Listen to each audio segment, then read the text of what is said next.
Let's add in the other soundtrack.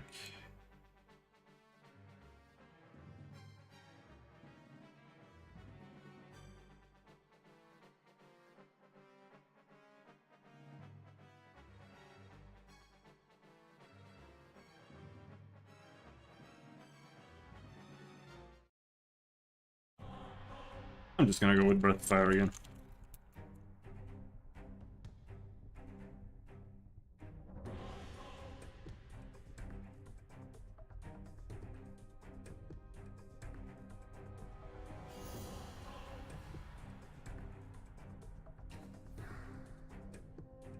Come on.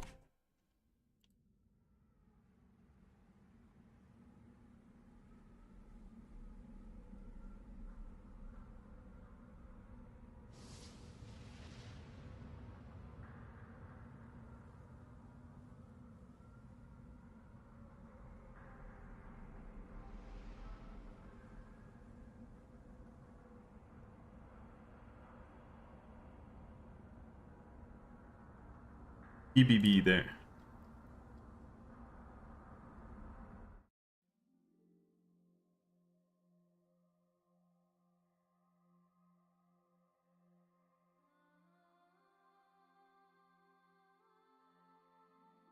So,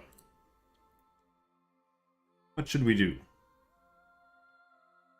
I still find this weird. That it glitches out if you're standing at exactly 0 on everything. So strange.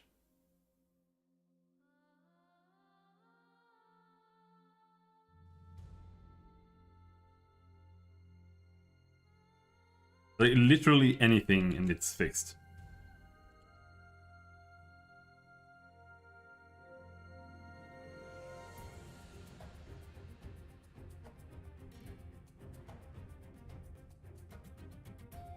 But it kind of sounded like... Why is it doing this?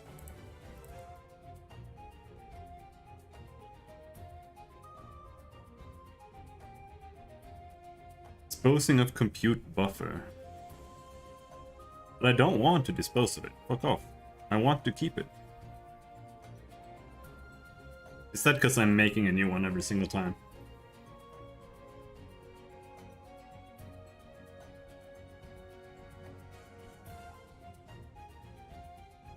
Yeah. We're making a new one here every single time.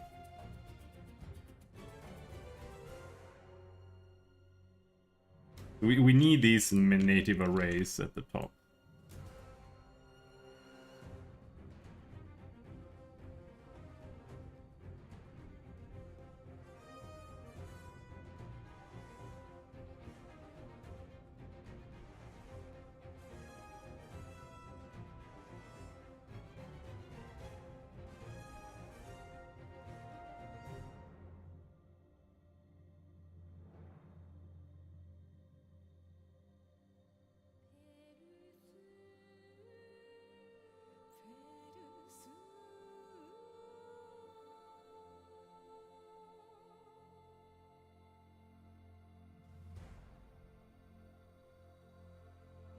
Then it should throw an error.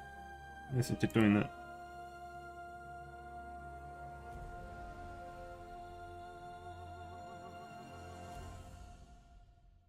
There. Those should never need to be released. We're always using them.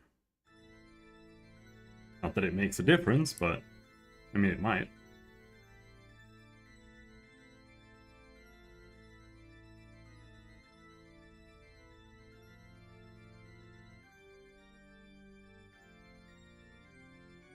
$540.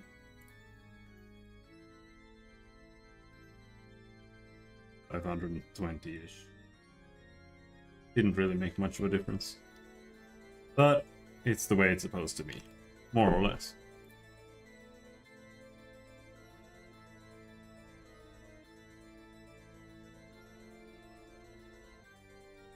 No, it's pretty much the same. So what we need to do today is we need to figure out where in this shader script we can get rid of things.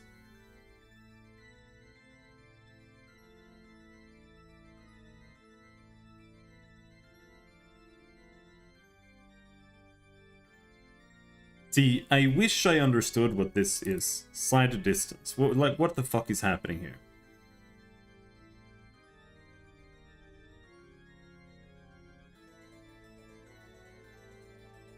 What's map position?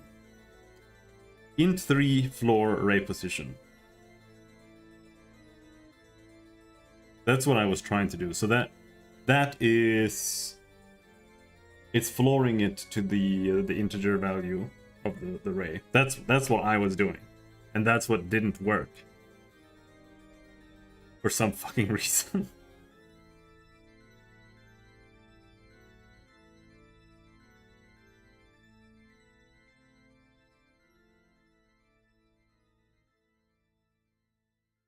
And then delta distance. This I have a really difficult time with.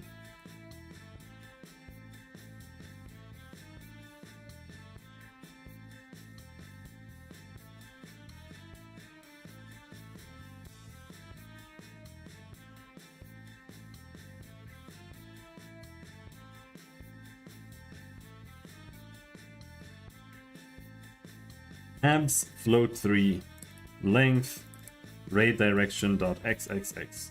So here we return a full vector 3 or a float 3 of just the length of the ray direction.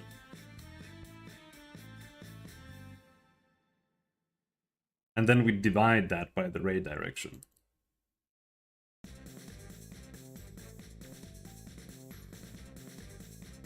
How do you, let's see.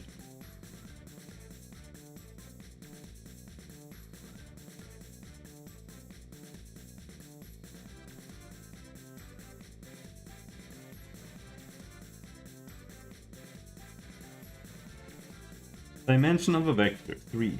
Input vector. Go with 3, 1, 2. Calculate vector magnitude. 3.741.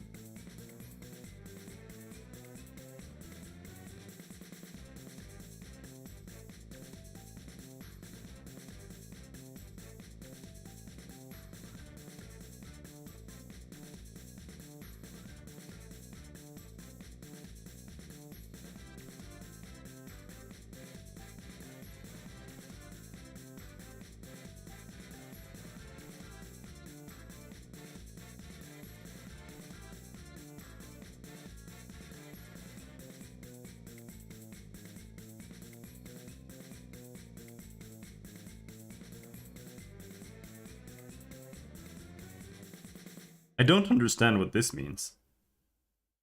Like, why does it say A and then a small x?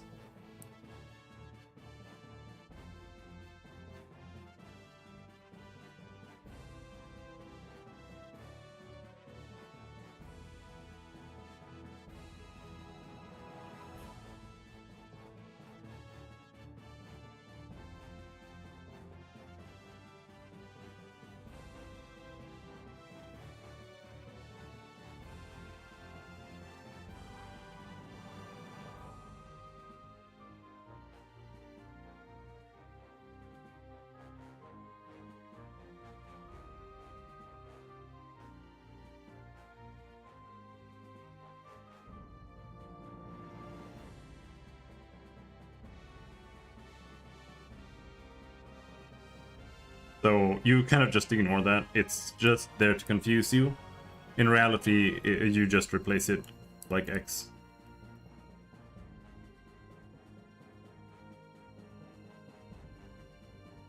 So it's everything squared and then root all of it.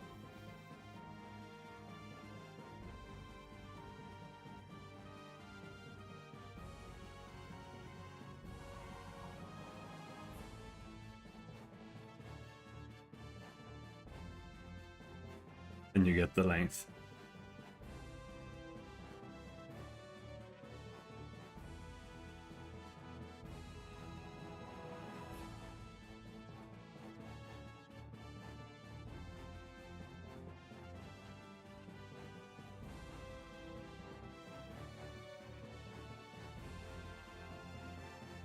But then what happens? This is what confuses me. Delta distance? So you do this, you get the length. Out of 312, you get 3.741, blah blah blah. And then you divide that? How is that a delta?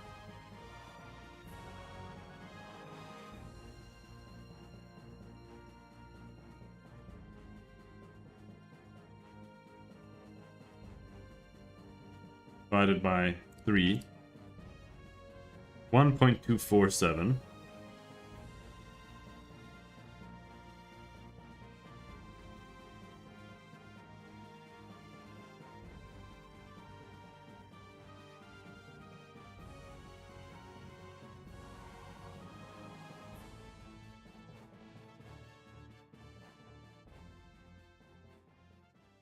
And then you do, once again, this divided by 1.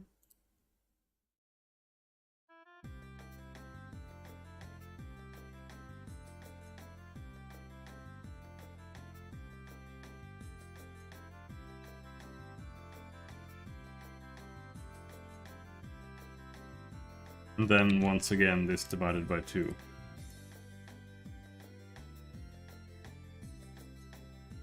So now we have a delta.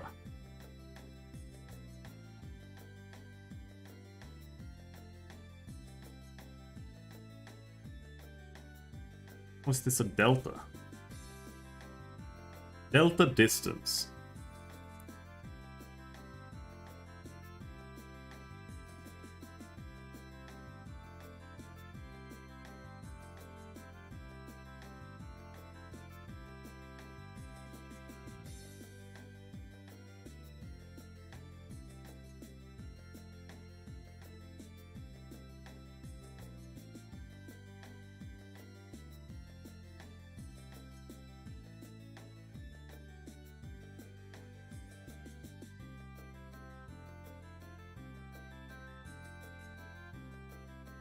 Yeah, it means difference. That's why I'm so confused. Because what am I getting here? Like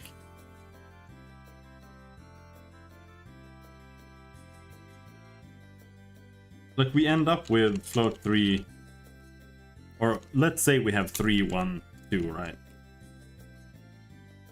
Then we get, no, let's do this in Notepad, otherwise it's gonna keep messing with me. We've got 3, 1, 2, and then we get the length of that equals this value that we've been here. And then we are absing it, which doesn't matter, it just means that it's positive. And then we divide this by these values that I got earlier. So then in the axis that's 3, or in the channel that's 3, it's divided by, well, it's divided by 3, 1, 2, right? And then we get a float 3 that looks like this.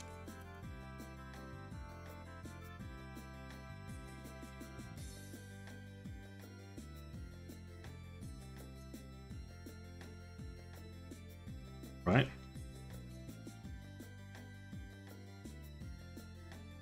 Ax A's? Yep. I don't know what that means.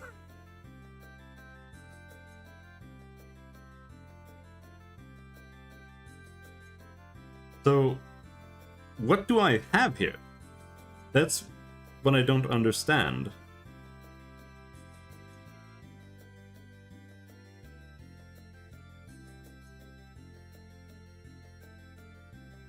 I was 5 minutes behind. Well, welcome to the future.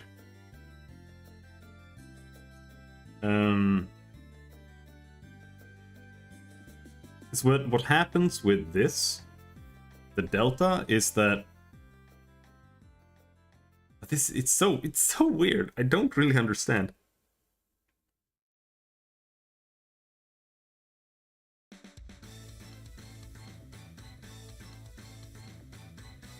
I just kind of want to understand before I keep going.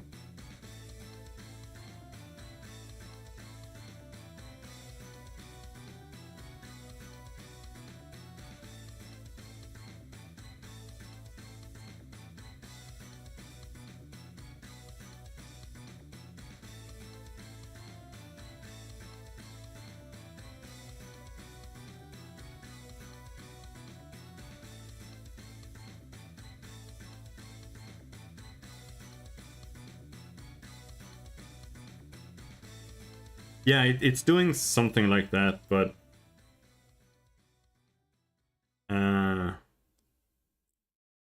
what they're doing down here is then they are checking setting a mask, which is a boolean, so it's true or false, but it's got 3 booleans in a row. Just like this is a float 3, it's got just true, false, false instead.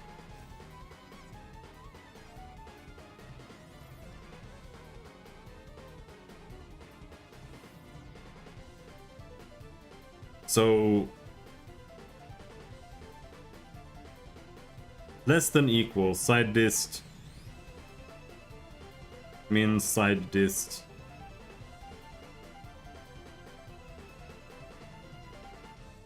and then they're using that to and multiplying that by mask, or they're multiplying delta distance by mask and adding it to side distance.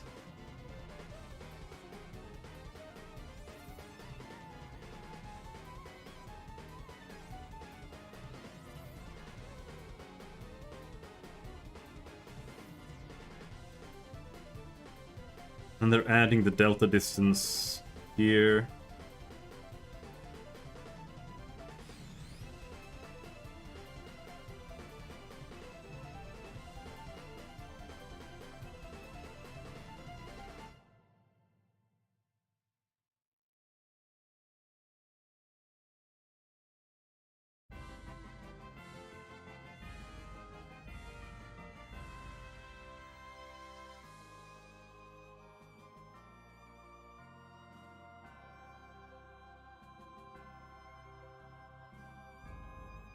Where's the sprite? Because I kind of know what they're doing, but I still can't understand the code exactly.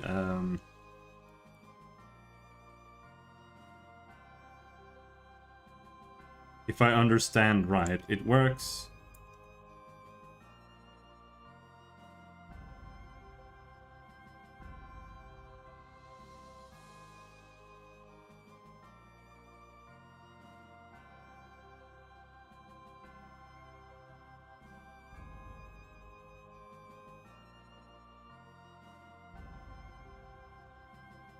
It works kind of like this.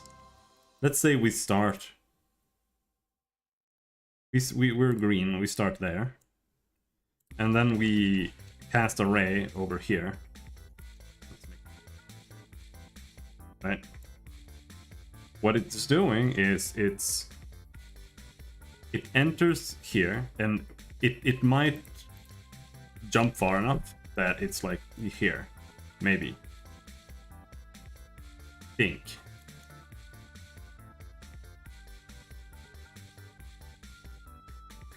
Or maybe not.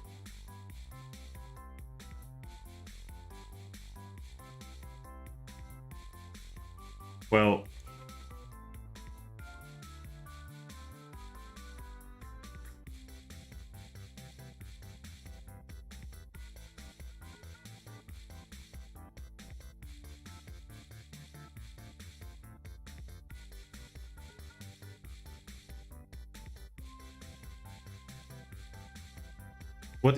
what it's doing is it's checking against the block itself, and it's checking like, am I further towards this wall or this wall, right?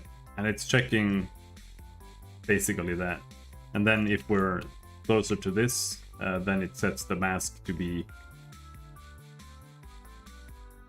true, false, false. And then down here, it'll check the mask XYZ, and if the mask's X is true, then it gets colored this color. That's the way you get like the shading here. As you can see, they're dark on one side, bright on one side, and middle gray on the other side.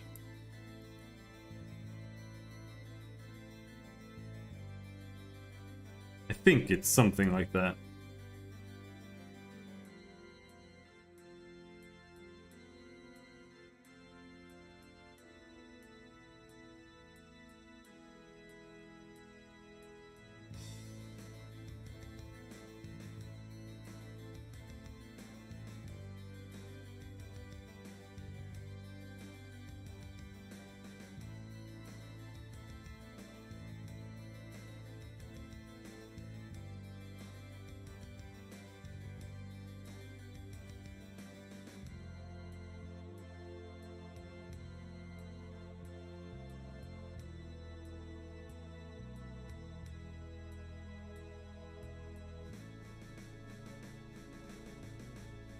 This is kind of weird to me too, though.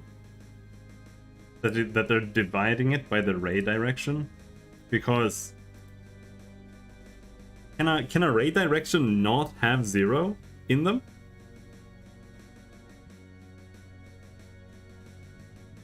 I don't see how it can't ever have 0.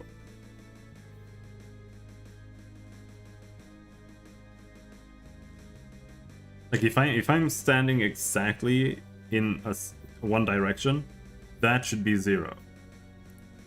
So if I'm doing, because when you're doing that, it does glitch out. This is what happens at 0, 0, 0. It all glitches out. What happens at 90 here? It also glitches out. Also glitches out.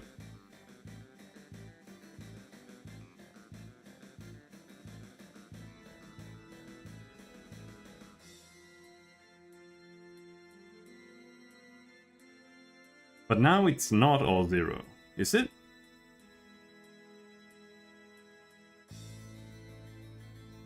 Or now, like, only one of them has to be 0 for it to not make sense in my mind.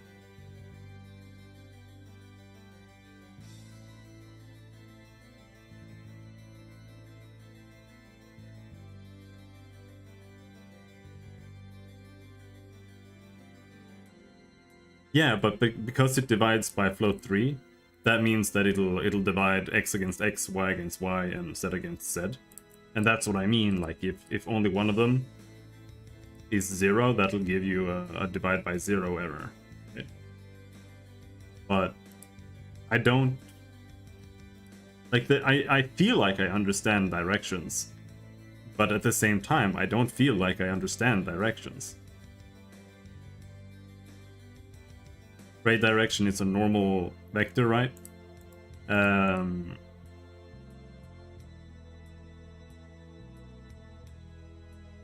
It's normalized here, and then we multiply it by the camera matrix, and it gets rotated in certain ways based on the camera.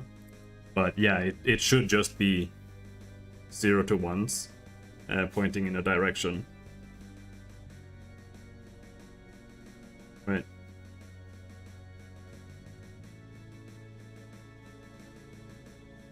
I skipped algebra.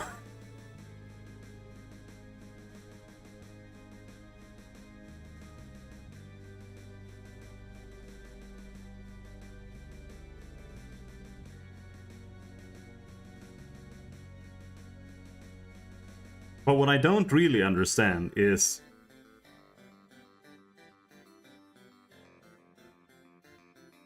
like, you can't have a direction that's 0, 0, 0. So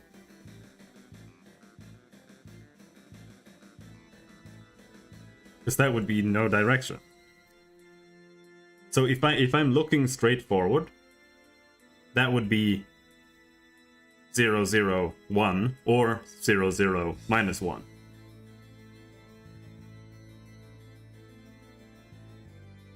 right?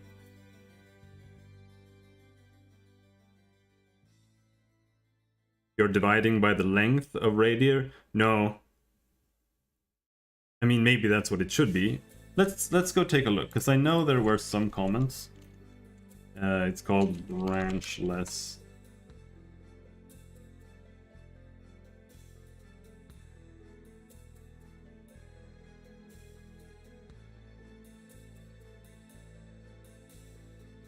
Someone posted, solve the subvoxel distance problem. And they're doing this instead. D equals length, a vector 3 mask times side distance minus delta distance divided by length array direction. But even if I abs it though, I mean that'll still be zeros, because that's the problem, not that it's negative.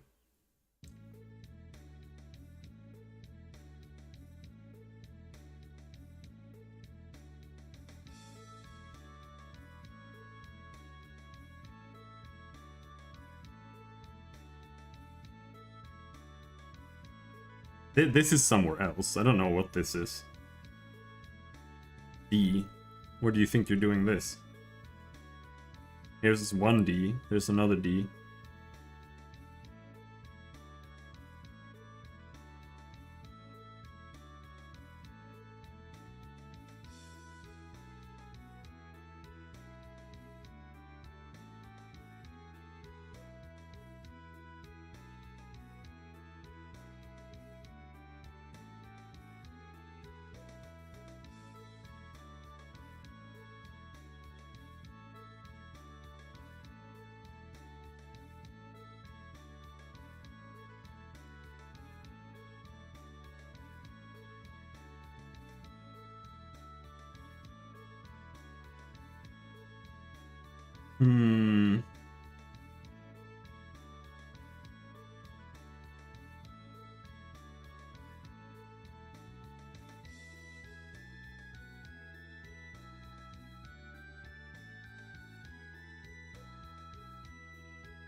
Abs just forces it positive. If it's negative, it's positive. If it's positive, then it's positive.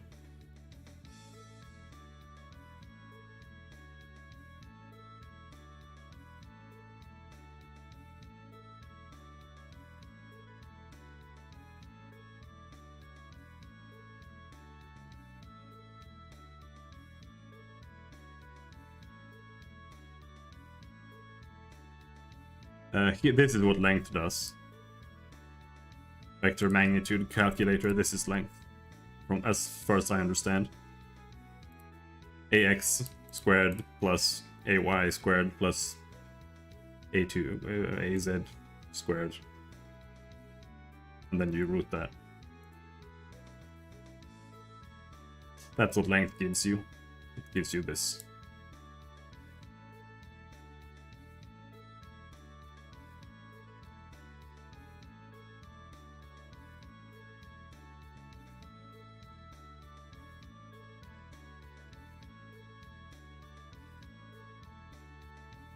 This is just super weird to me. 6th grade math? Yeah, it's terrible. You know what I was doing in math in 6th grade? I was doing nothing. I didn't even finish the book.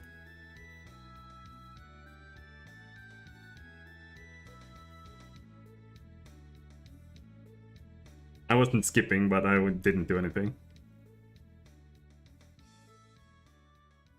In 10th grade, though, I was skipping class. I was just playing Magic the Gathering, like, outside the classroom instead.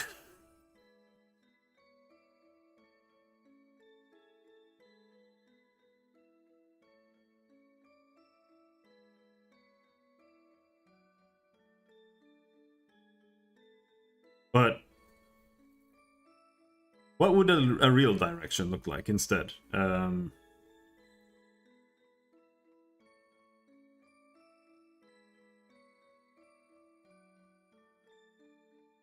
That's what I'm a little confused about. Because the Z would be... The Z would always be the same.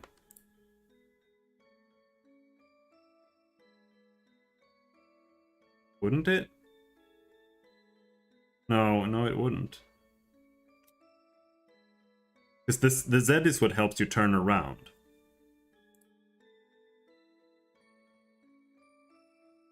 Because this is the X. It goes from -1 to +1. And this is the Y. It's -1 +1. So if we're looking to the left, then we're at -1. And if we are just looking at the center to the left, then the X is just 0, right? And that way we're dividing by 0. That's what's so weird to me. Like, would the Y in the vector change just because I'm looking to the left? I don't see how that would happen.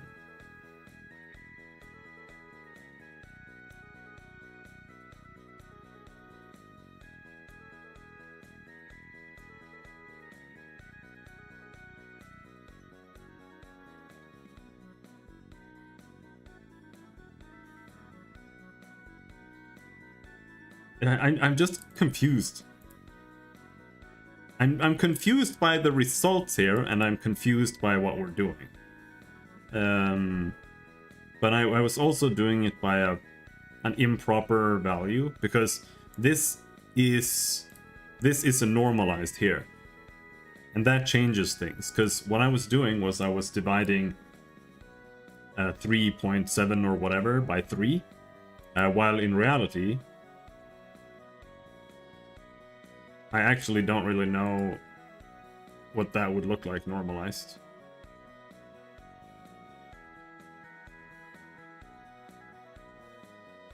To normalize it, you get the length. So that would be 3 divided by 3 point whatever this is.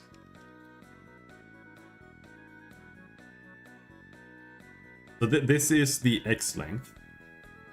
Or the X normal.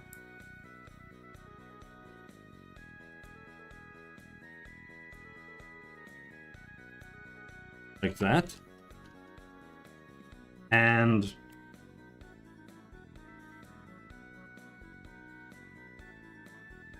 let's just do this with all of them, I guess.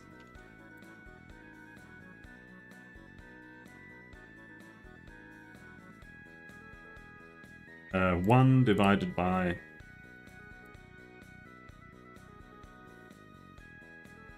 that.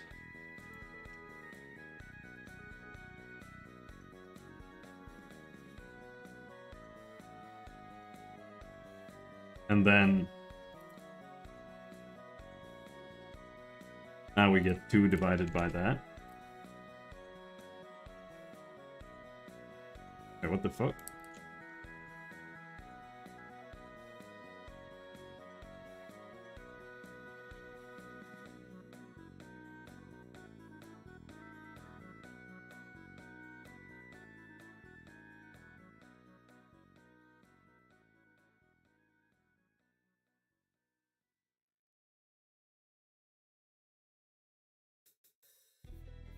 This is wrong too. Why does it do that?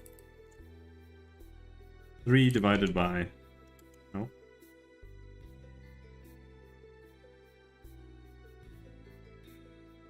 3 divided by that is 0.80. That makes more sense, right? And then we get the length of that,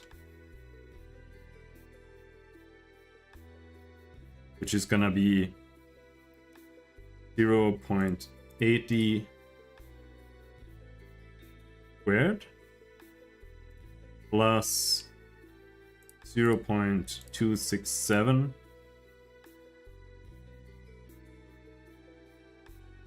Squared plus 0.53 squared. And then we square root that.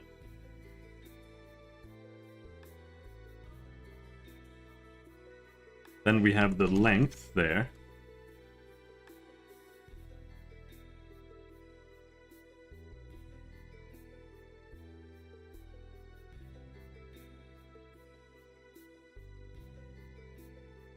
I don't know if this makes sense with those values. It's not. It's like it's not a real direction, I think. Maybe it is. Yeah, it is. 312, that would be a real direction.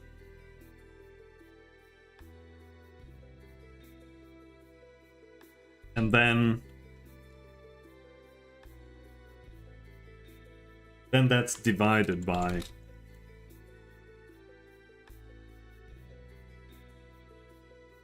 this.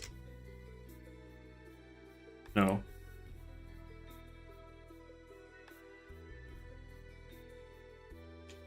It's divided by ray direction. And that's this.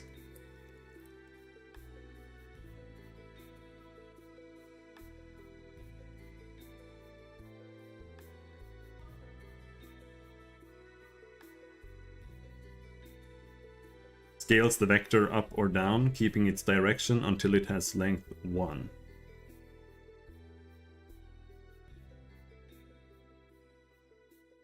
Well, isn't it rather that the you get the length and then you see where within the length the values fall. So like if you have a length of 3.5,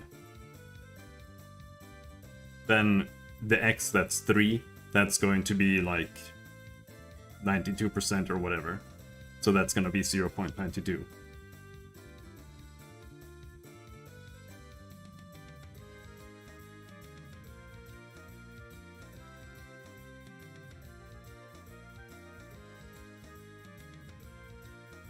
Then you get 0.996 divided by 0.8, 1.245.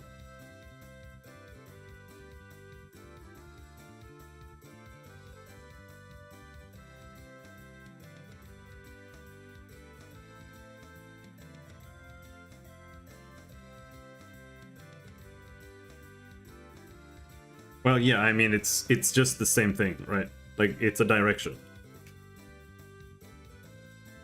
The value doesn't really matter, so if you put it from...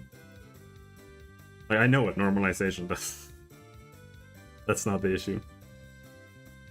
I just don't know what the fuck they're calculating here. How is this a delta distance? A delta distance from what to what? Like, what the fuck is happening?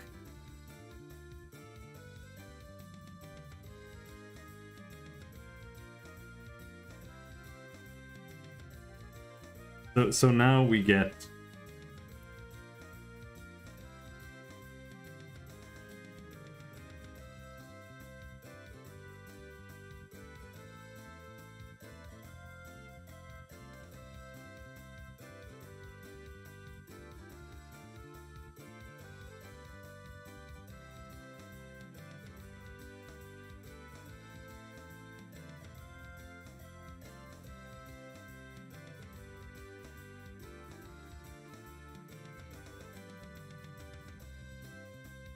I'm getting the same values that I had before.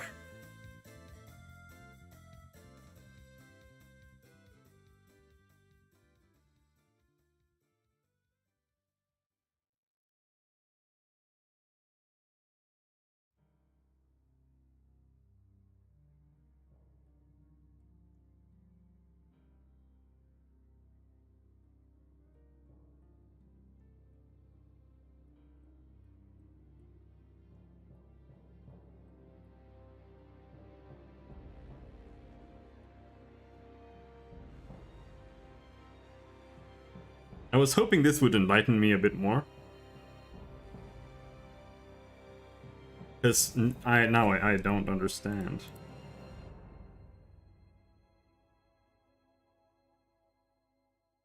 Because the delta distance isn't changed anywhere. Like, it's just using that.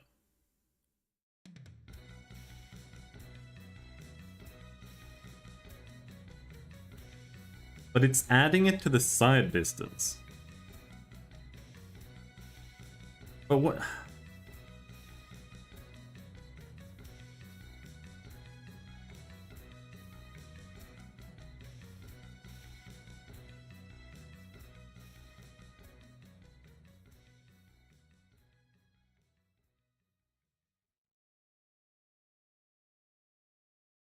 The values are so large, that's why I don't understand.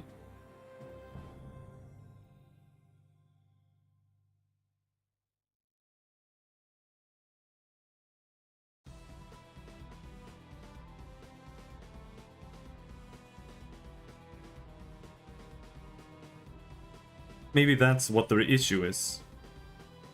The values were never that large.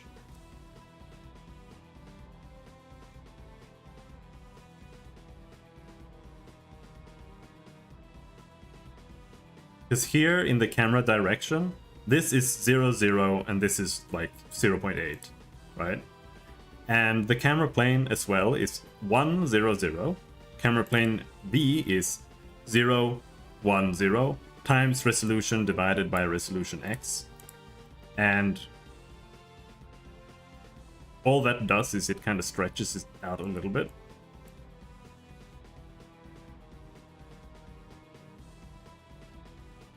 So this might be higher than 1, but I'm not sure.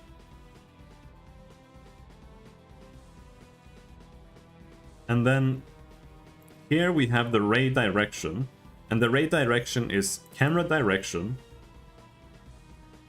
inferior C. This is not C. This is HLSL.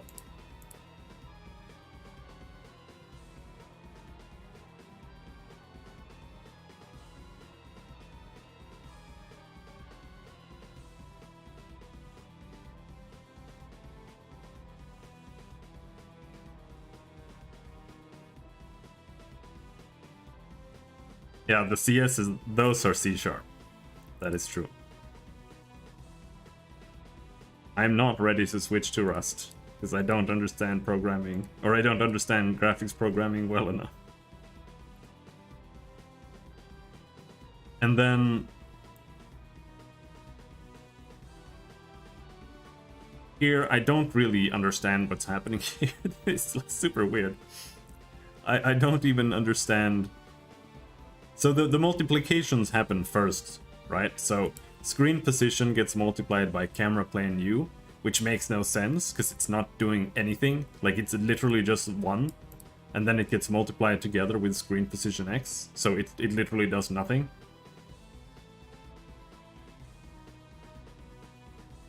And then we multiply camera plane V by screen position Y, and the same thing is true there. Like, it's literally not doing anything. The only thing that it's doing that I can see is this.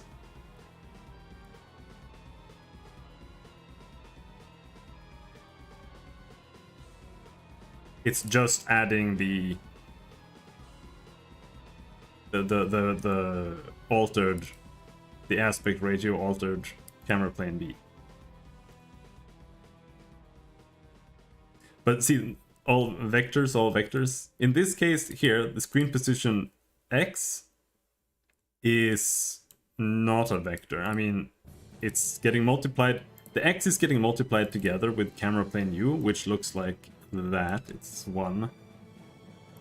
Which means that it gets multiplied into camera plane U as 1, 0, 0. So it literally just changes camera plane U to screen position X. So, like, it might as well just do that. So.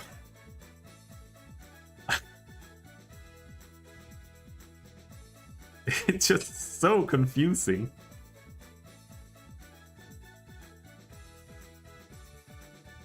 And then, yeah, we multiply the camera matrix by the ray direction, and then this is already normalized, so this just stays as a normalized vector.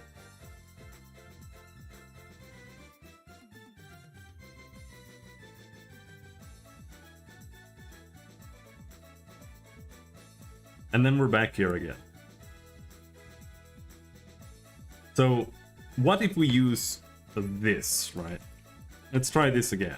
Like I really want to understand what the fuck is happening here, because otherwise I can't really figure out what's happening. I don't want to just use this shader toy code and just go with it. I want to know what's happening. It does tell us where the screen is looking, but I don't understand.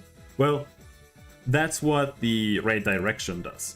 But the delta distance here, that is what we're trying to figure out what the fuck it's doing. Abs 3, or abs float 3, length ray direction, XXX, so it just copies out the length of the ray direction 3 times into a float 3, or a vector 3. Abs just sets it to be positive.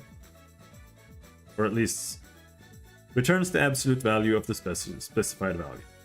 I've never seen abs doing anything else. HLSL abs.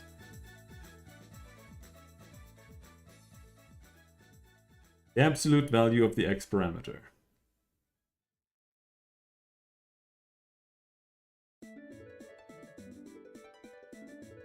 Doesn't actually say anything more.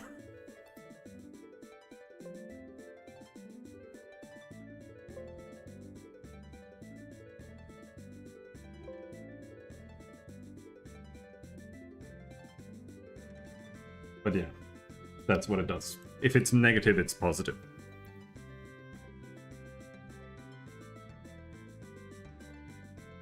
No, because it returns a float 3. But you're wrong. It's not doing anything like that. It's literally just turning it positive. It always does that. I've never seen it doing anything else ever in programming. It literally just turns all the values positive. If it's -3, then it's 3. That's all it does.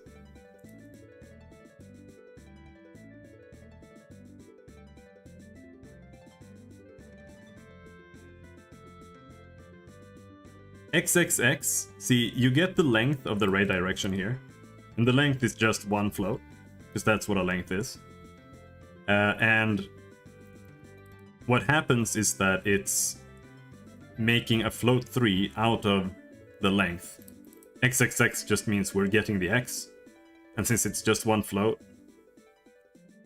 it just repeats the float 3 times. So you just get the same value 3 times. And then that's divided by the ray direction.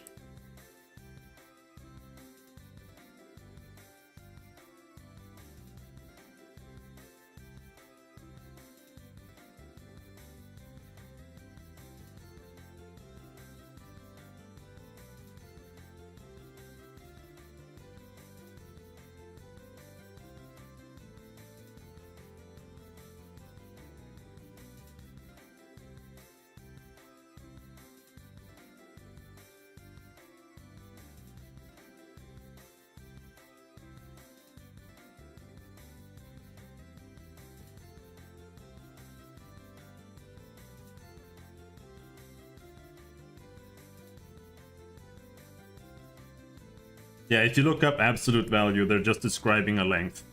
So again, I'm right.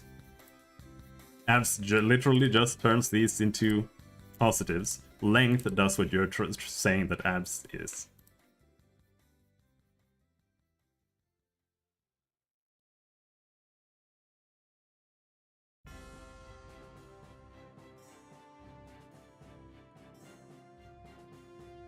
X squared, y squared, z squared, square root out of all of that. Right, and then we divide the length by the direction, which is normalized. So it's gonna be like what I did here. But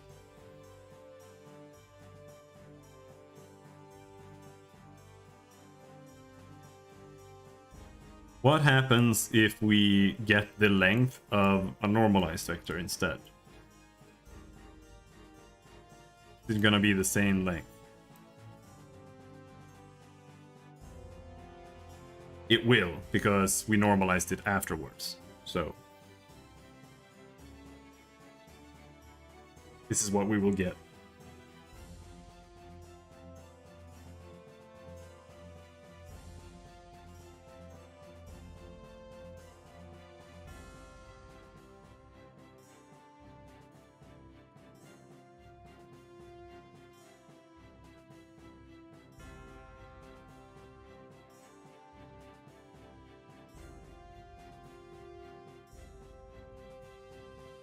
Isn't every vector's length normalized? Every vector, in which case? Here? What?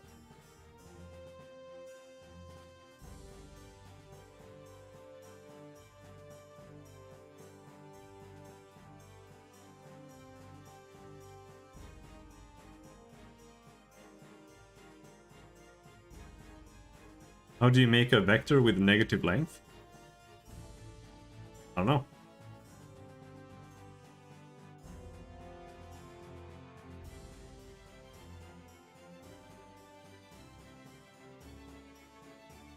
Sandrock says no.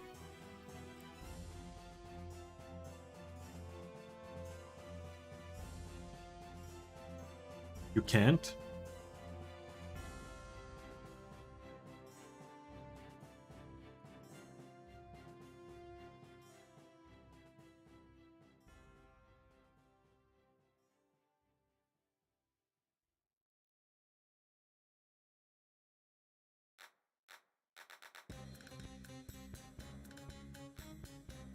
Okay. Let's start over. I need a real example. And what we're gonna do is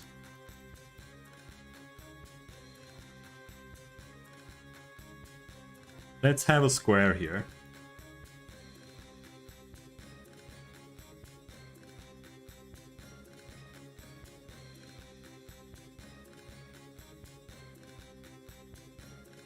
This is 0, 1, 1, 1, 2. No, that's 2, right? And then it's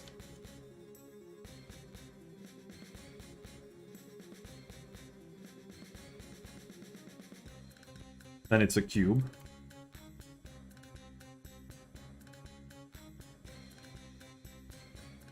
So it's got a Z.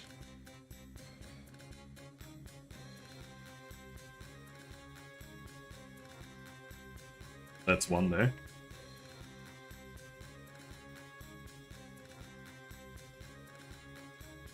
Have it output stuff into debug console? Can't do that. It's a shader. I can't debug.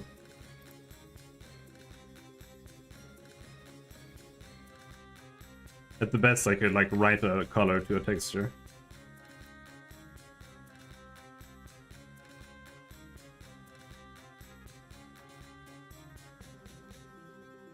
So now let's just pick a normalized value here. So we're gonna have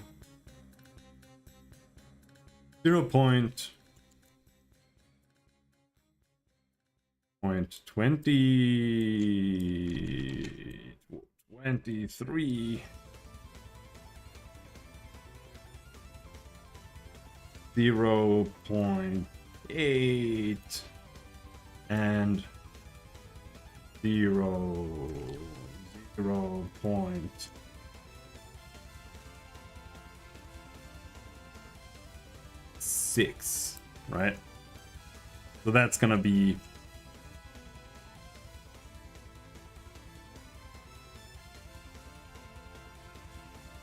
roughly 8 in Y is there. Maybe.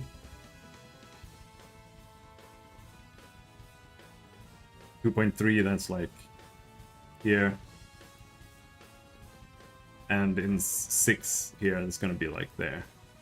So it's gonna be something like that. Maybe.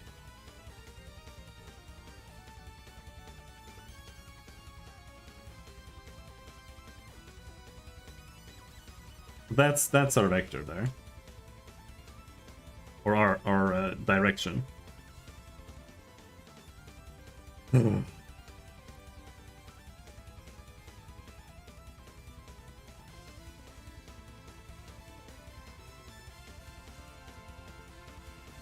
0.23, 0.8, 0.6. Yeah, we use commas over here in Sweden for decimals. It's super annoying.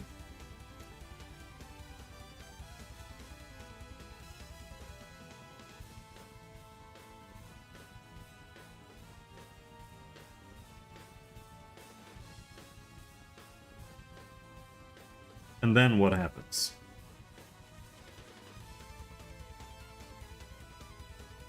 Again, we get the length.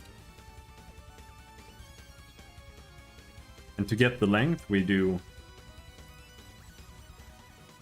parentheses 0.23 squared plus 0.8 squared plus 0.6 squared and parentheses. So that's that.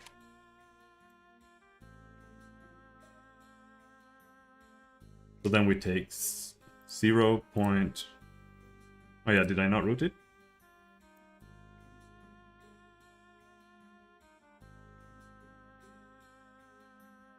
If I didn't root it. Root. That's the correct button, right? Like that's square root. Or am I not square rooting it? There's no other root. I don't know math.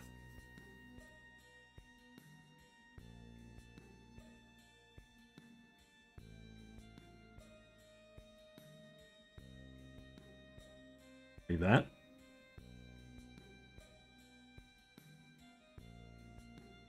And then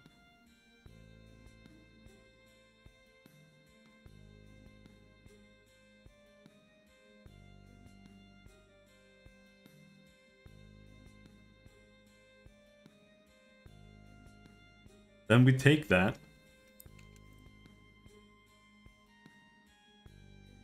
three times. Let's truncate it a little bit.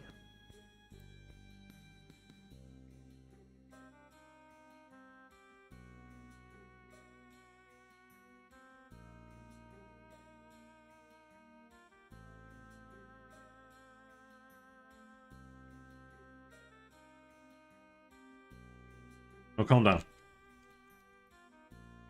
We're in the middle of this.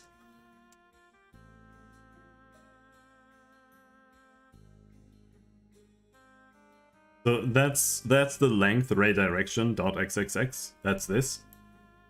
And then that's divided by ray direction, which again is this, equals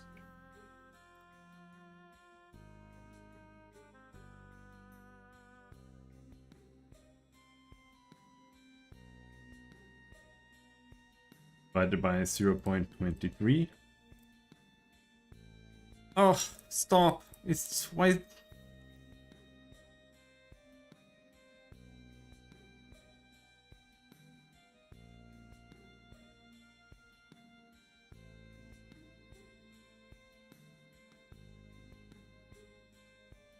So now we have plot 3.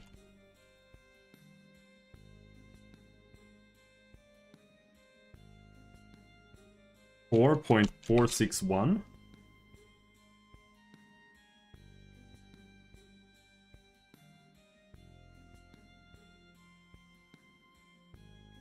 I don't understand. 20 minus 10, 0.05. What do you... What's F? I don't know what you're telling me. I don't know why you want me to do that.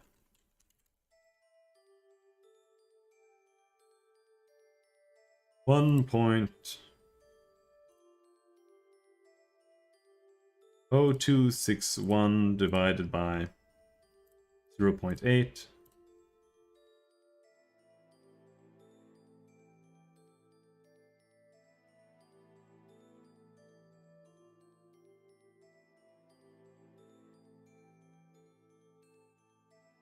$1.283.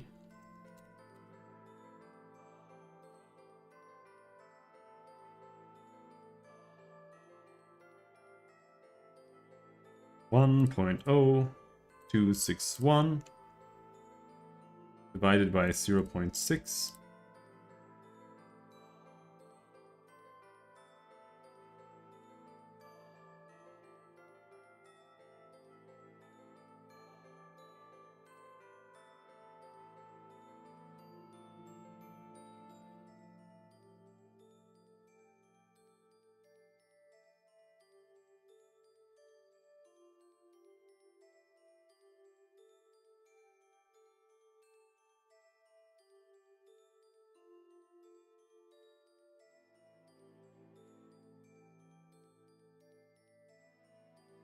I still can't really understand these values.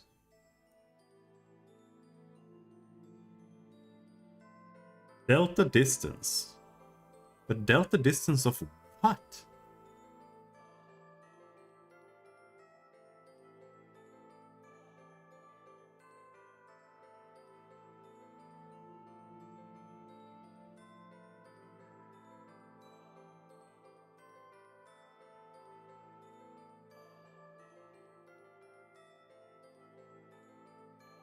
In pixels? Not necessarily. Well, it technically is, but...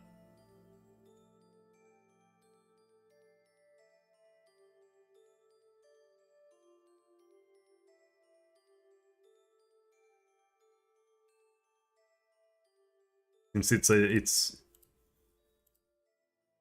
it's just a general distance. But that's what's so weird, because the only distance that it should have a distance to is to the next voxel, or something like that. And that would be a sub 1 value.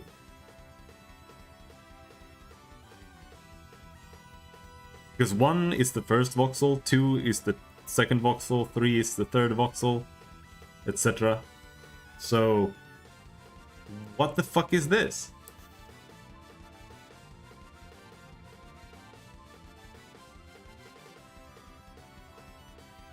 Or maybe, what's the ray step?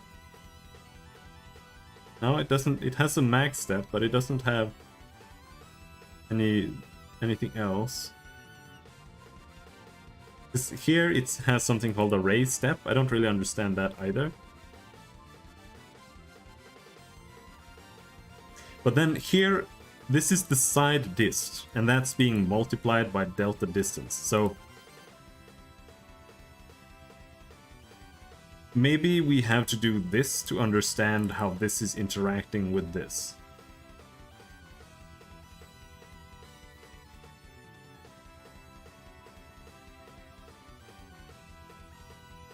And this is also wacko.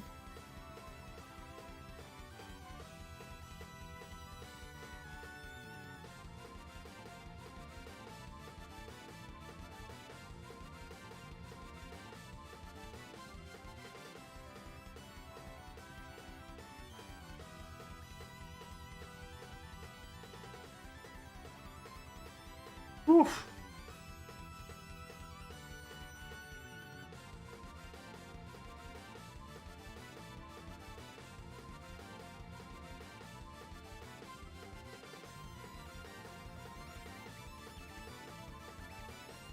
This is why getting code off the internet fucking sucks hardcore.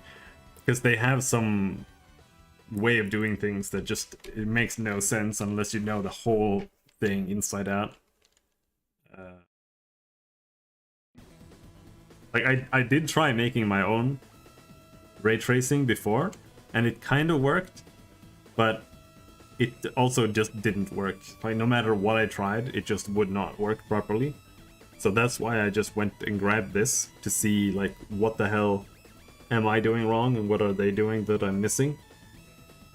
And for the most part, I don't really get what I'm missing. Like, it was barely anything. But let's continue. So this this is normalized direction. This is delta dist.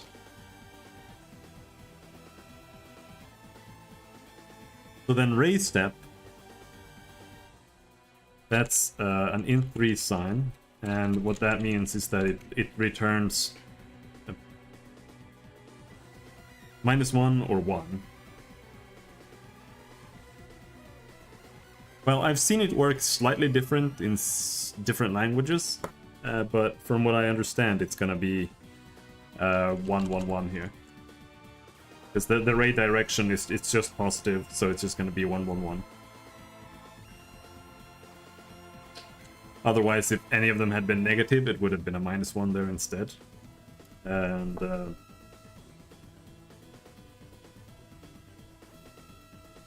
I've seen some, like, I think in GameMaker, I think, but I might be wrong, I think sign returned a 0 if the value was 0, but I don't think that necessarily makes a whole lot of sense. You can use it for certain things sometimes, but I think it's better that it just returns positive or negative.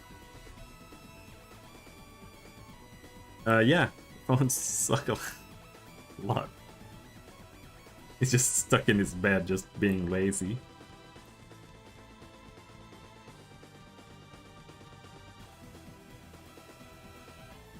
And then we have side dist equals.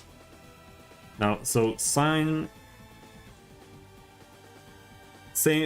ray direction is the same thing again. It's just gonna be int3 1 1 1 times. Now, float 3 map position, that's the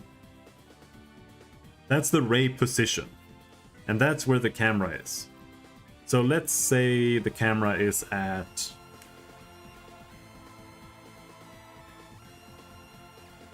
let me just double check something.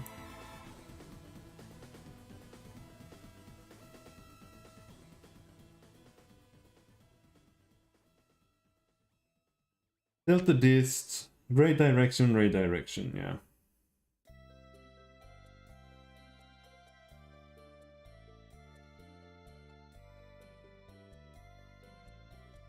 So it's float 3 map position, and map position is whatever position we're at. So let's say our camera position equals 0.529. 2. That means that the float 3 map position is going to be float 3 0 to 9.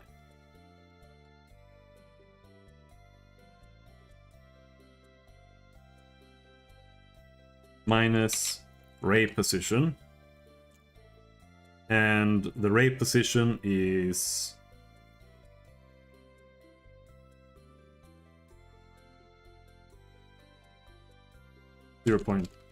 minus. I'm just gonna type F3 Takes up too much space.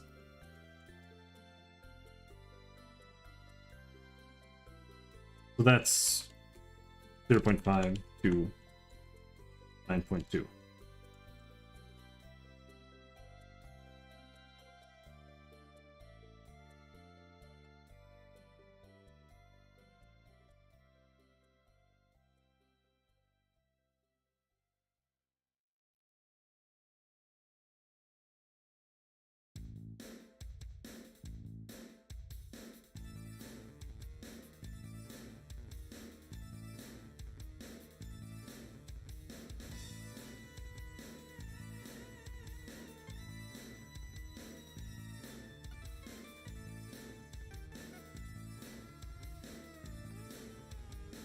Plus sine ray direction, which again is just I3111. So this time it's parentheses times 0.5 plus 0.5 times delta distance.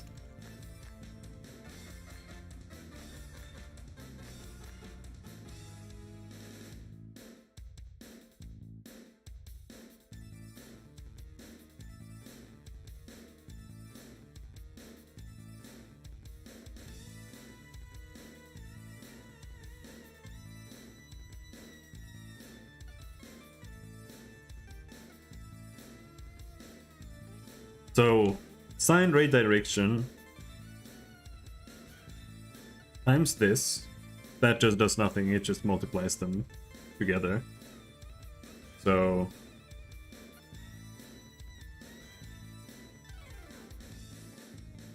what we end up with here is this.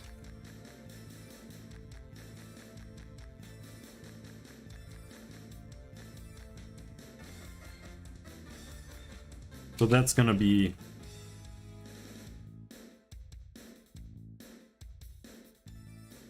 minus 0.5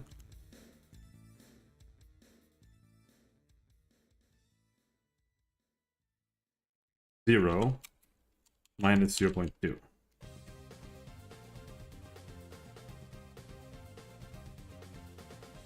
Plus, and then this plus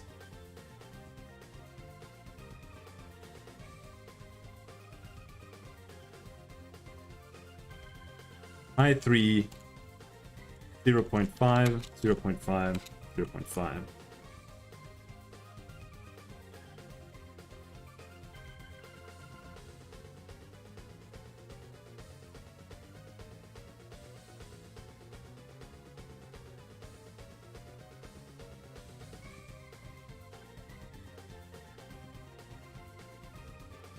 Plus 0.5.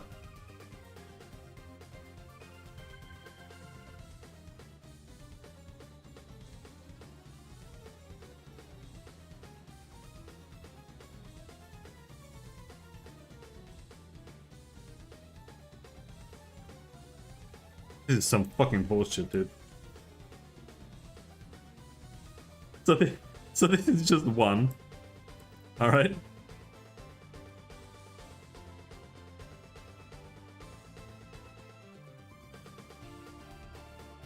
So all this gives us is F3 0.5 1 0.8 times delta distance, which is this.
So that's what we get. This is the end value.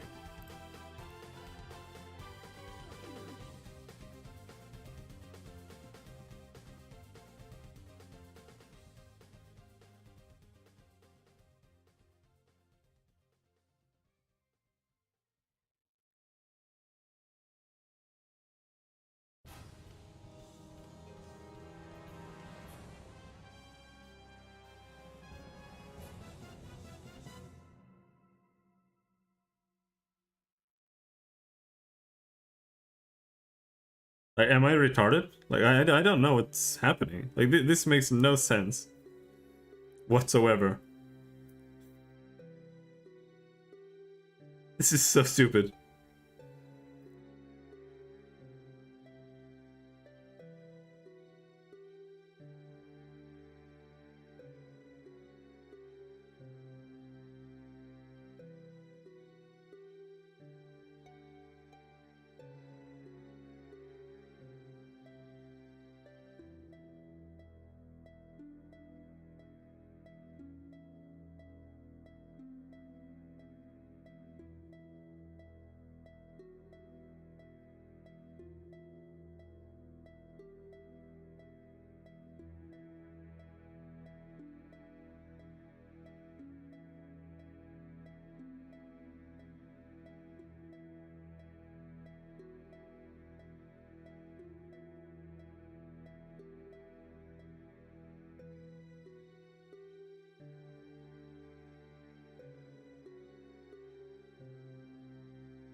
Let's do a little experiment here. Let's see.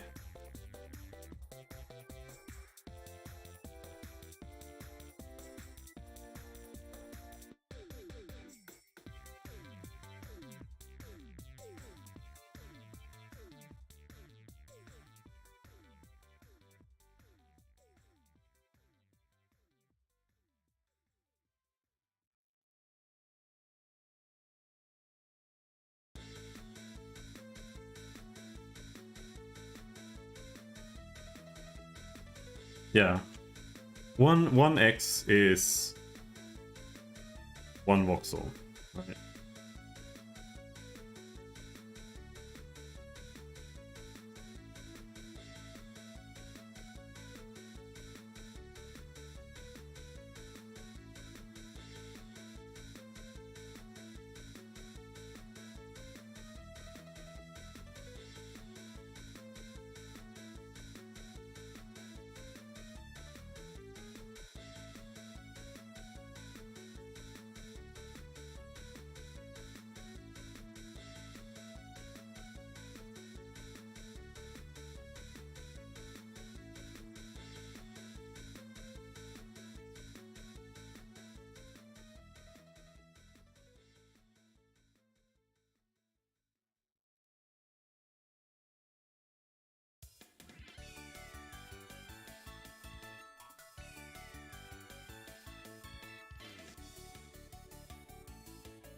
I cannot figure out what this is for.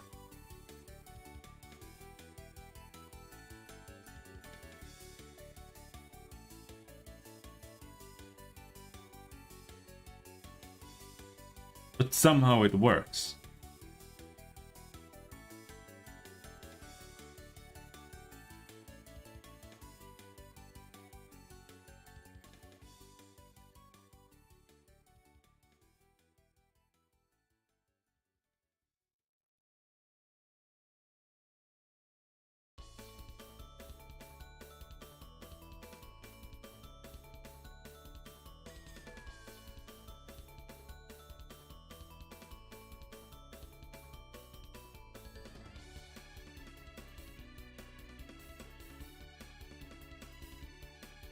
It's then down here. It's even weirder. I don't understand this either. Because we go in here and we do our voxel checks. And then it says less than equal. And what does less than equal do?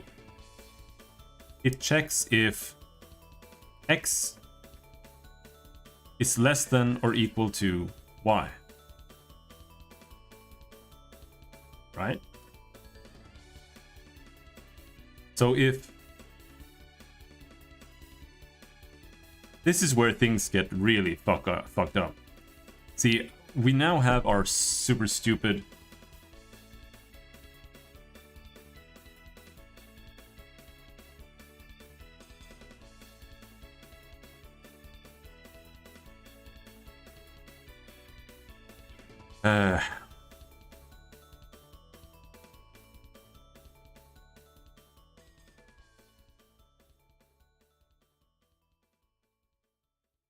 so less than equal. Side dist x, y, z. Let's keep going. Let's keep going. So. Side dist equals that, right? And then we do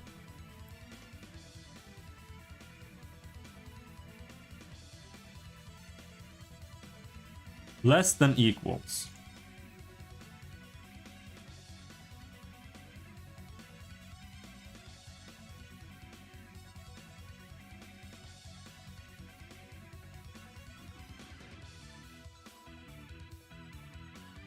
So then we're gonna check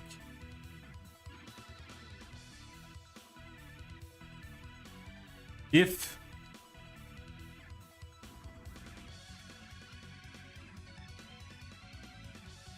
what does this return? This is gonna return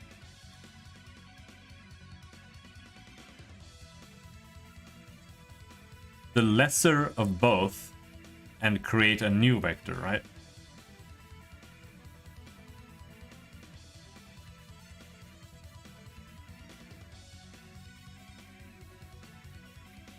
So if side dist dot xyz is less than, so it's comparing y to z.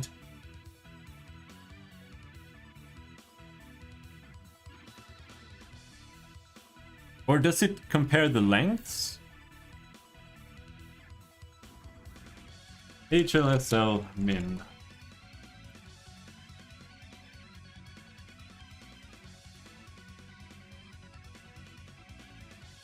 Of course, it doesn't say anything. Returns the x or y parameter, whichever is the smallest value.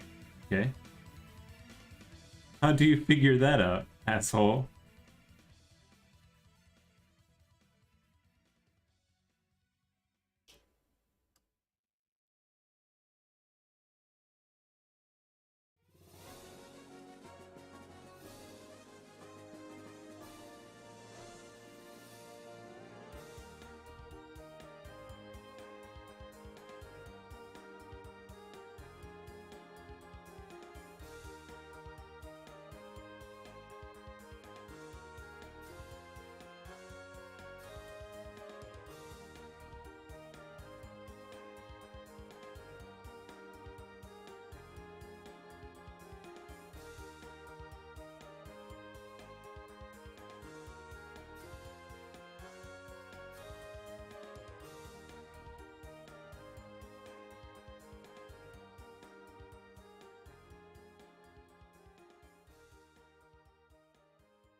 Nope.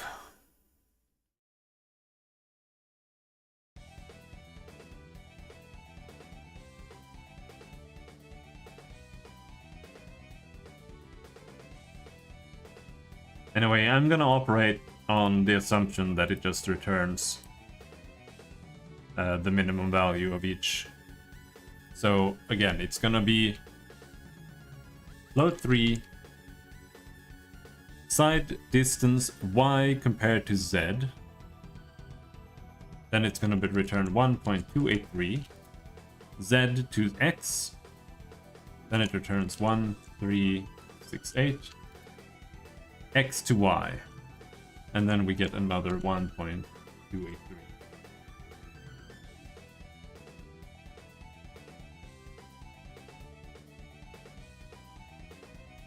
And then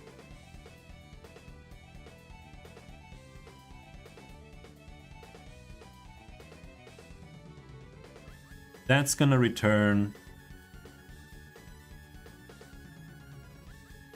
less than or equals to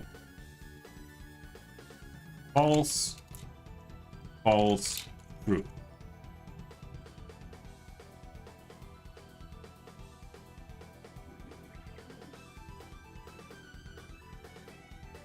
And then we have side distance again, and here we add the delta distance to it. Do we still have the delta distance up there? Is that still the same values we were using?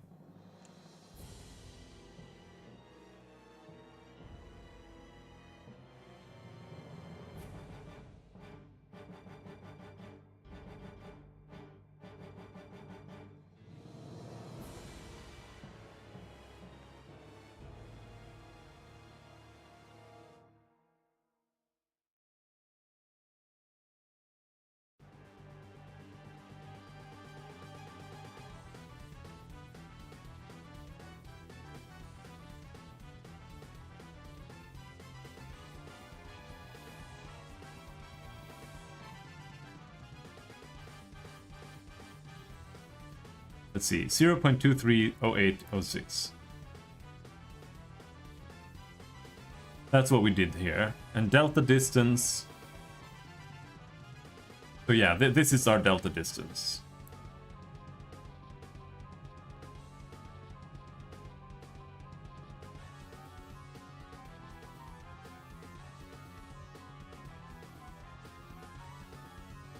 And then the side distance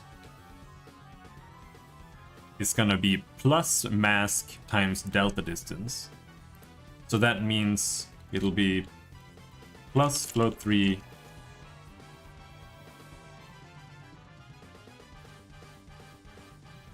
0 0 true.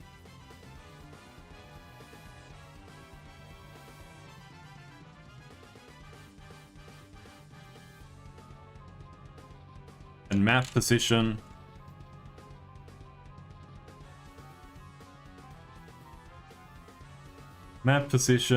is this. That's gonna be plus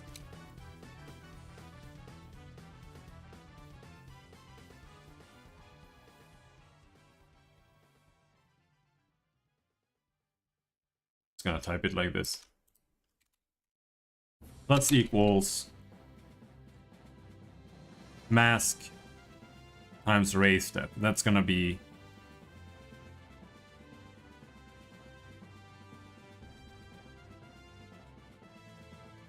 I3001.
I have an inkling of what it's doing.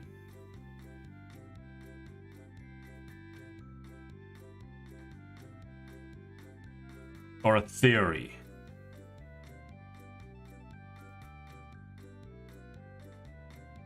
Kind of.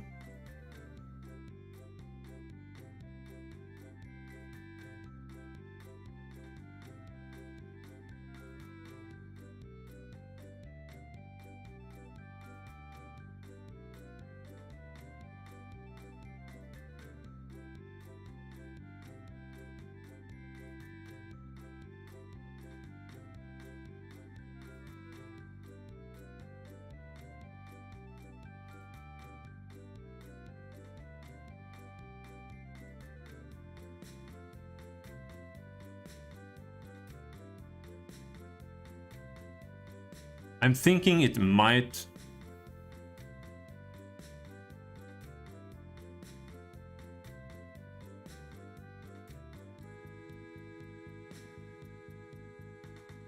It might be a way, like the distance value doesn't matter exactly. And instead what we're getting is this loop where it keeps checking these values, and they're more like ratios than anything else. So once you add like this value that we're adding to the Z now, that means that based on the value that we add in, that's gonna be like X amount of steps that it's still going to return negative before it gets to the next intersection where that side of a voxel is crossed. And that way it's like determining how it's traversing. That's the only thing that I can think of.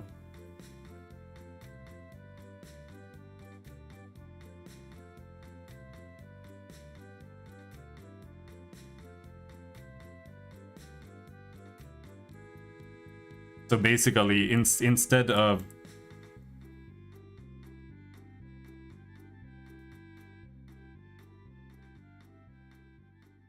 Because our direction here is 0.23. That's a very low angle. And that means that it's going to pass through X. The same X value many times. So that's why these are lower. That these need, like this is gonna have, it's gonna have to pass through a Y. Basically 3 times, right? Or more. Before the X changes. That's what's happening here, I think.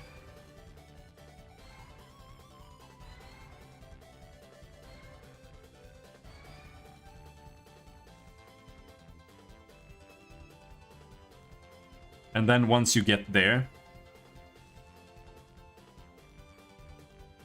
and it's the same thing here.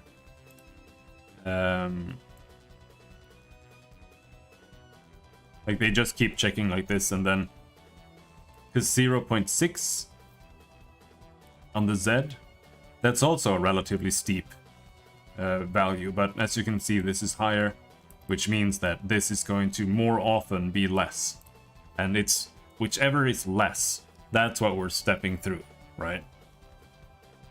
So I think I understand what it's doing now. I don't understand how, like I don't understand the math behind it.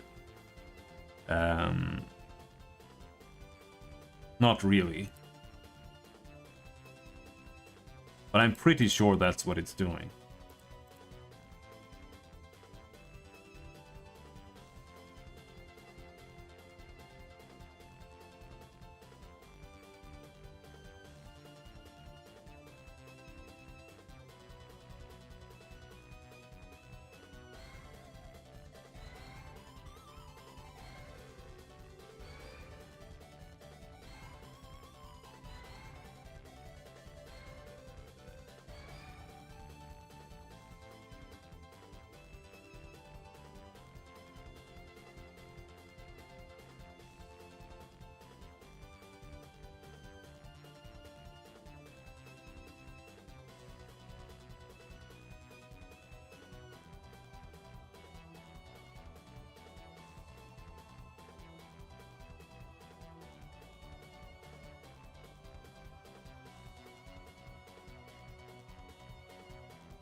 And let's see.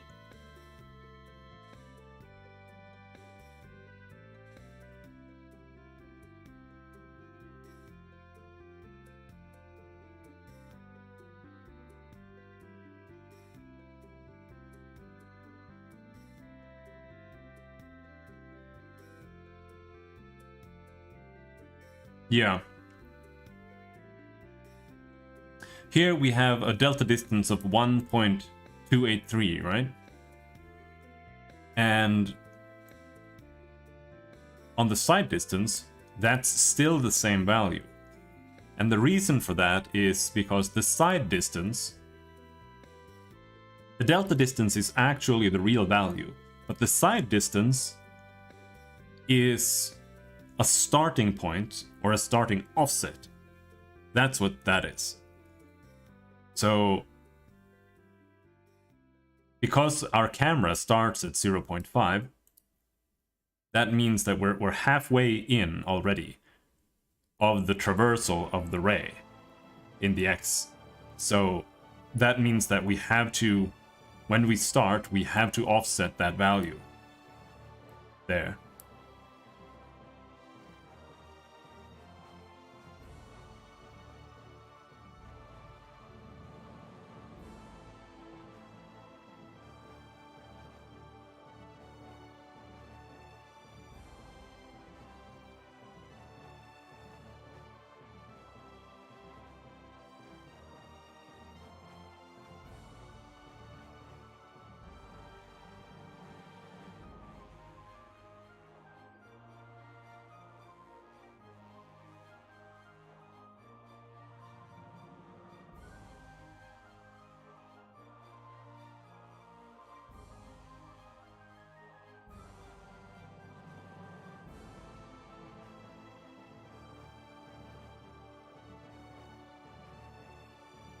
Because then, like, this has killed my brain, but I need to ask.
But I'm pretty sure I understand that.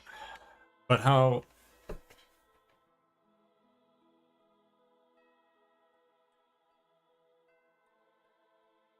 I mean, if that's the case, then I do think I understand well enough.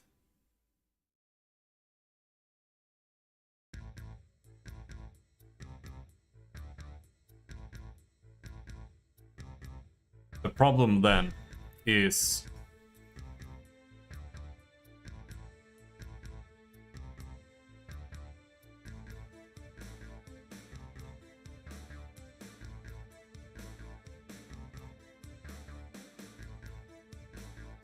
what I don't understand is this shit. I don't understand how he gets the sphere stuff. Like, we've got an SP sphere here. Oh, this is how it works. This is the sphere, and this is the box.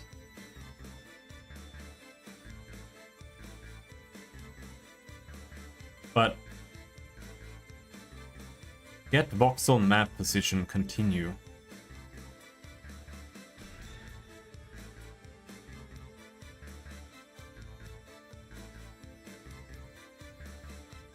But it only runs get voxel once.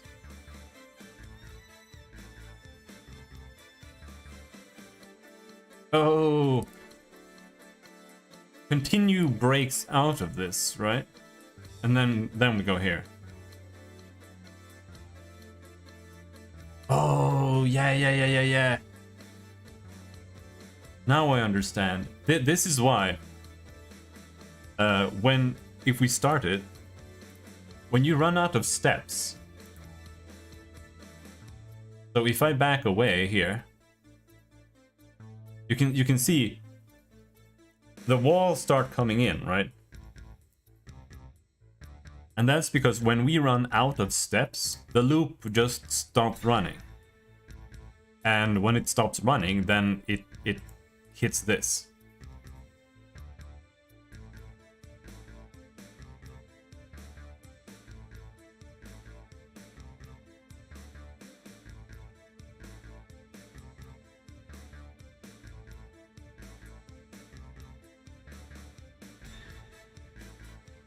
And then it just returns whatever was the last thing, right? Because that's what it's doing here. It's just checking which side are we on right now. Because if we just entered an X, then we can tell what the next we're gonna the next thing that we're gonna hit based on our ratios.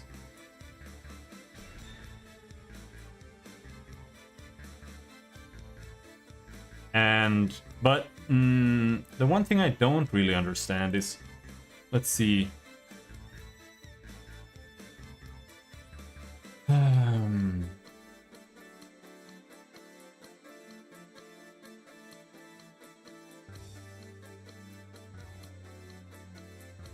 This is really hard to really grasp. But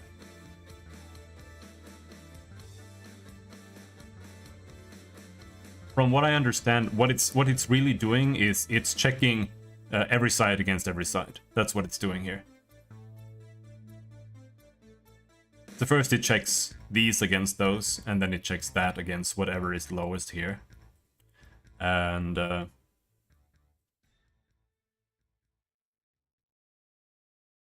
then it checks whatever is lowest here. Or rather, if any side is lower, then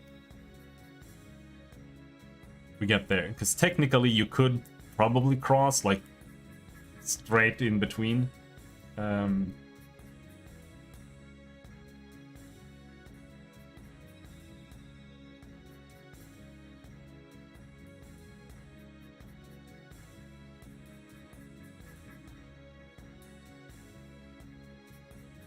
So, in a nutshell, what's happening is that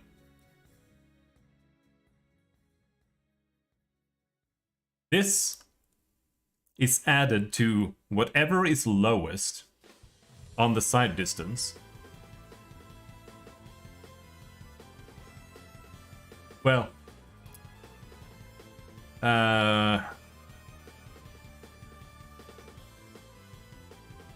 not exactly, because we're adding this, right? So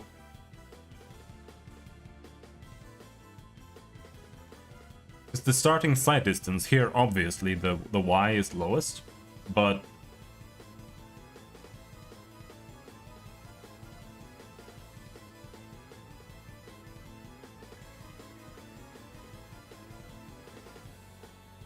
wait, I think we did it wrong here, perhaps. Because it's less than or equal to, right?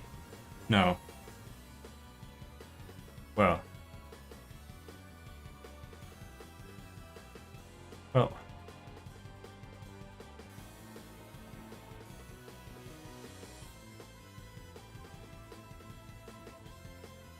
Yeah. This is wrong. This should be false. This should be true. So yeah, then it makes even more sense, because this is the lowest value. So the lowest value is incremented by the delta distance. And that's just what happens every single time. We increment the lowest value. Because the lowest value is the value that changes the most in the direction. Yeah. Makes sense.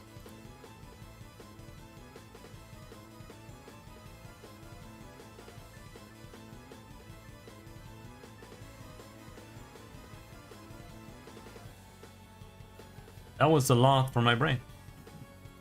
I'm thinking maybe go for a walk.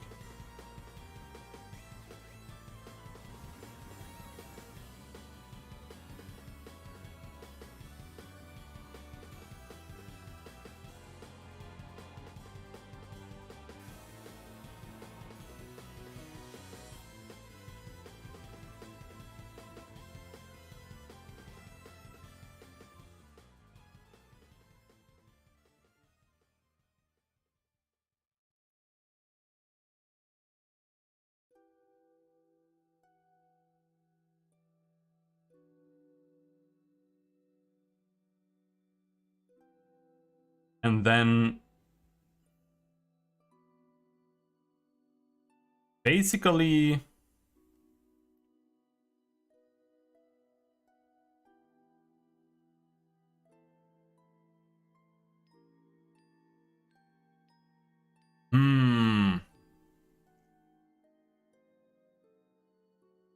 what's happening here is that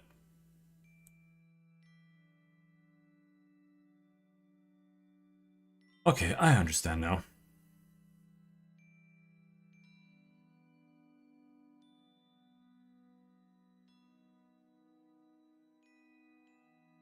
The first thing we do is we check get voxel. And that means that if we're standing inside a voxel, then we just get that voxel and we return that voxel. But otherwise, we step forward, right? And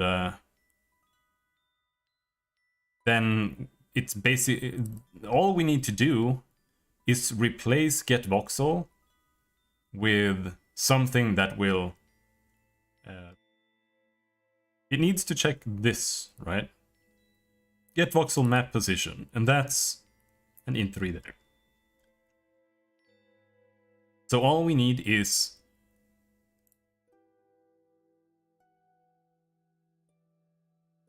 now we're back with the we're back here now with this.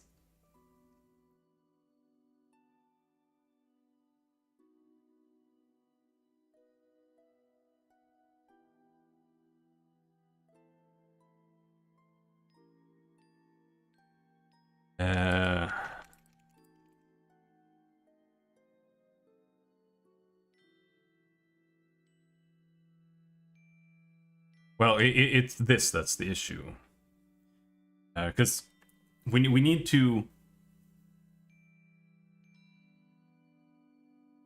We need to implement brick mapping, because right now it's just checking voxels. It's just checking voxels and then it's going to the next index and checking that.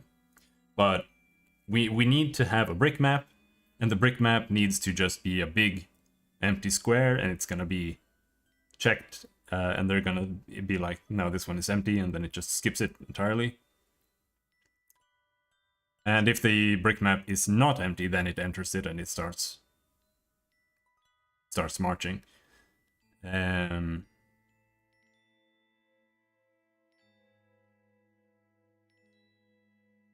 no, this still needs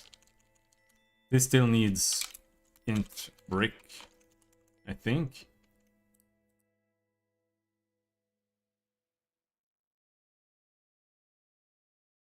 And what we're actually getting is get brick. Change that to...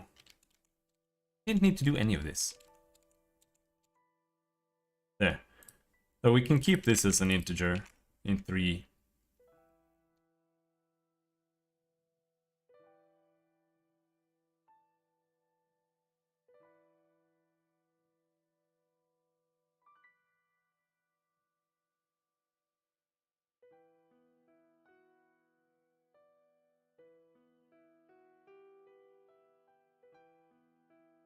Every time you increment the x-axis, the ray needs to move along 4.461 units before it hits the x-axis again.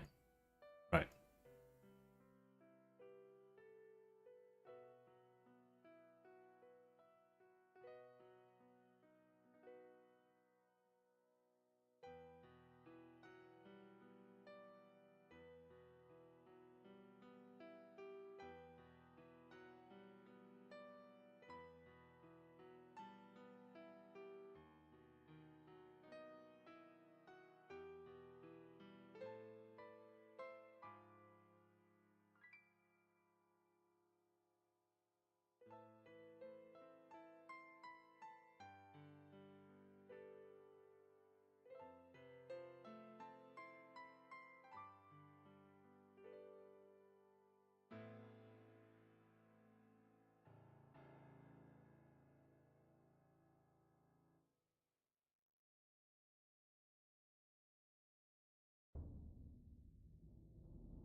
I just want to try this before we take a little break here.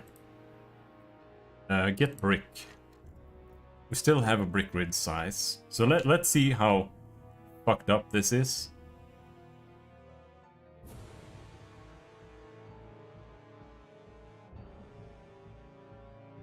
That's gonna be get brick instead.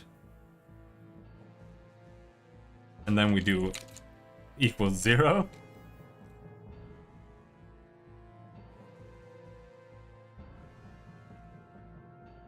That's what I did last time, and it didn't work at all.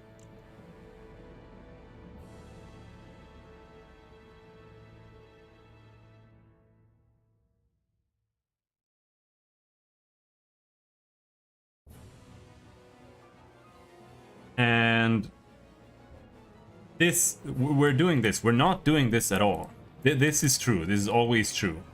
So this is what happens. This is supposed to be this. Use branchless DDDA. And this is basically doing the same thing.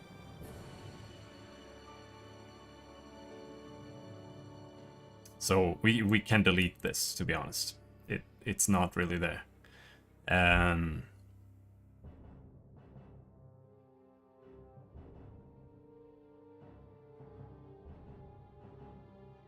then the mask is set there.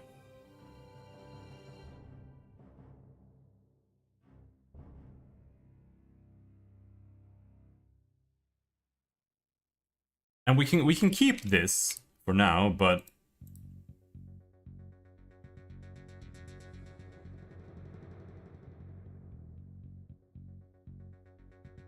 what we should be doing is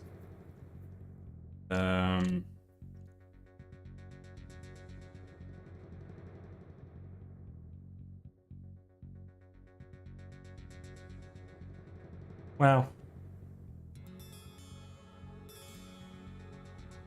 we can do that. We can keep it like that.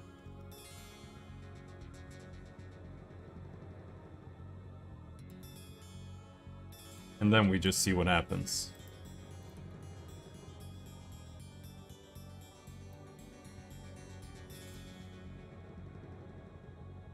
It still does it! I still get the error! What we need to do is, instead of this,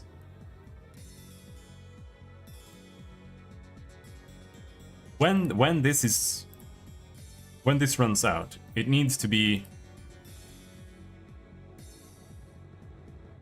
if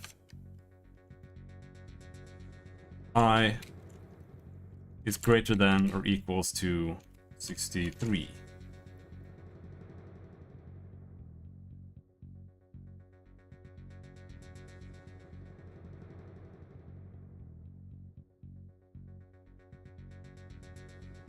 Ask equals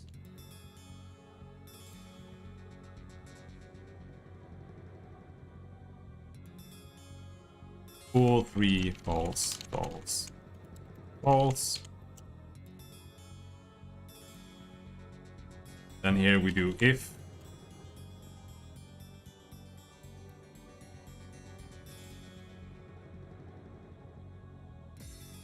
if all mask equals full 3 false, false, false.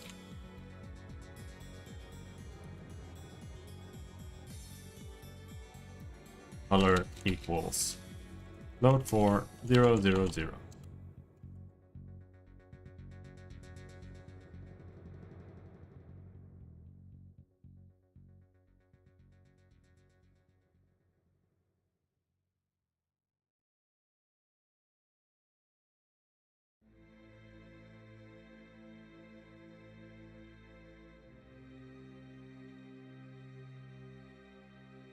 Oh, right. We're flipped. Alright, so now we have a bunch of shit going on here. And I still don't understand why this happens. But it does.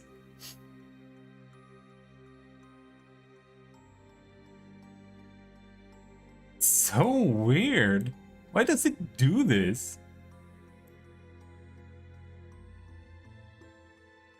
Like, am I stupid?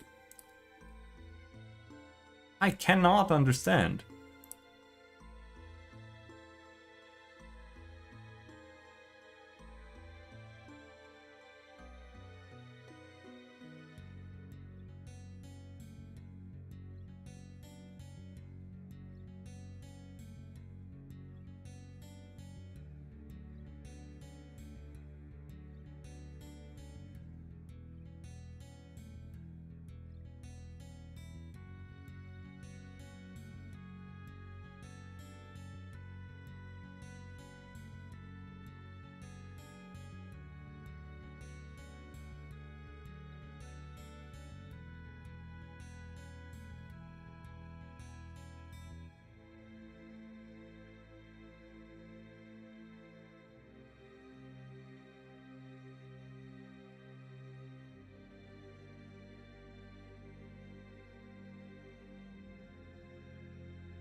We don't need to floor anymore.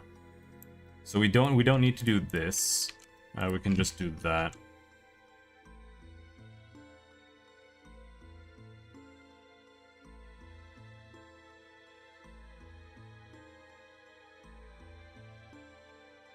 Like there has to be some bullshit that happens that I just do not understand.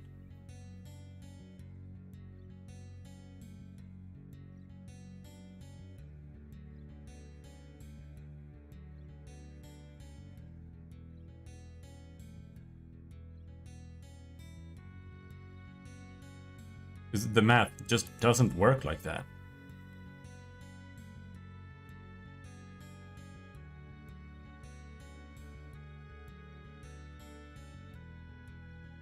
So basically, what we've done is we replaced my previous code with this, and we have the exact same results.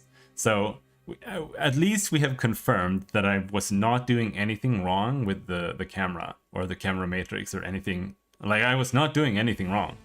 It's still this that's just completely broken, and I don't get why. Like, this makes no sense whatsoever. It makes no sense. How is this possible?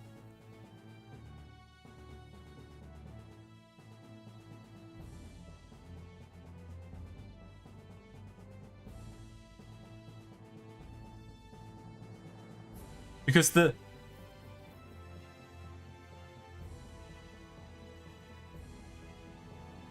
ray just keeps traversing. Like, it just keeps increasing its value.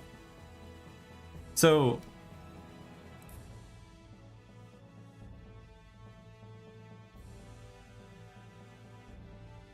this is the correct way to access it. Like, I need this to access the correct index. So why is this impossible? Like, I have to be retarded.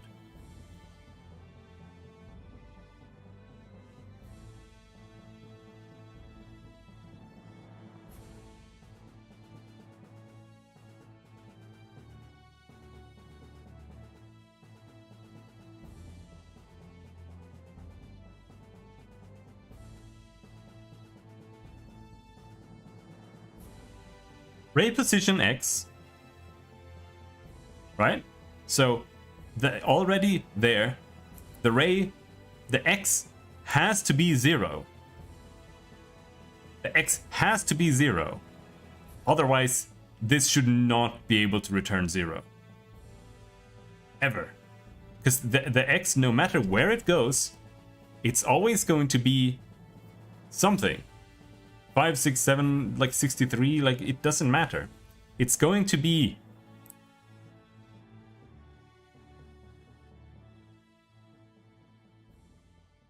There is one thing I can think of that's causing this. And I think it might be what's causing it. Let's do this.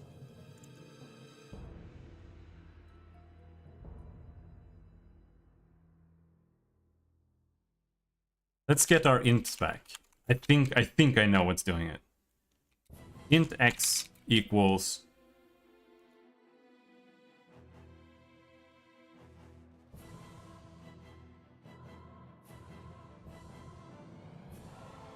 well,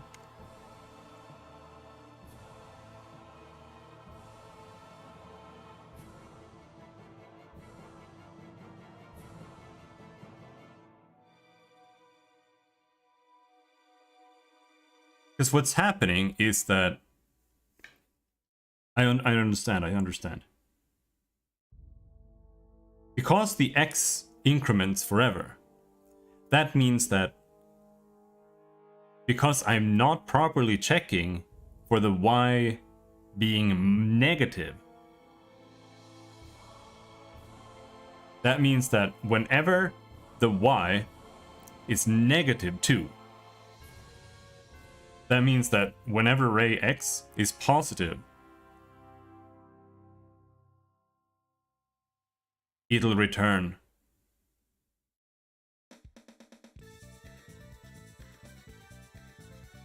So what we should do is we should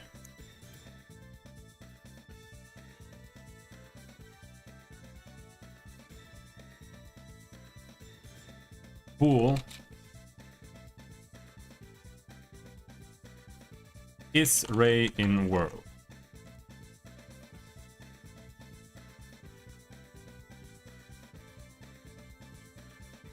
In 3 ray position. And then we do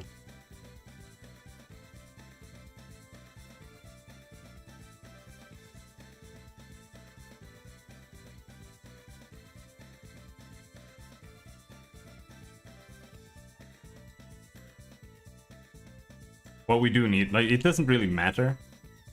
So I don't really need to program that. Because what you could do is you could program the ray to just instantly jump to the start of the world. But you're not ever meant to fly around the world, so it doesn't matter. You're always supposed to be inside it.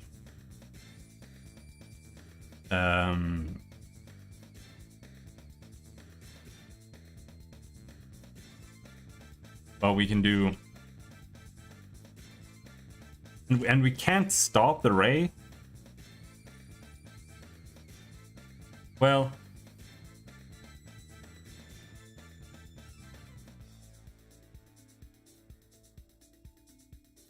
Because what you could do is, like, let's say you're looking up into the sky, but you're actually like 3 tiles away from the top.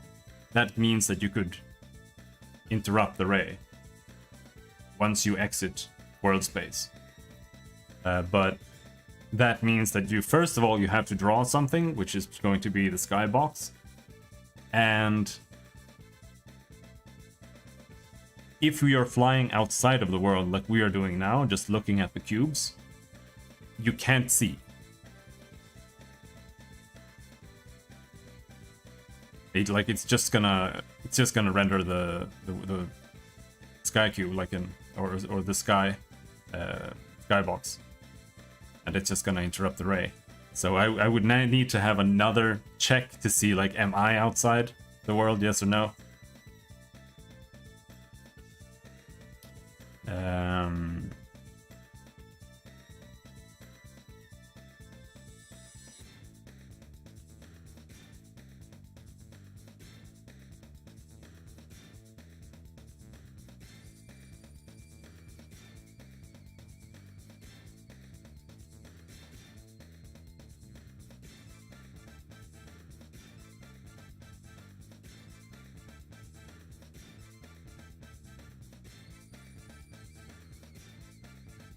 How can you do this?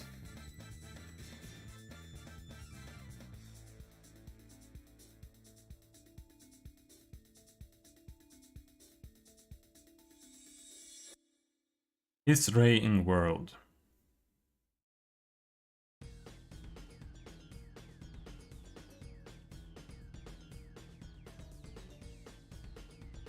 I'm just thinking, like, in terms of not having if statements and stuff unnecessarily.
Fuck it. If ray position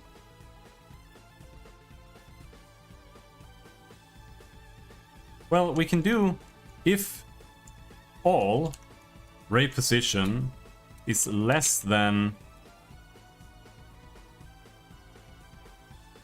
or equal to int 3000.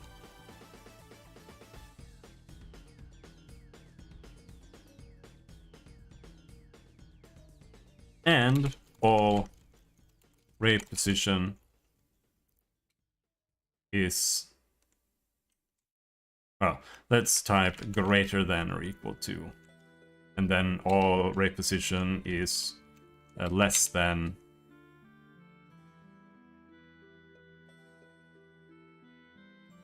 brick grid size.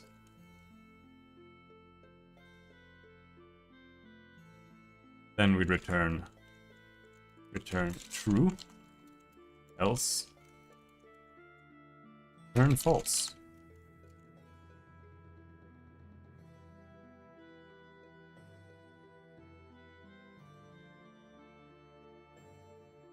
So then here we do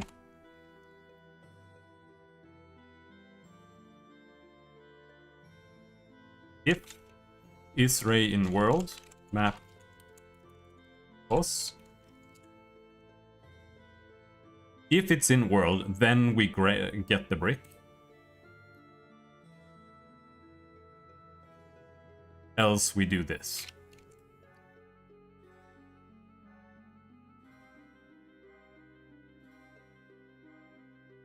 Issue.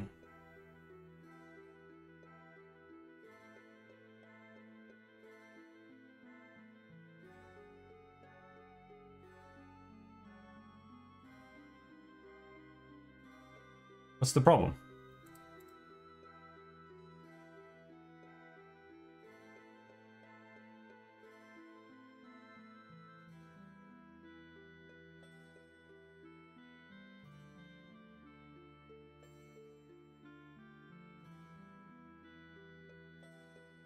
Show me one cube.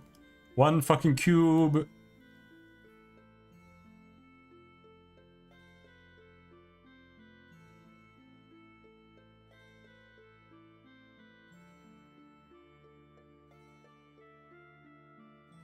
Ah, yes. Oh. Oh. Oh my god. Why was that so hard? You have no idea how long I've been confused about this. Like, those fucking infinite cubes. I've been lying in my bed when I'm trying to sleep, just thinking about the fucking infinite cubes, trying to figure it out, but it's literally just I wasn't checking for if we go negative.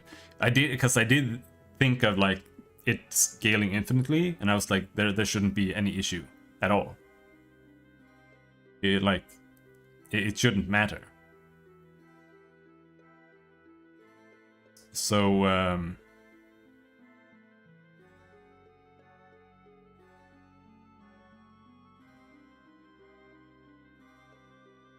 and that's true, it shouldn't matter upwards, but the second any of like this Y or the Z go negative, it'll just keep repeating. Oh, we're finally past that bullshit. Okay, so what we're gonna do is we're gonna delete this.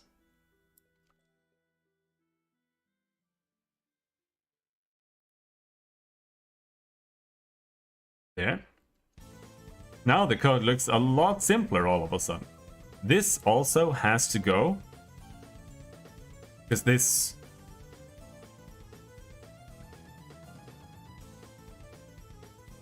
doesn't really tell us anything.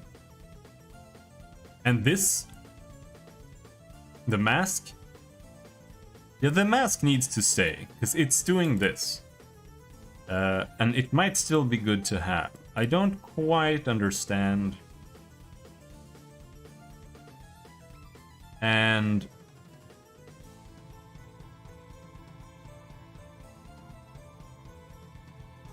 doesn't quite cover everything, right?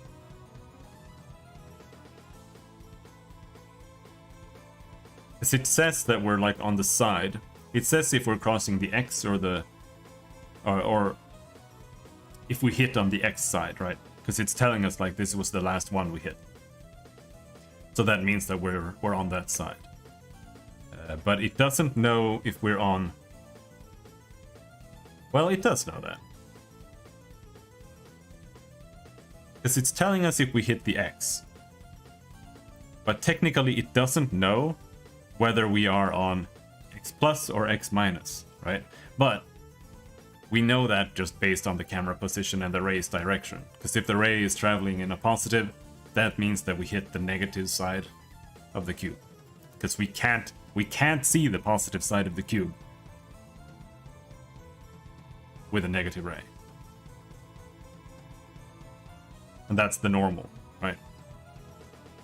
So that way, And I'm just thinking about like texturing and stuff. So like, what if I have a texture that has like different sides, and I want to texture something?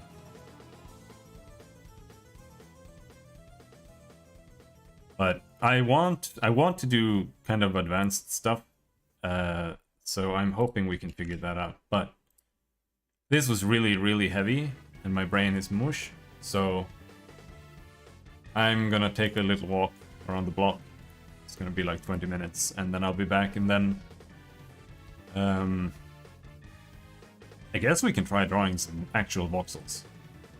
Like what we need to do is we need to implement the brick map text here, because what we need to do is we need to hit the brick map, and then it needs to check the brick map's bitmap and see, is there anything in here? Yes, no.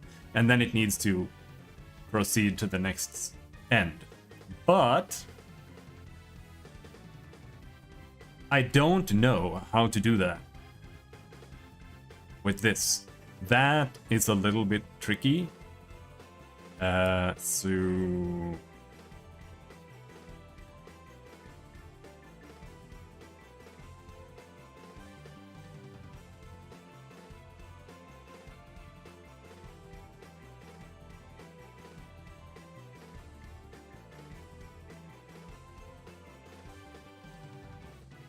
yeah.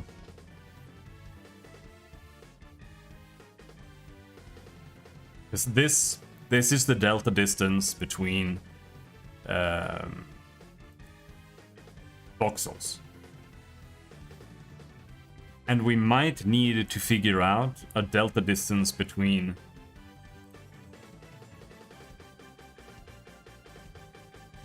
bricks.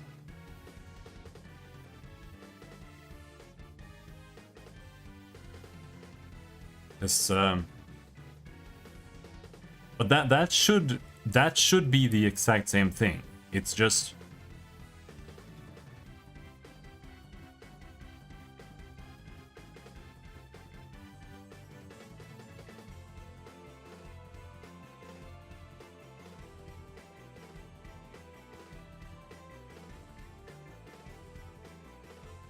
we have to figure out a way to do it. I think it's basically just taking the delta distance and the side distance.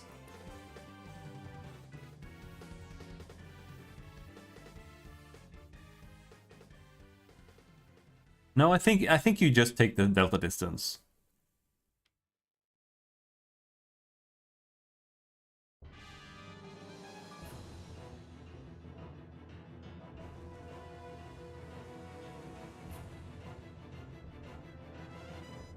And divide it by 8.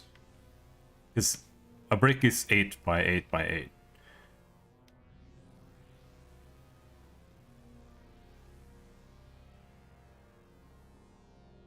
I don't know if that makes sense.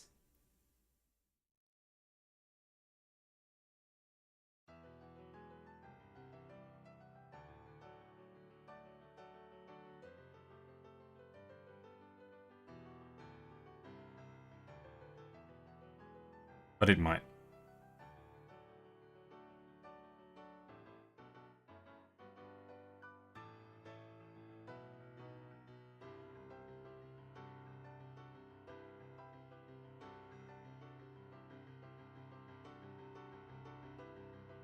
Because this is literally what we need to do. The difference is just that the voxel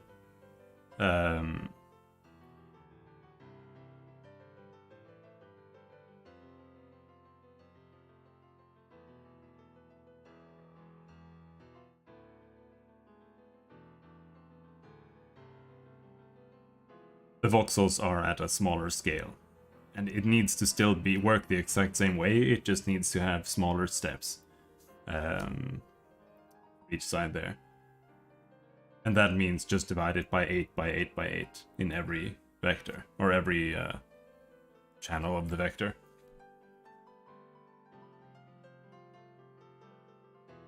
Oof. But we'll do that when I get back, so see you in like 15 to 20 minutes.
And we're back.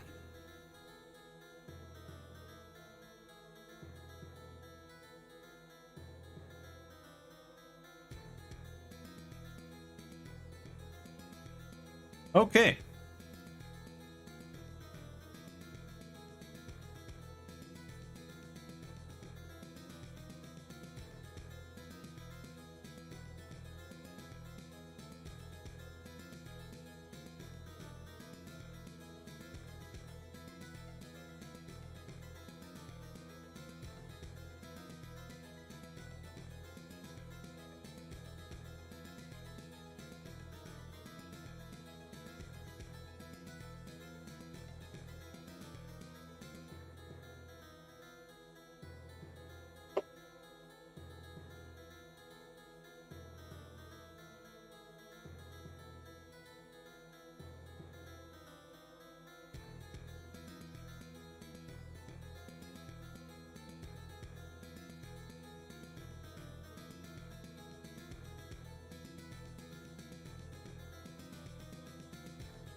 So, what do we need?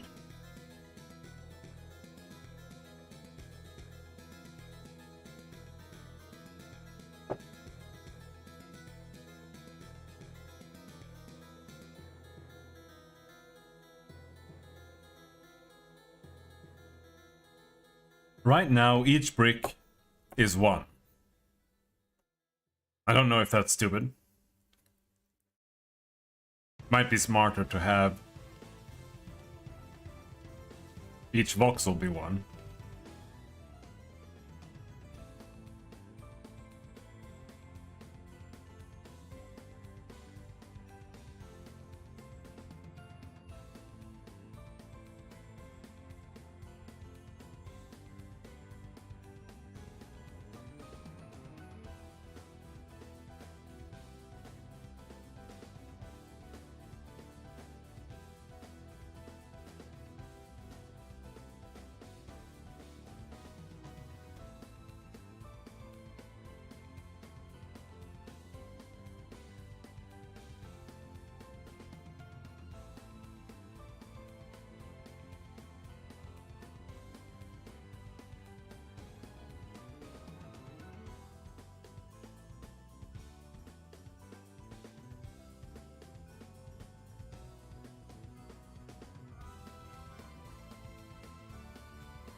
I'm just thinking how you would do it.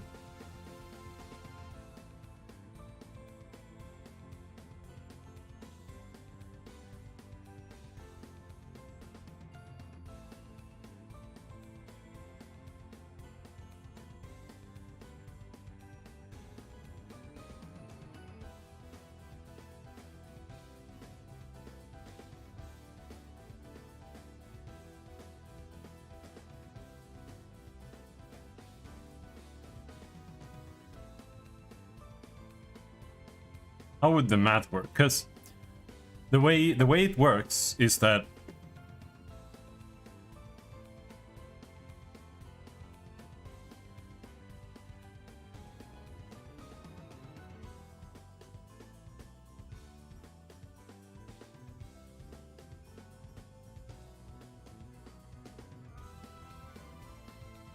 what is the length of 111?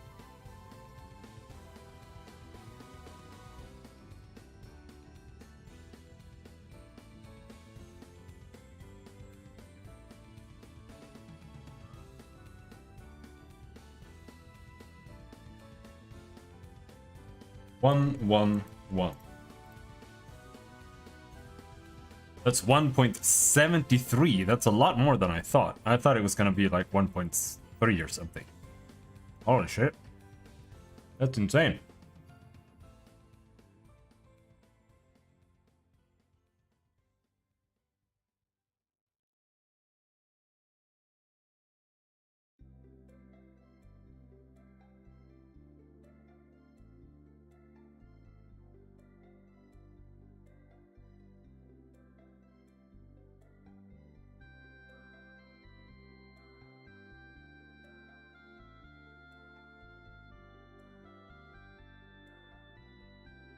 But basically, from what I can gather,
if you're at this side, like you're standing here, and you have, let's say we are standing here. No, I don't remember what my camera was, but let's say we're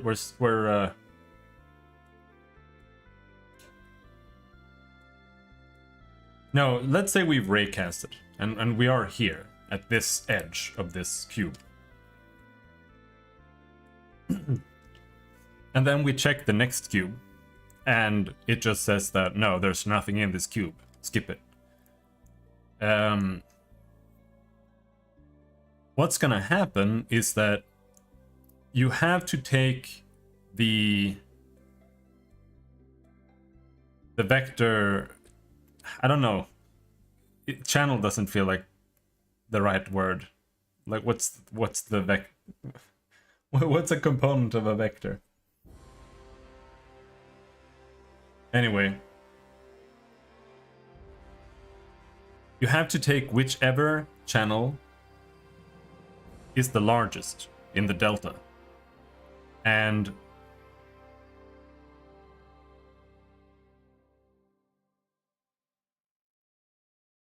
then you have to stretch that, you have to normalize that, I think. This is my theory, at least. You have to normalize that to 8. Because that's our brick width. And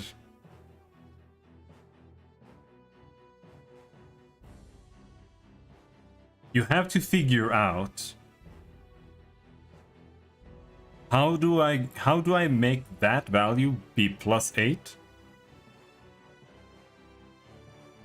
And then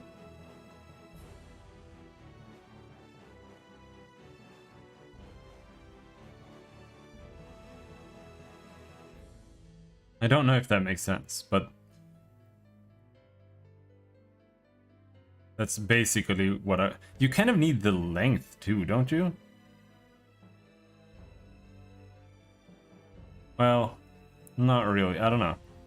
But like you would skip it 8 instantly.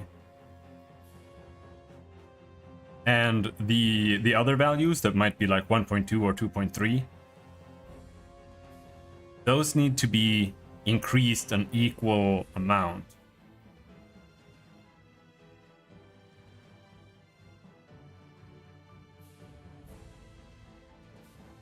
Somehow.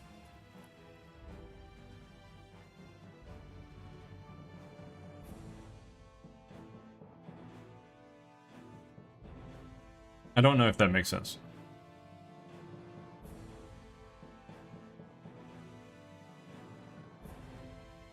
Let's say we have 4.3. How can we turn 4.3 into 8?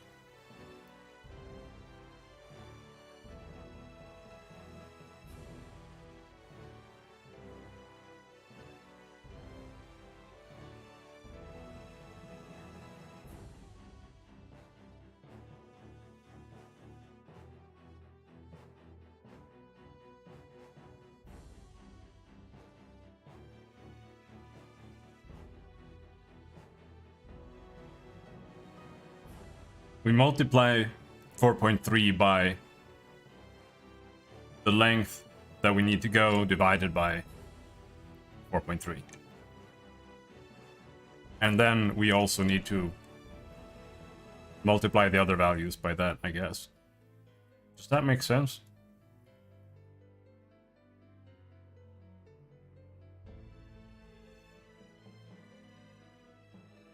I don't think so necessarily, though it might.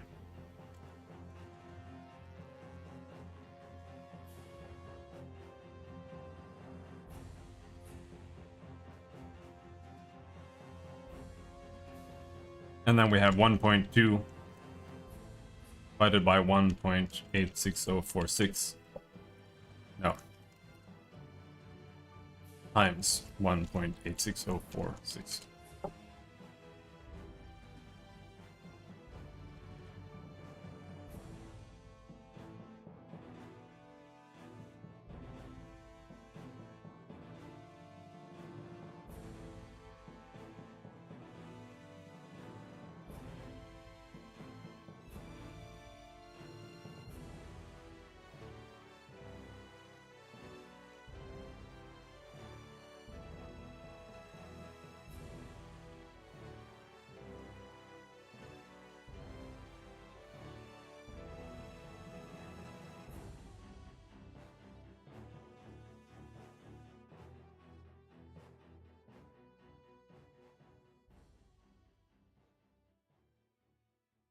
I think it might make sense.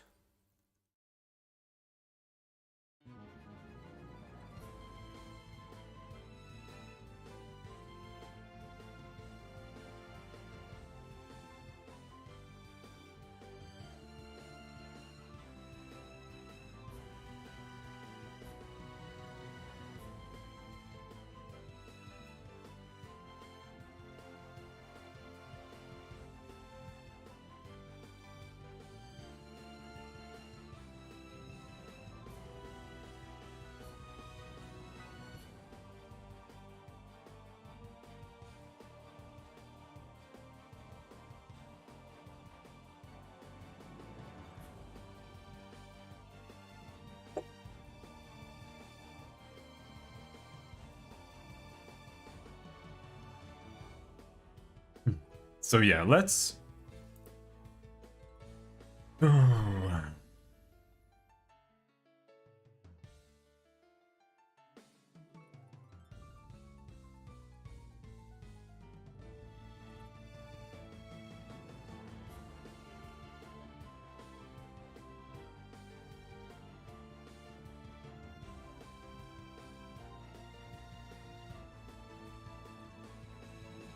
Here we do get brick. In get brick, let's change it so that 1 is 1 voxel. And that means that get brick, it needs to do this, but it needs to be return floor this divided by 512. Because that way, once we reach 512, that means that we are on the second, also known as 1, the second brick. Yeah.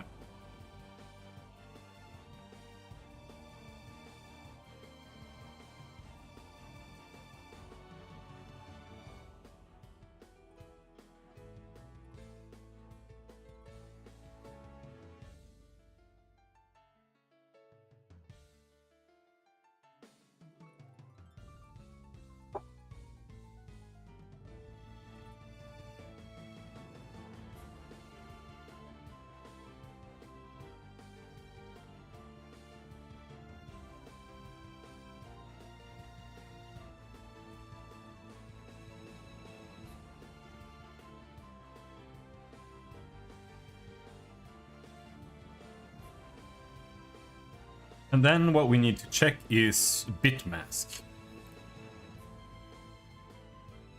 And for that, we don't need a voxel index. Right?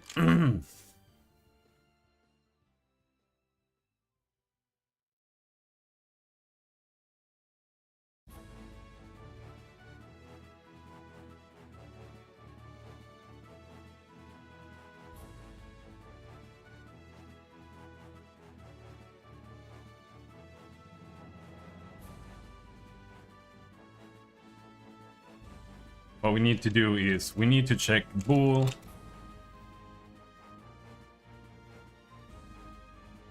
check brick bitmask. And that's gonna take an int brick. That's simple, I believe.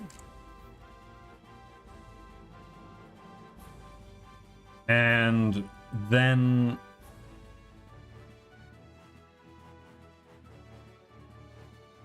we need to do for I equals int I equals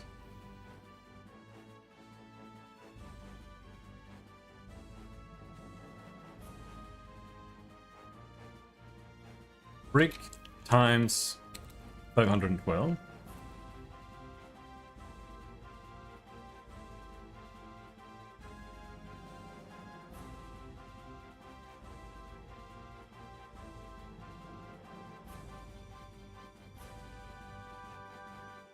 I is less than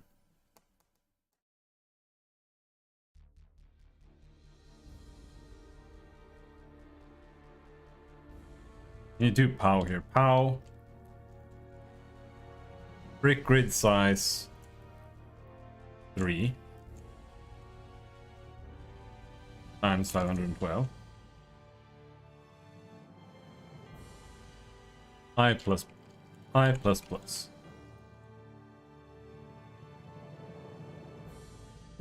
And then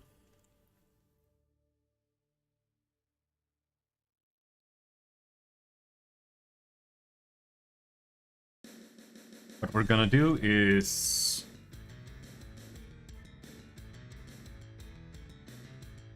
bitmaps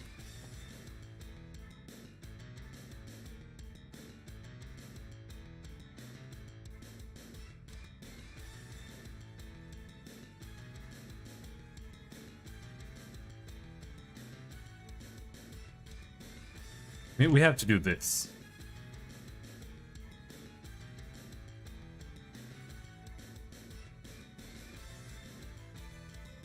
So I should be able to do this without anything. Just access like that, and then we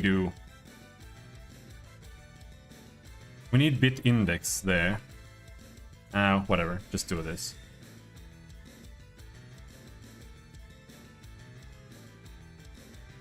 Let's do int voxel index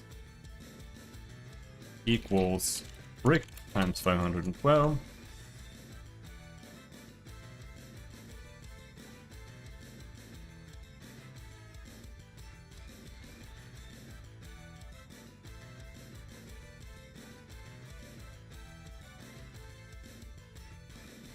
Then bit index.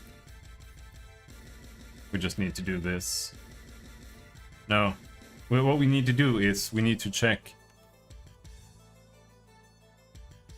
if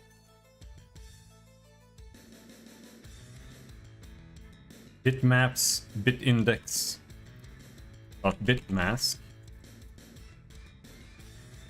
it's not equal 0.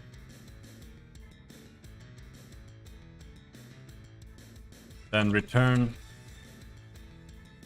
true, else return false. But this isn't quite true. We don't want to check this. What we want to check is not the whole brick grid. We want to check the voxel index plus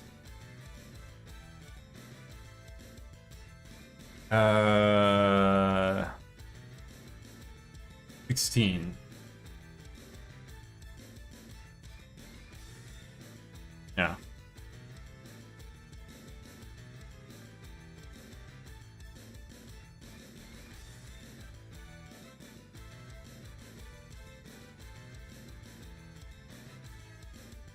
It should be right.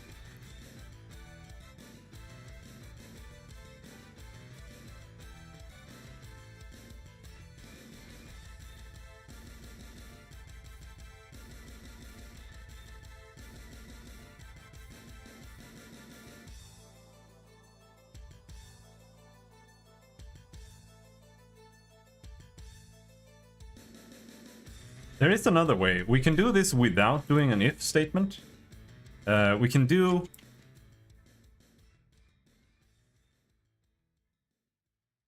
The difference is that it means that we have to... Like, either we have a bunch of if statements that keeps repeating, or we do all of this. So what we can do is we declare an int here, and that's gonna be...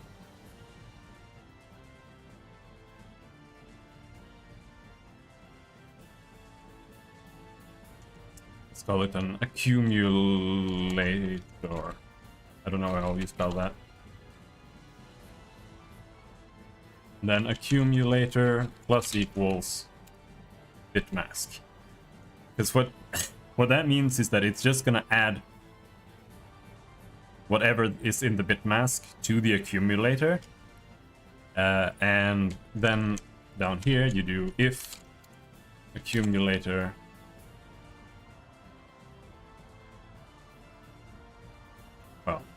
oh, come on.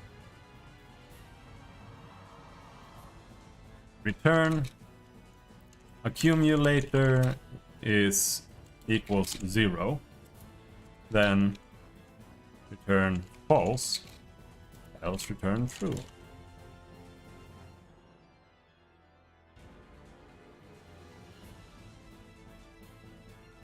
I don't know if that counts as branching code.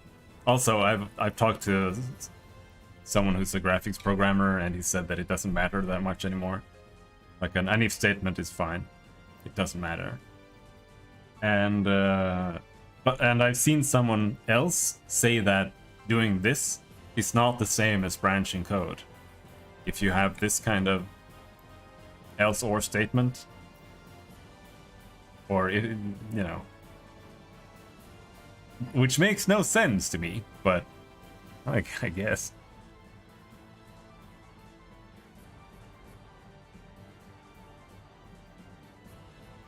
But I guess the branch doesn't really matter if it's just like this or that. But if you got this huge code or that huge code, I think that's when it can matter. But from what I understand, it doesn't really matter anymore.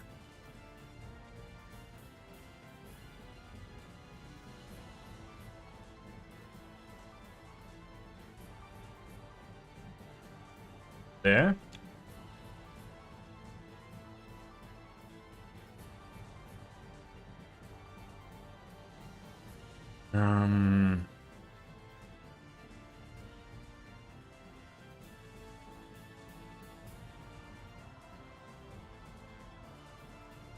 That does not need anything.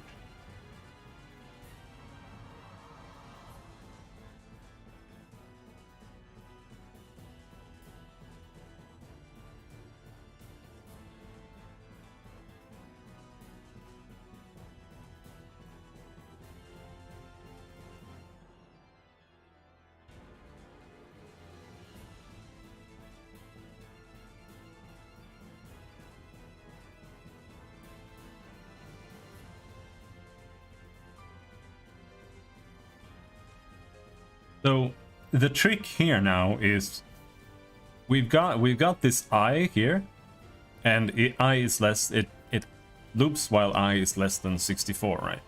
So the trick here is not increasing that, but at the same time increasing how far the ray goes. So it doesn't just go 64 steps, it needs to go further. And that's gonna be tricky, because I don't really know. In here, we can do check brick bitmask.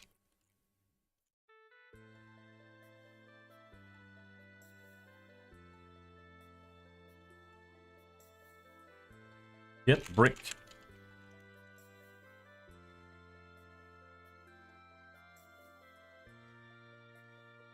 Well, maybe we should have int brick equals, or int brick equals 0. And then in here, every time we should do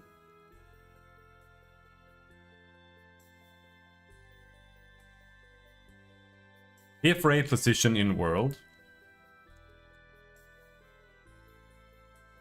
then we do brick equals get brick map position. And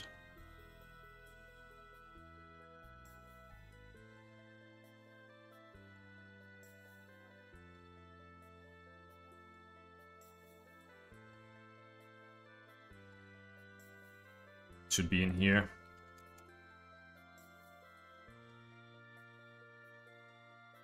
Then we need to do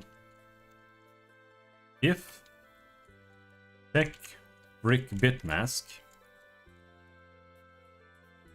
brick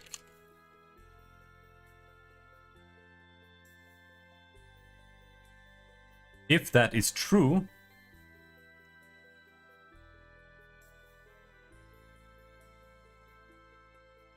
then we do this.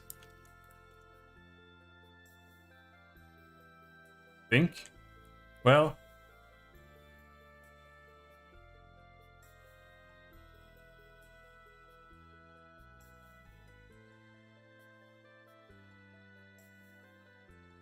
yeah.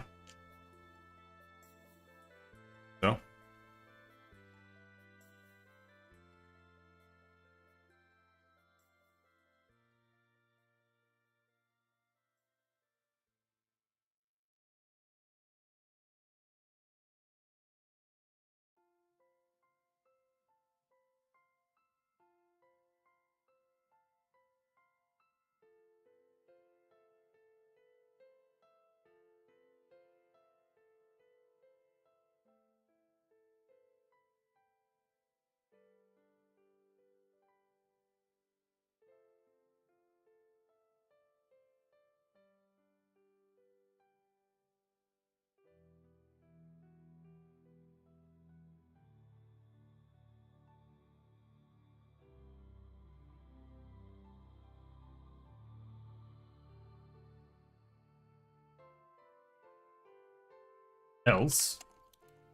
else means that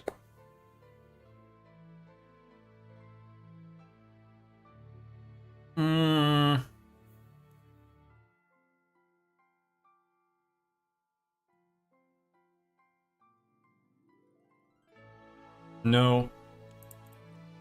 I want another thing here. Let's see, int brick or bool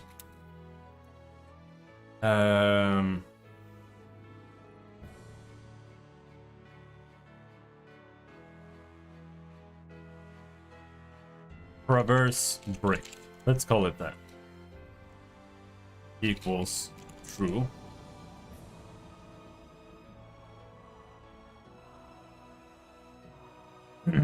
And then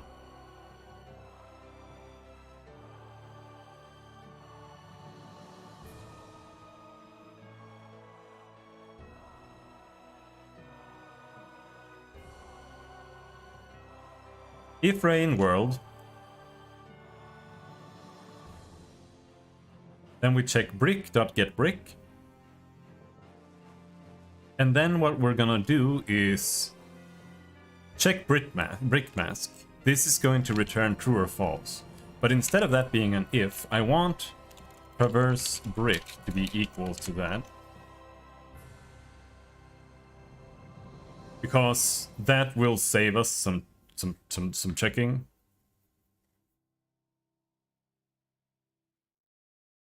I believe.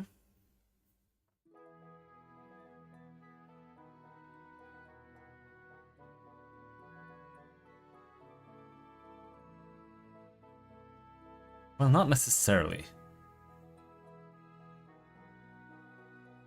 I would avoid checking that if I can, but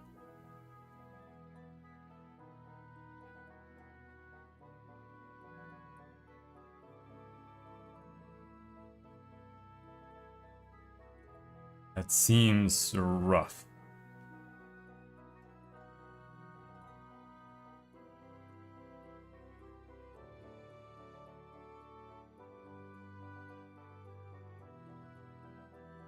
Because I would only really want to check that if we have traversed a full brick and we are entering the next brick. That's when I want to check that.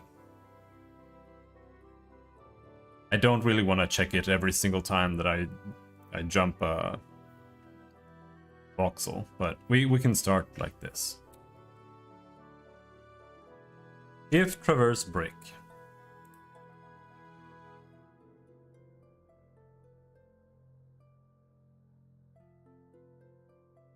Then we're done. Like that's all we need to do. We're just doing this.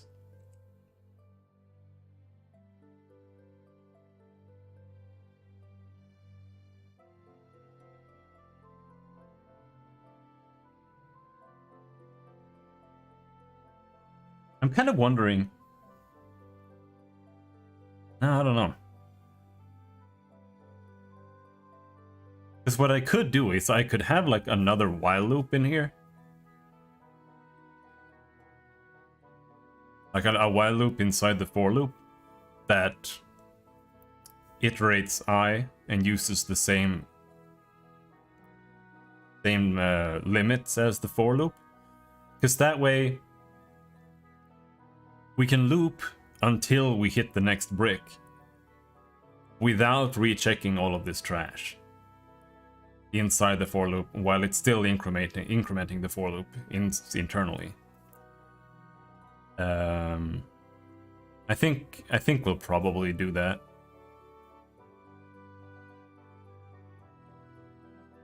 But at the same time, it needs. We can do that later. It's right. It still needs to check the brick. It needs to know when we get to the next brick, regardless. So there needs to be some check.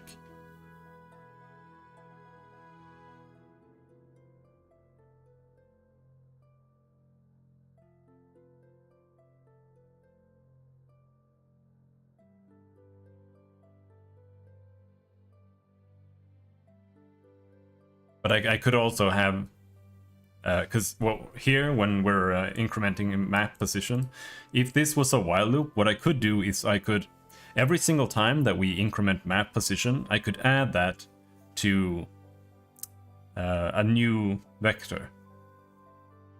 Like I could say when we enter here, I set a new int, like traversal. int3 traversal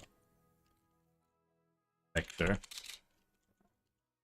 or traversal dist or whatever you want to call it equals int3 0 0 0, and then I can add this map position step every single time that we do something there, and then once this reaches 8 or 7 or whatever, that means that the while loop breaks and we're in the next brick, right? And that would also increment the brick based on what this is, right?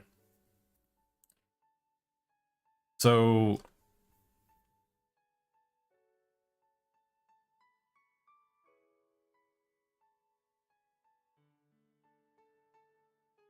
but we're doing that now. That's fine.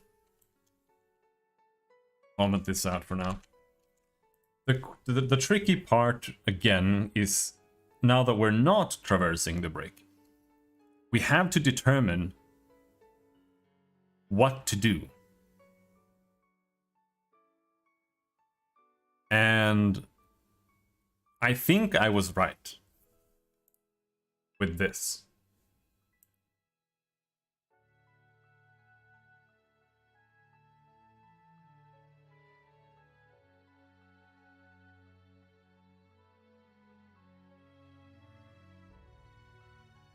And what you need to do then is it's gonna be float max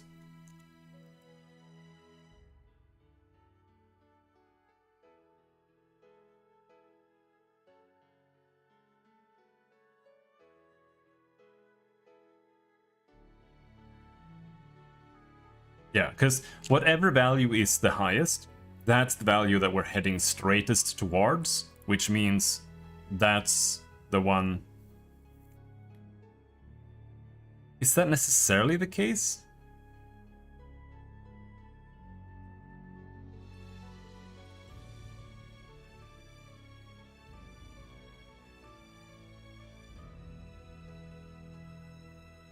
It might not necessarily be the case that that's always correct.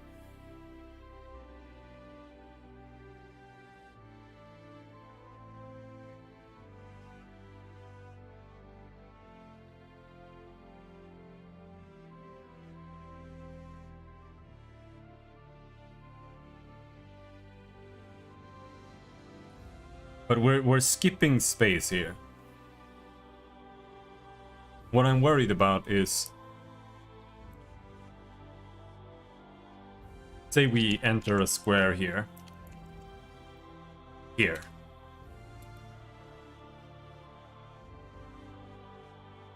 Now here, the x-axis is obviously the one that we're heading straight up towards. But if I stretch this out,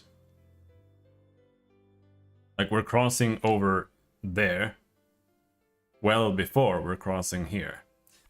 So we kind of also need to know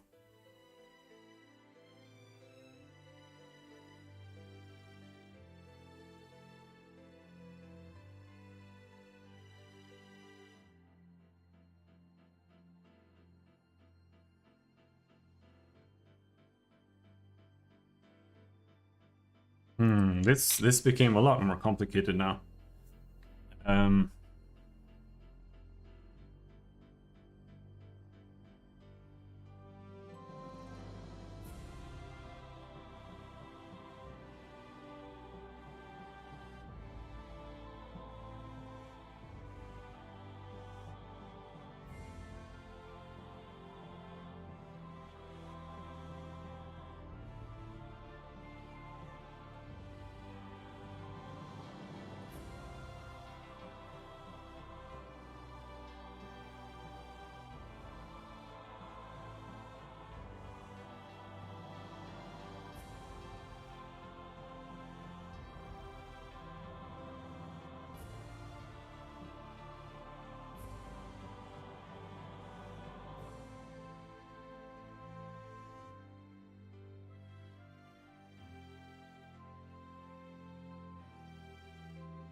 what we need is, we need the delta between where we are now and the direction we're heading for every direction.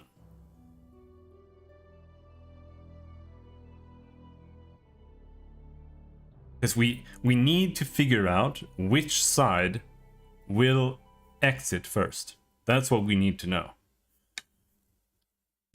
So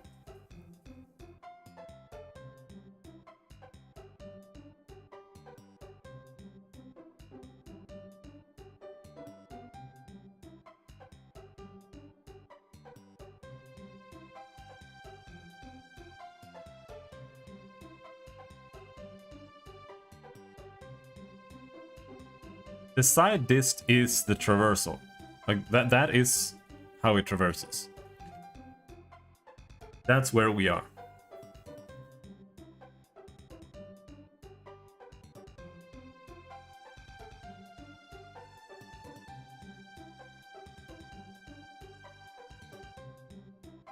I believe.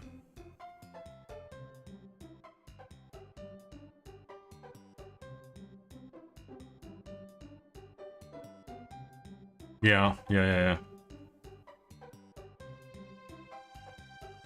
Well, hold on.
Yeah.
I think more or less.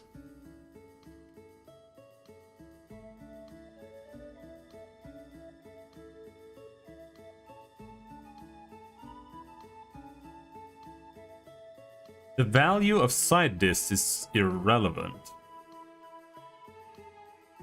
Because it's...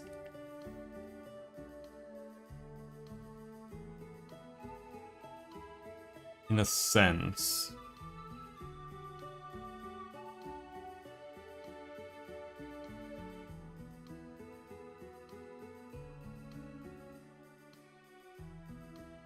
I don't know if I'm right when I say that.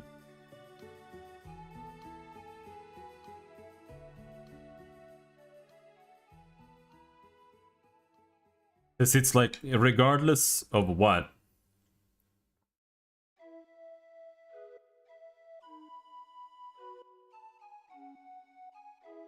whichever value is the lowest gets incremented.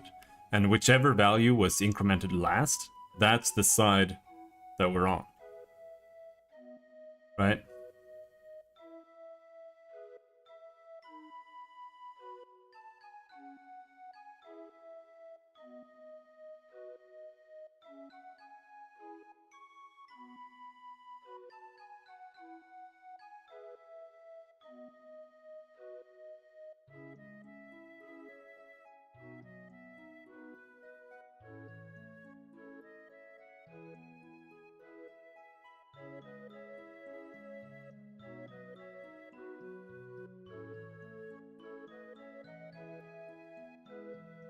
I think the side disk still matters, so...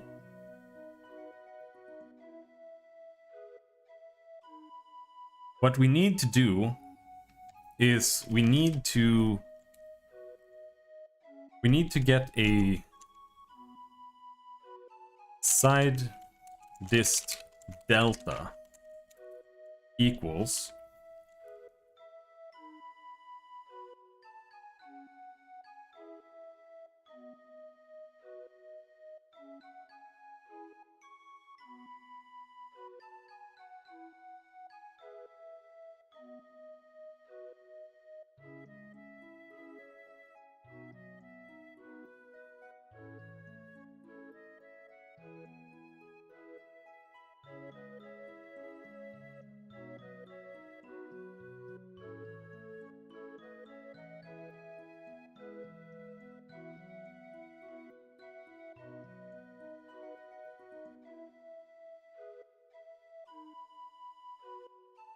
should be a float 3.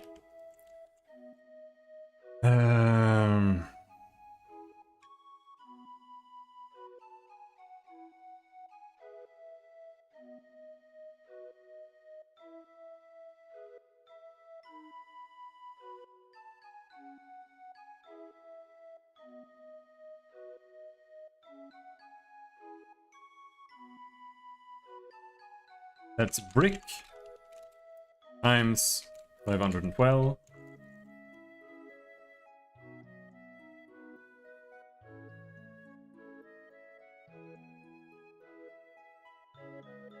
Well, is it?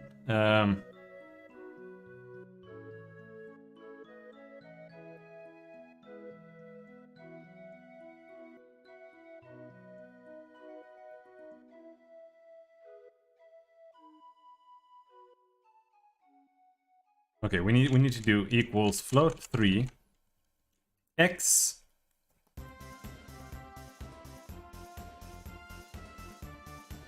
side dist minus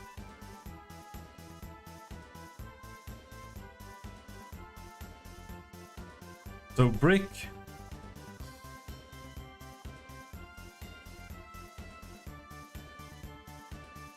divided by brick grid size.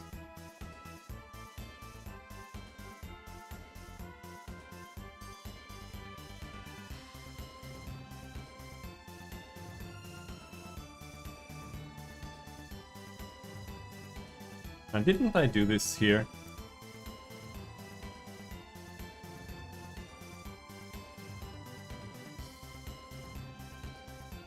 Modular bullshit.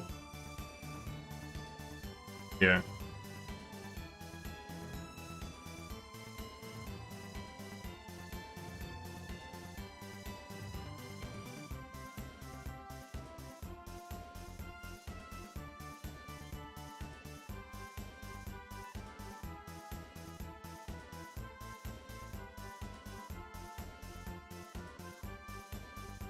I don't know if that works here, but we'll see.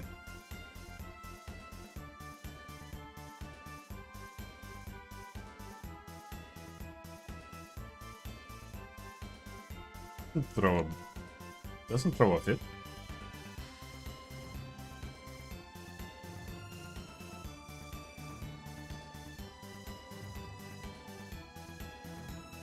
All right.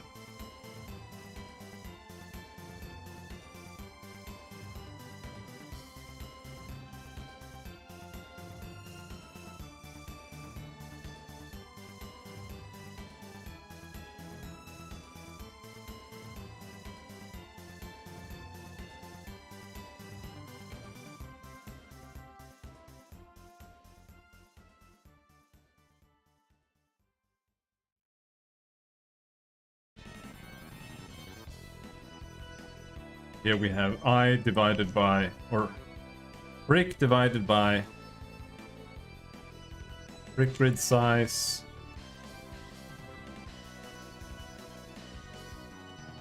That makes sense.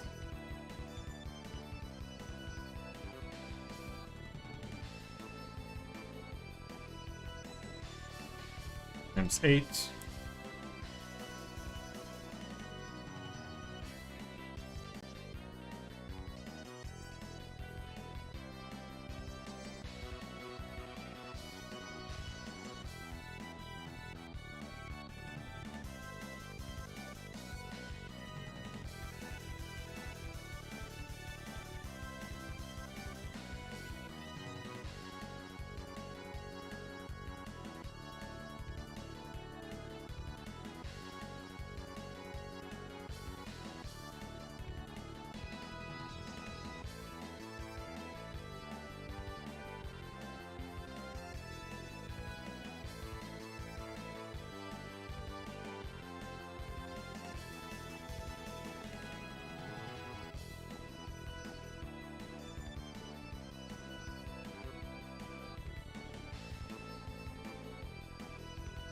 I think that should work.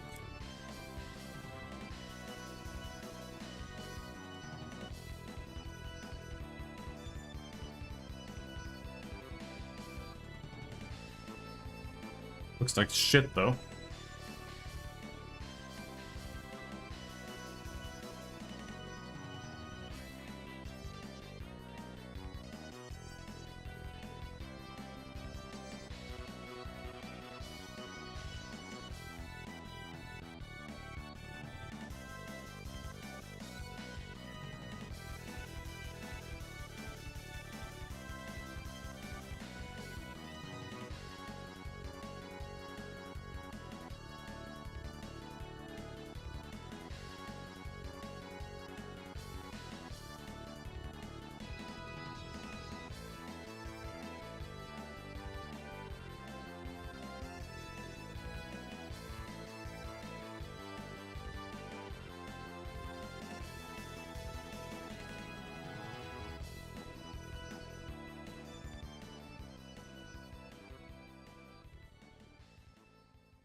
Yeah.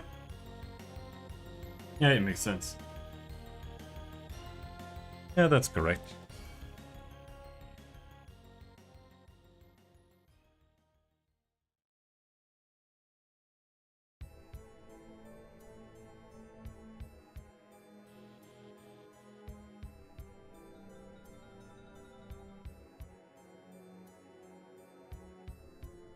So then we take our side distance and we subtract the bricks floored X, Y, and Z value, right?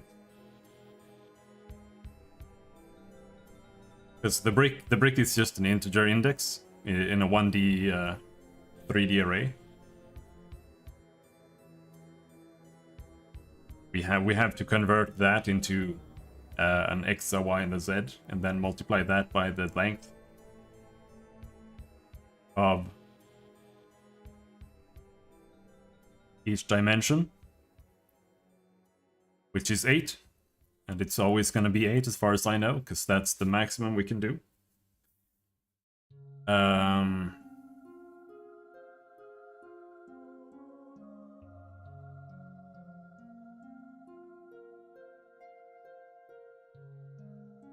That will give us a delta.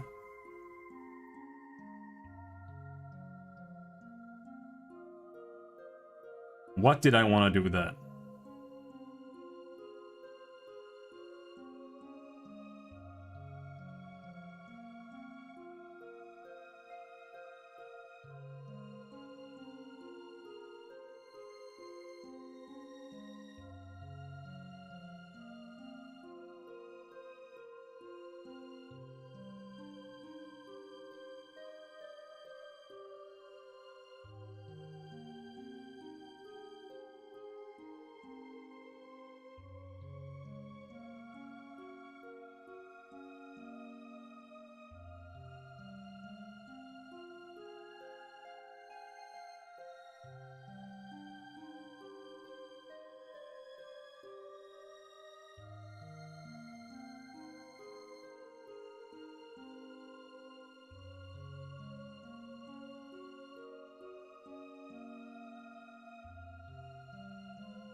Basically what I need is, I need the fastest way to figure out which axis will enter the next brick first. And then we need to increment the remaining two by the increase, or by the normalized increase.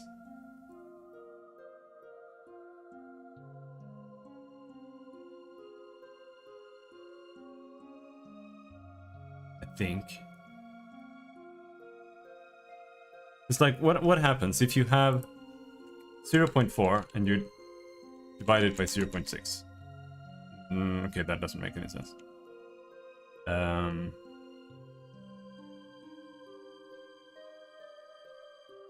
1 divided by 0.4. So 0.6 divided by, or no, 0.4. No, 0.4 divided by 2.5. No, 0.4 times 2.5. That's how it works. Then you get 1.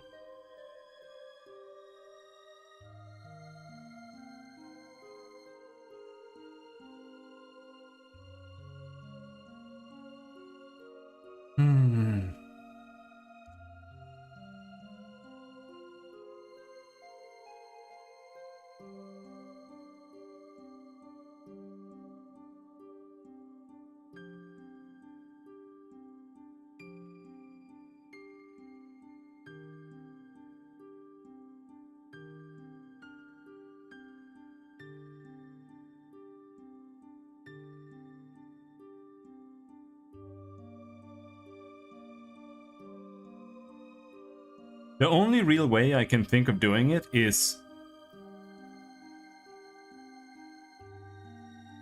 if we increment the largest value in the delta, or in the delta distance, and we increase that to be the next brick. And then we take that value and we increment the other two as just as much. And then we check these other two values, and then we check them against their sided deltas. And then we see if any of them overshoots, then whichever one overshoots the most is the real value that we should be incrementing. But can you do that in an easier way? Because it feels like such a roundabout method.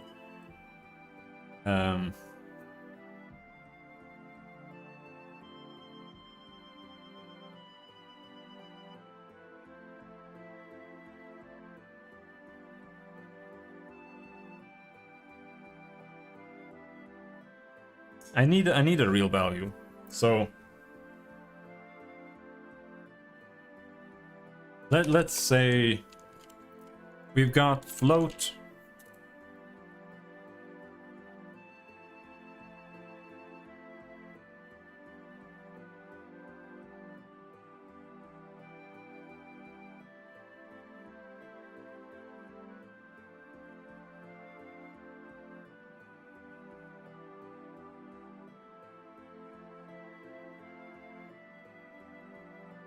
Float 3.5, 6.2.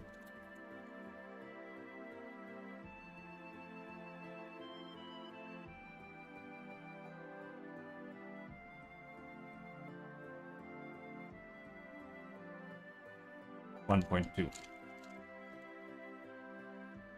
That's where we are.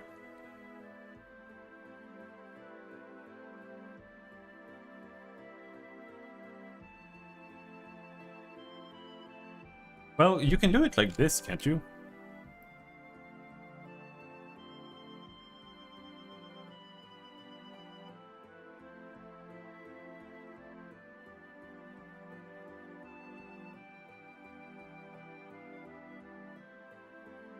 Well, let's be real. One of these...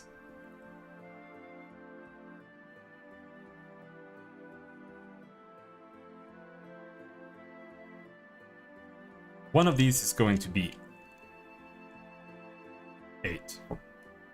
Because we just hit that next brick. Let's go with X being 8. That makes everything so much easier.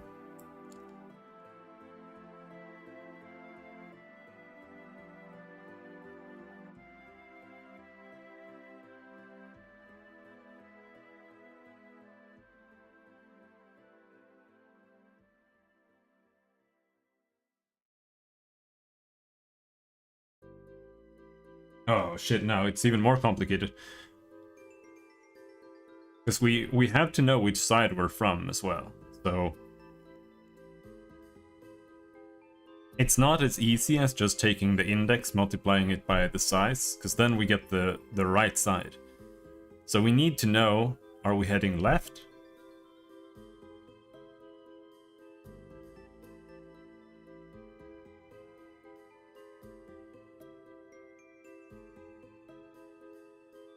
But we can do that with some absing, I think.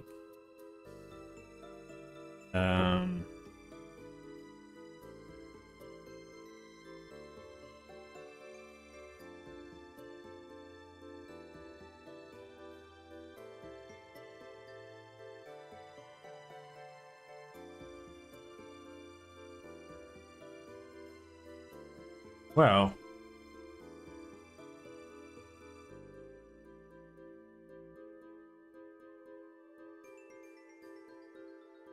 As a matter of fact, all we need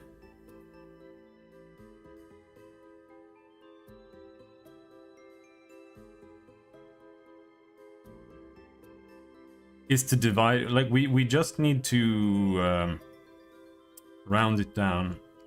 I wish there was a proper function for that. Well, there is. It's the modulo. So we just do that modulo 8.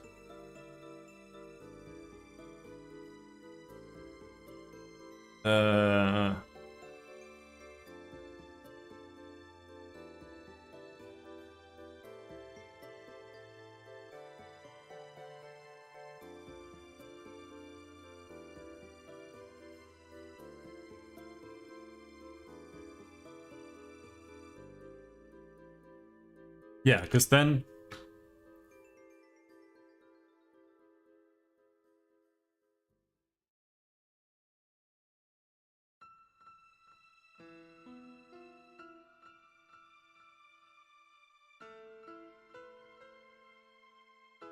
we get the remainder. And for the 8, like regardless of we're on the right side and we're at 16, or if we're on 8, it'll always return 0.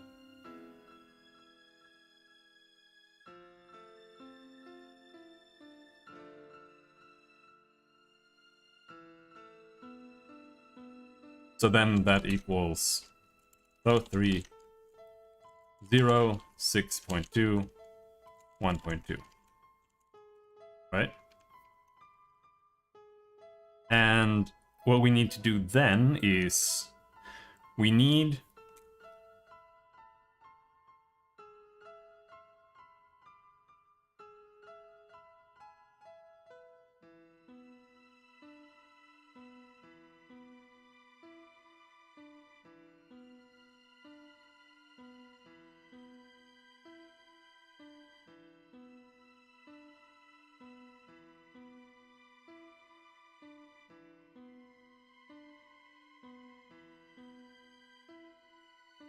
float 3888 minus float 3 0, 0.6 6.2 1.2, right? But here's the crux here.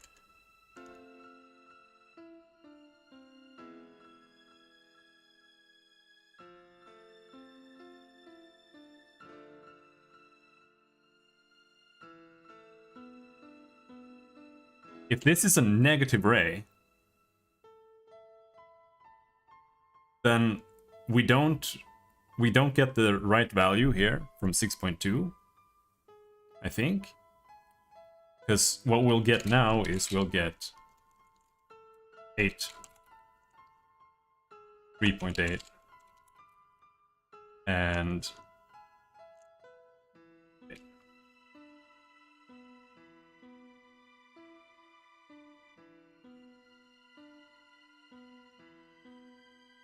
But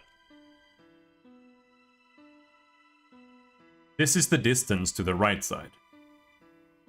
So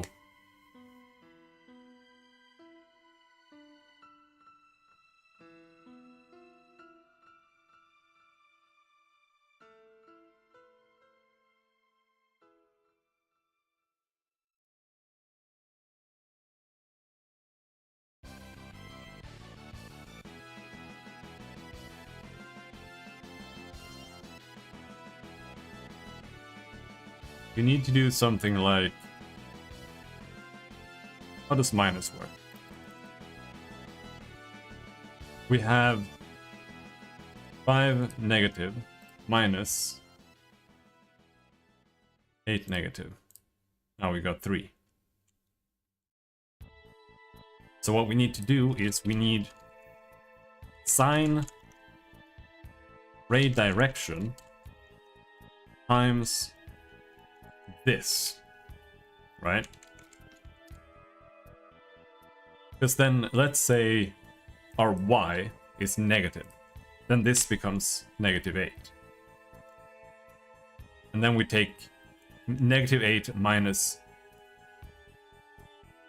6.2. Wait, no, I did double negative there. Okay, fuck. 8 negative minus 5. Okay, that sucks.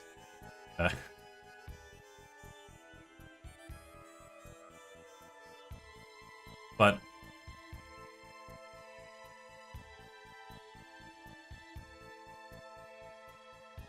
we could do that here too then, right?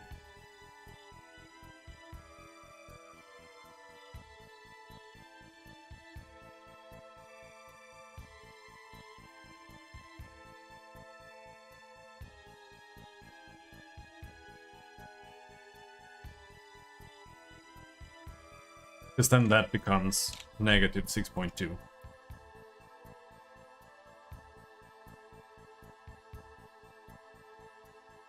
And then we get 8 negative minus 6.2 negative. And then we get negative 1.8. And that means we have to abs the whole thing. That way we get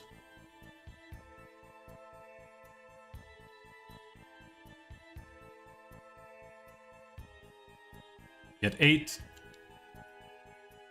get 1.8,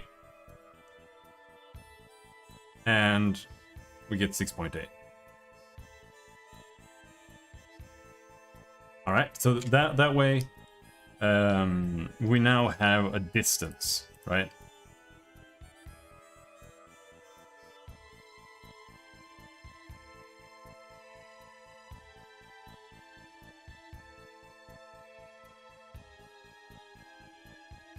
And then my idea was to take this distance and you divide it by the delta distance.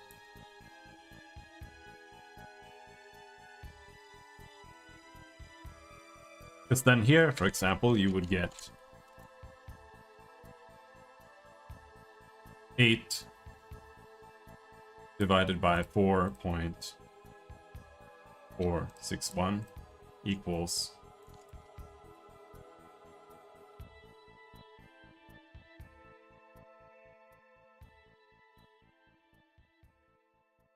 1.8 divided by 1.283. We get 4.1803 and 6.8 divided by 1.4 no 1710.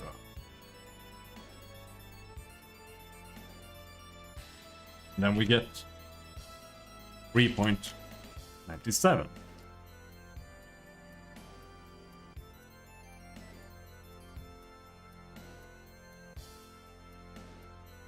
So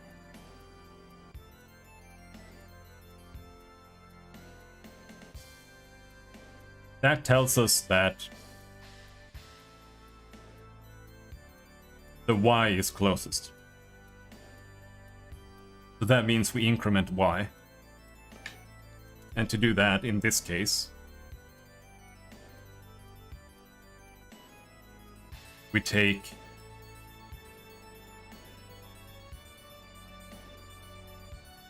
starting to forget what we've got here. But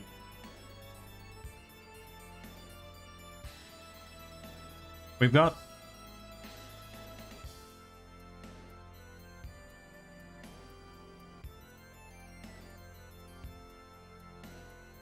We've got 6.2, so we've got 1.8.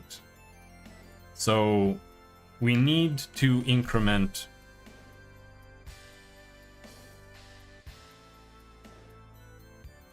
1.8 divided by 1.283, right? 1.8 divided by 1.283. Then we get this very large value here. Let's go with a pretty big one.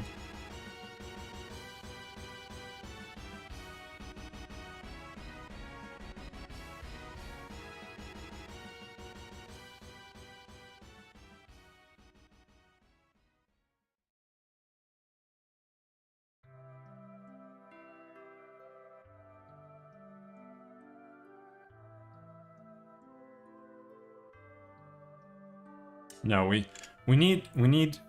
Well, yeah.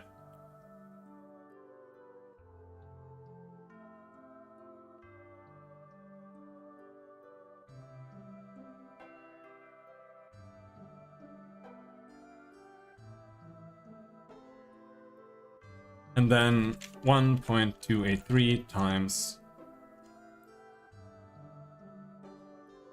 that is 1.8.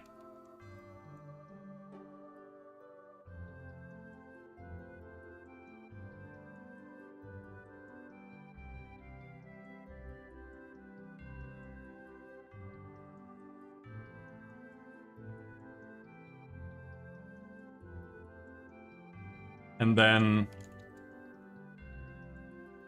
we need to, but what we need to do is float 3, 4.461, 1.283, 1.010 times that equals F3 4.461. Well, no, this is... And no, this is correct. 4.461 times equals 6.259.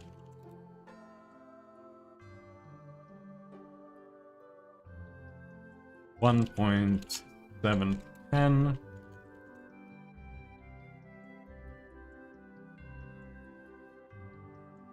is 23990, and this is 1.8, right? And then we take our current side dist, which is this value,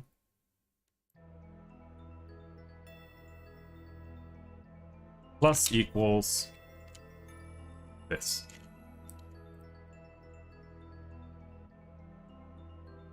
Right? And then we also need to iterate our map, or our map position, and that value is this, I believe.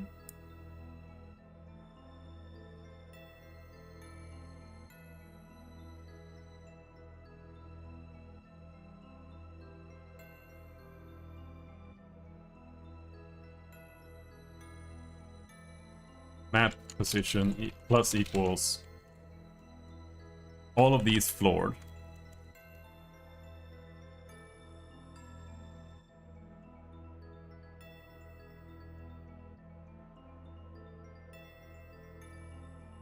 I'm quite certain this is how it ends up going.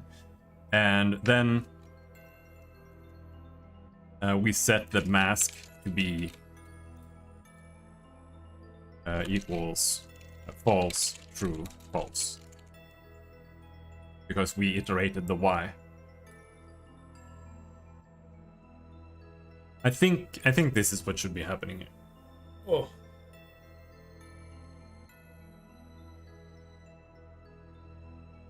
Bye-bye.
Alright, let's try typing this down in a way that makes some sense.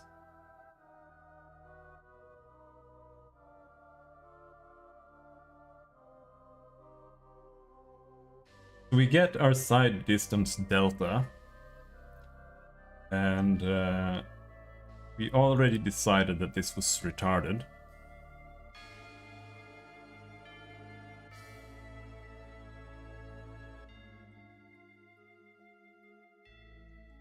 The side distance delta is determined by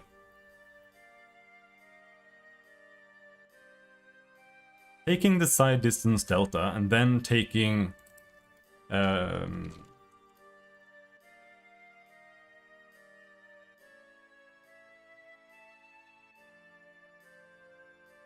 side dist minus floor side dist minus, well, minus side dist minus floor side dist.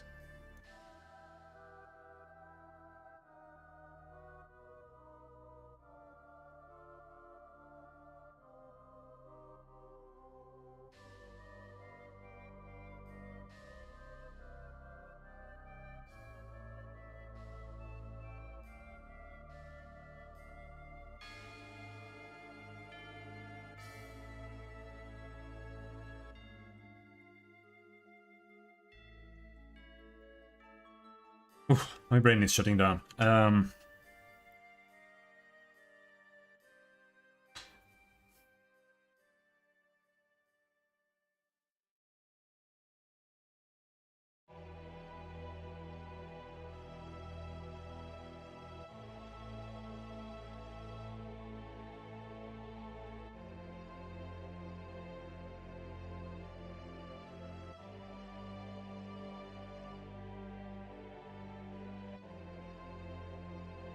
We need this is the side distance on the voxel.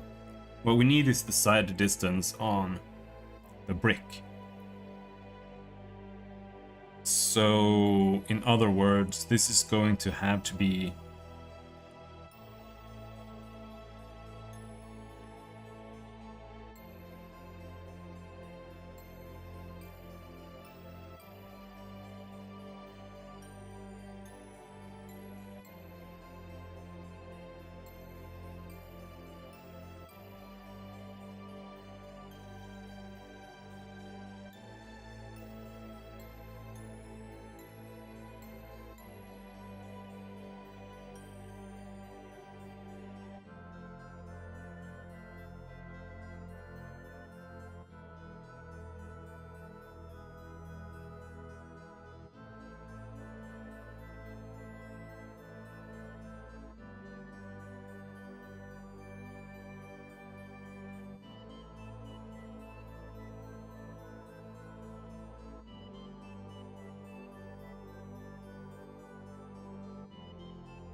okay, let's say we have 12, right? Then what we need is side distance is 12.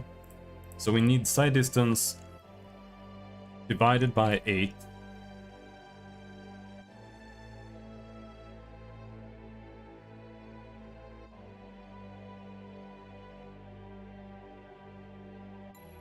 Floor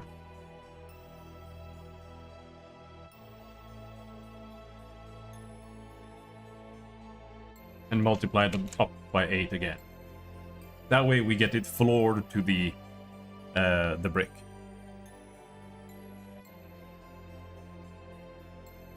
So now we have our side distance delta.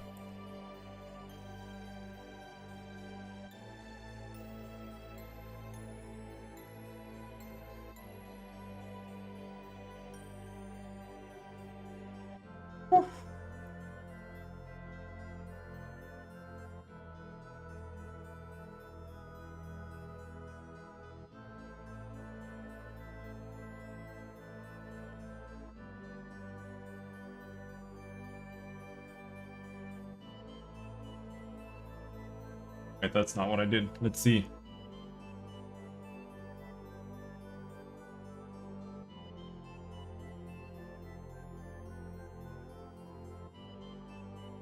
Side dist delta equals abs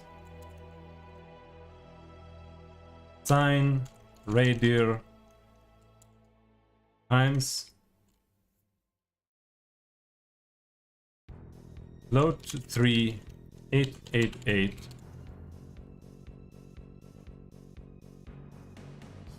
minus sine radier times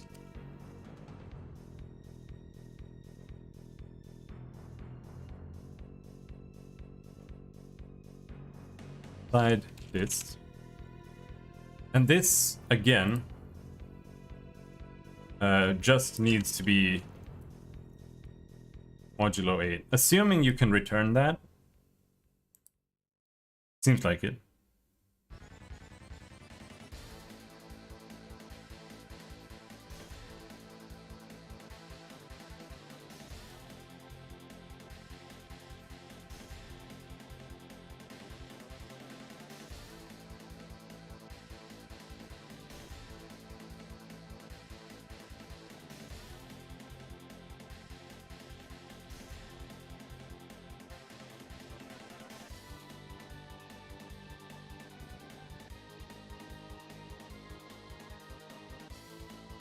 Like that.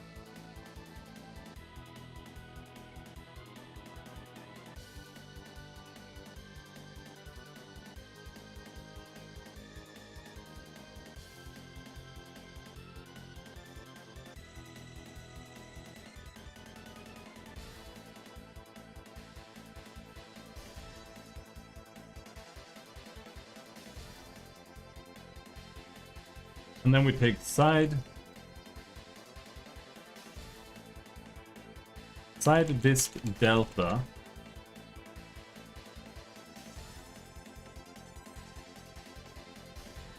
what should we call this? Float 3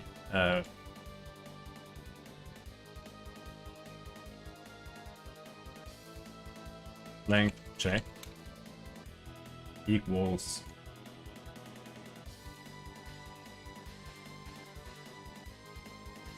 side dist delta divided by delta dist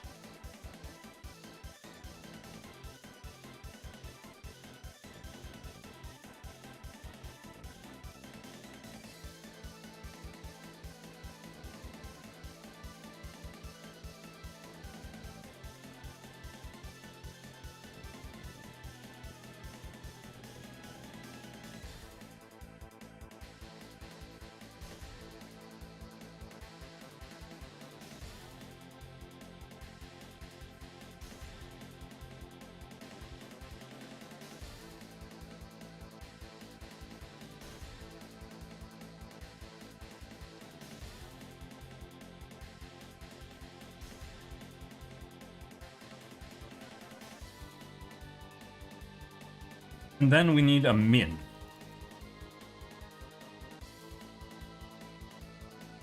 Right?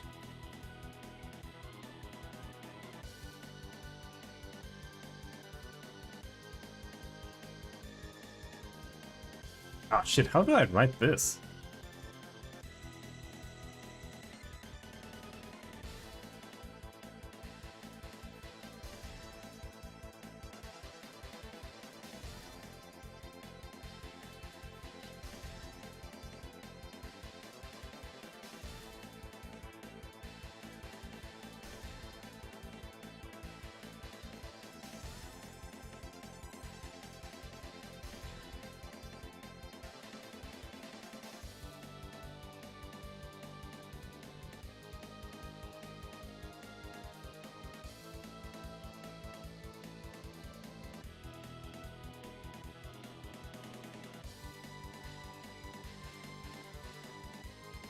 And then we go float.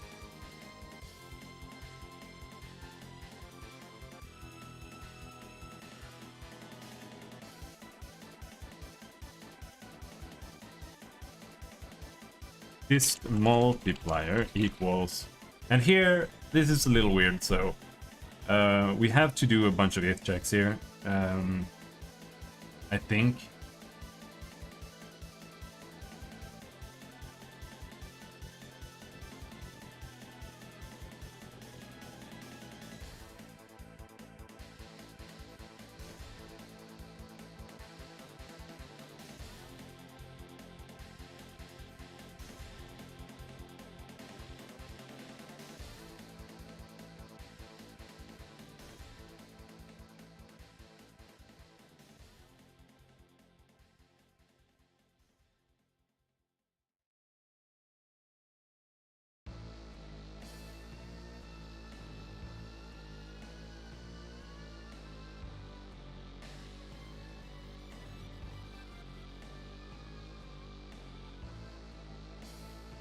Losing track again.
I'm losing my brain.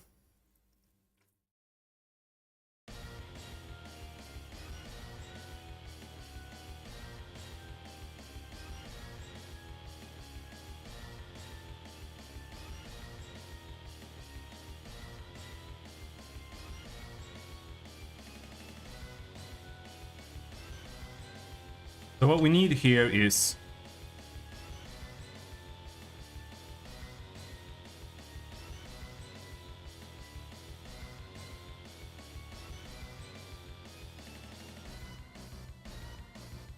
float 3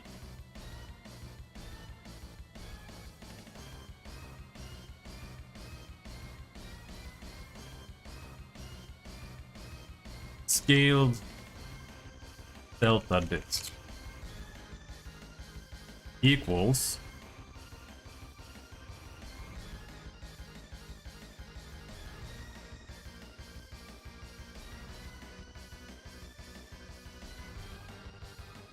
okay, hold on. We're doing all the abs and bullshit.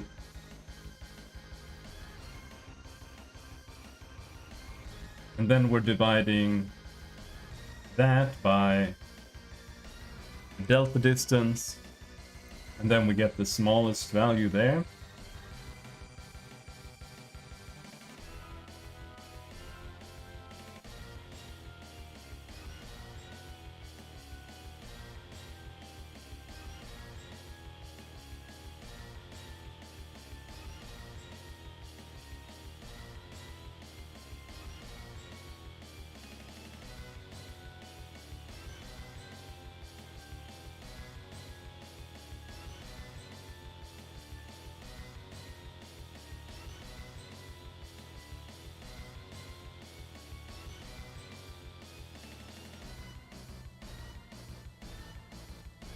And then we do side dist delta divided by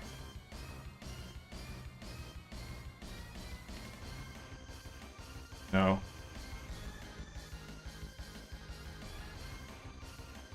times, and this is where we need times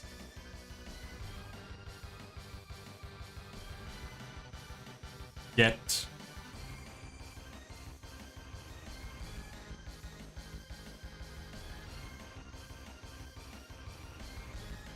vector scalar. I don't know what to call it.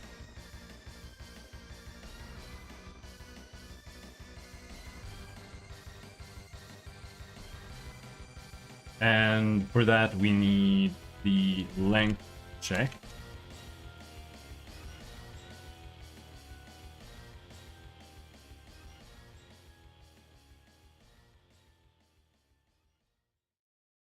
This returns a float, and it takes a float 3 input.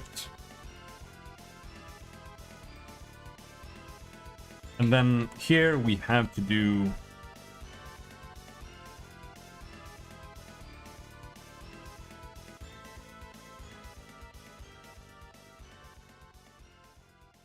well, it's not that hard really. We just do return min input.x min input y input z.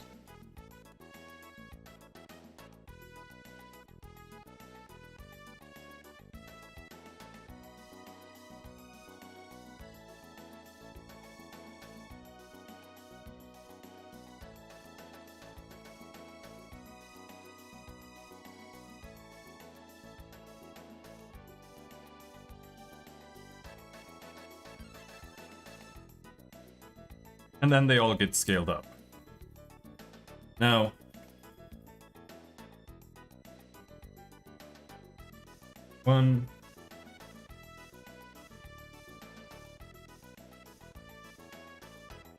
that's the length check, right? And then we do side dist plus equals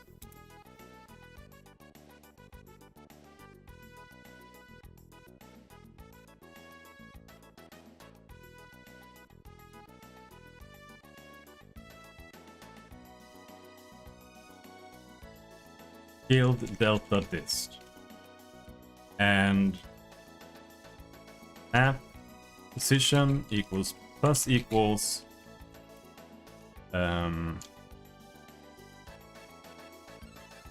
floor length check.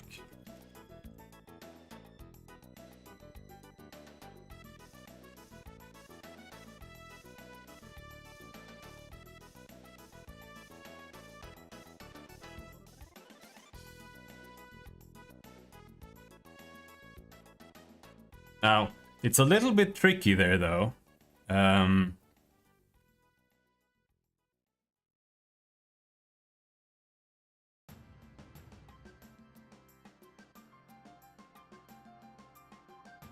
Because we still need to set the mask equals, and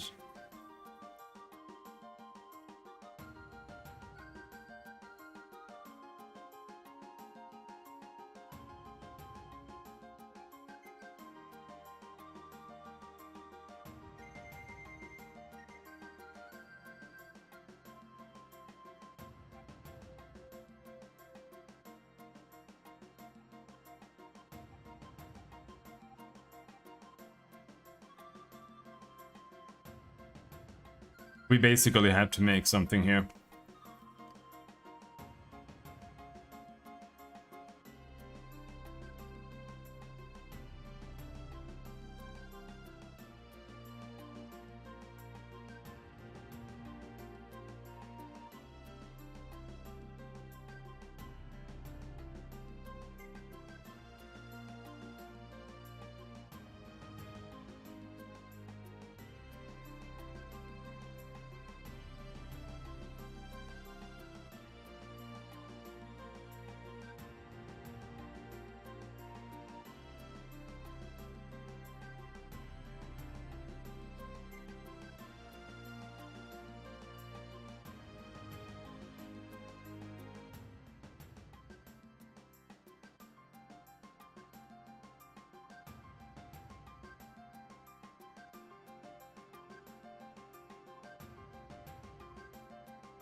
And here what we have to do is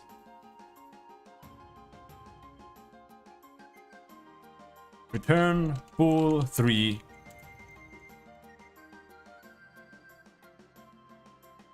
And then here we have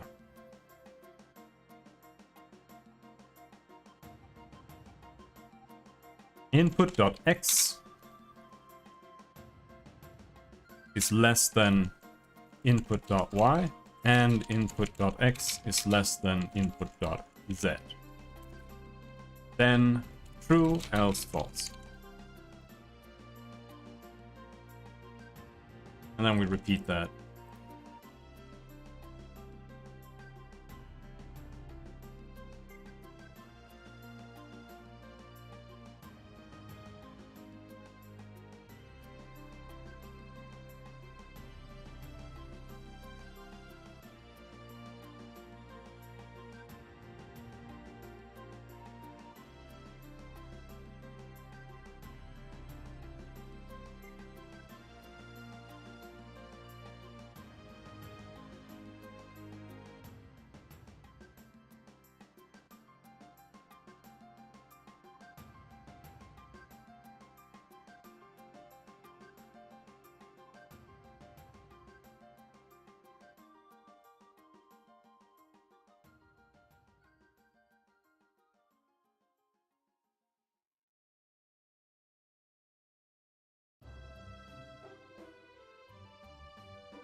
There.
So, the question is,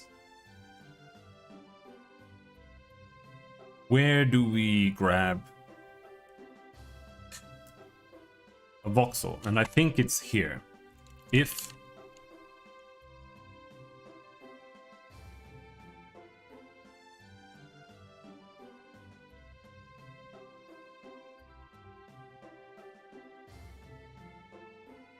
check voxel appos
If this returns true,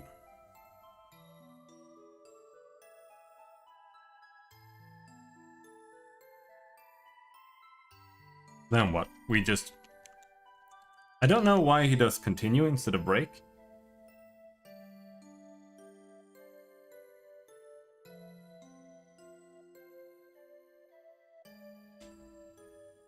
I think, yeah, continue only breaks the current loop, and break breaks every single loop that you're inside, I think.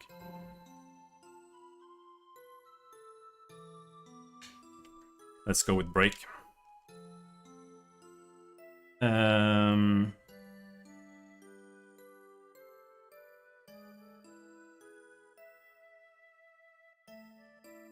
Then we'll do that.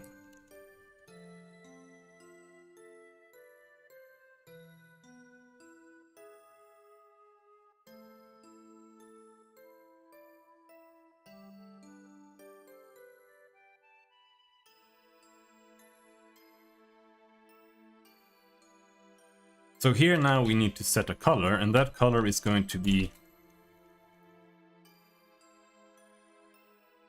color. Yet color. No, I had something. Voxel color.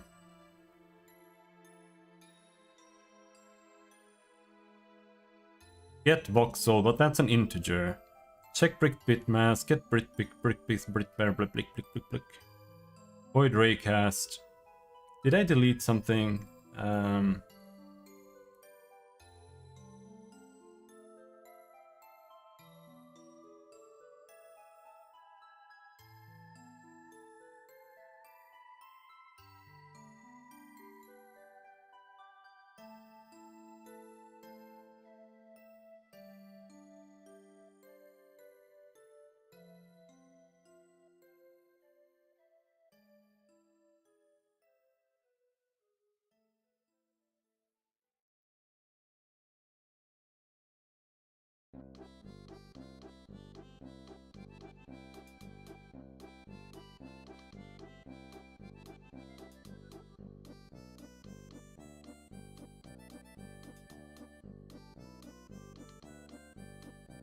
Yeah, what we need is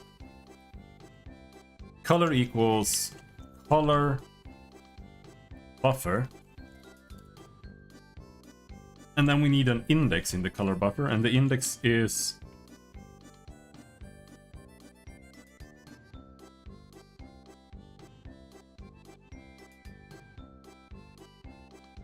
get voxel ray position break. And that's gonna be map position break.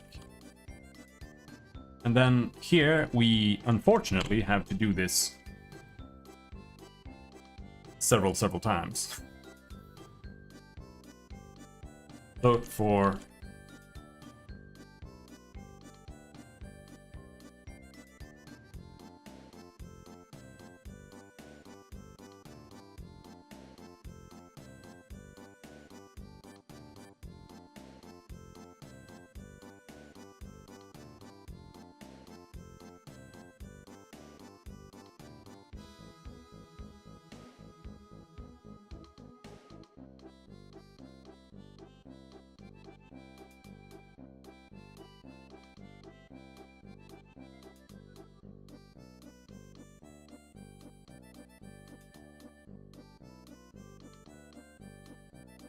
but then here we get this, and what this should be is it should be a multiply equals like that.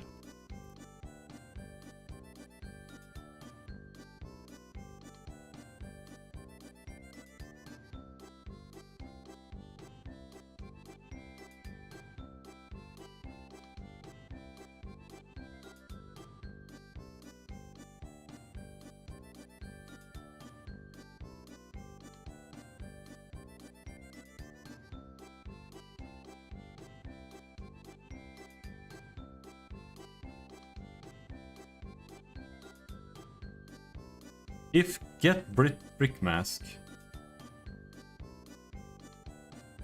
Check voxel. Oh, this is supposed to be get bit mask.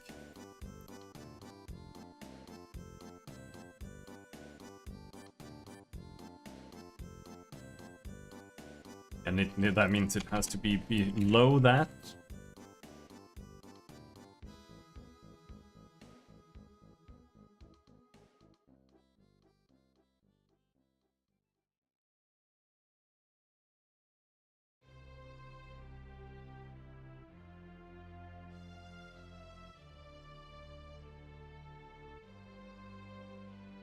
What's happening?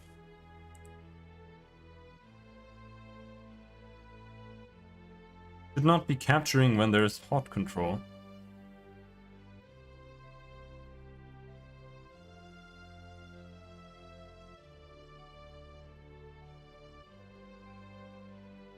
And we're obviously not seeing squat.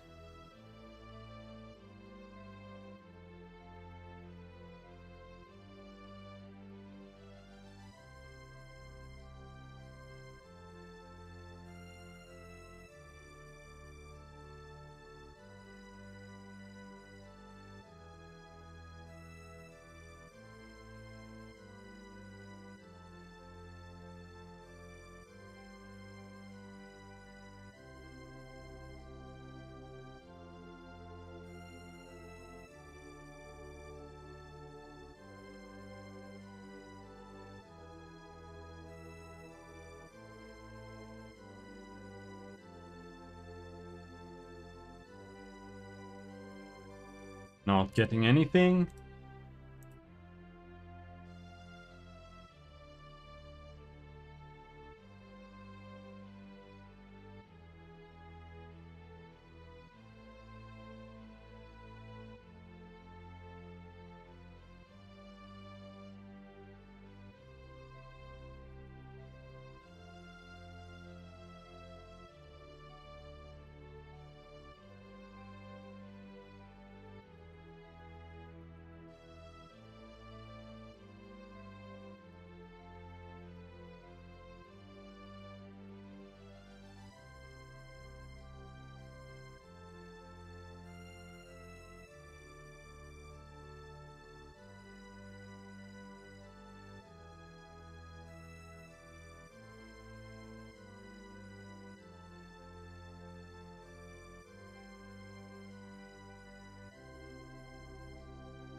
don't know if that works.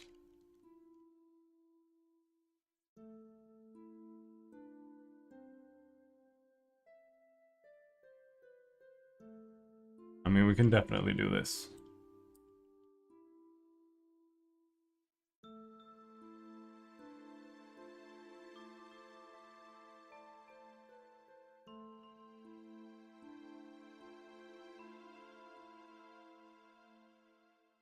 Now, we've done so much, so it's impossible to really know where the issue would be, if there is one.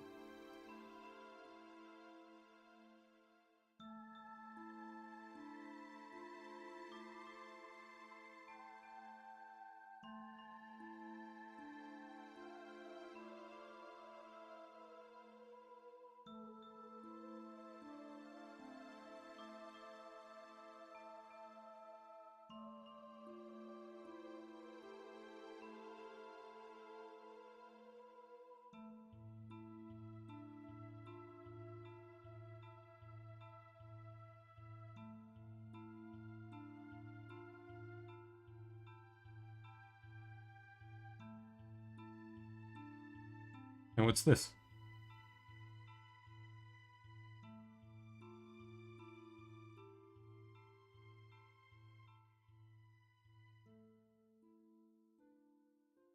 Oh, we've got some bullshit going on again.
Now nothing works at all.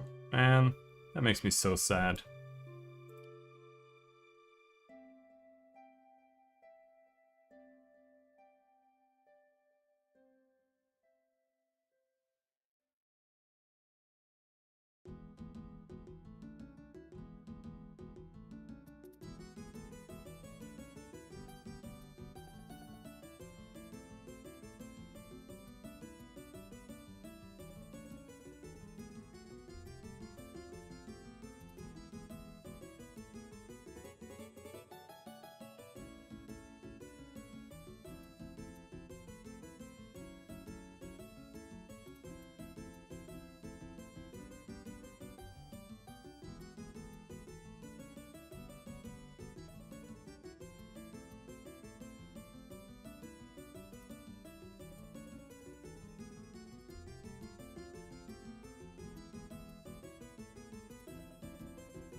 Hmm.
This is not correct.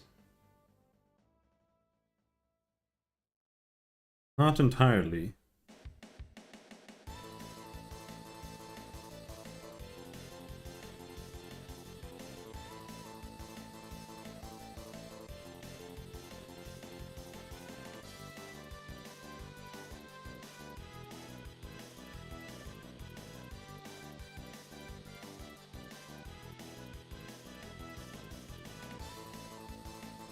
Though it might be, it might actually be correct.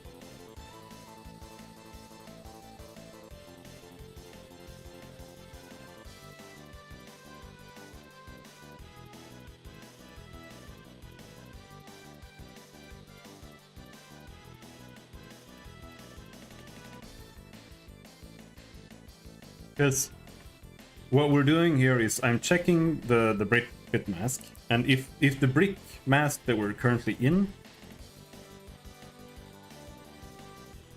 returns false,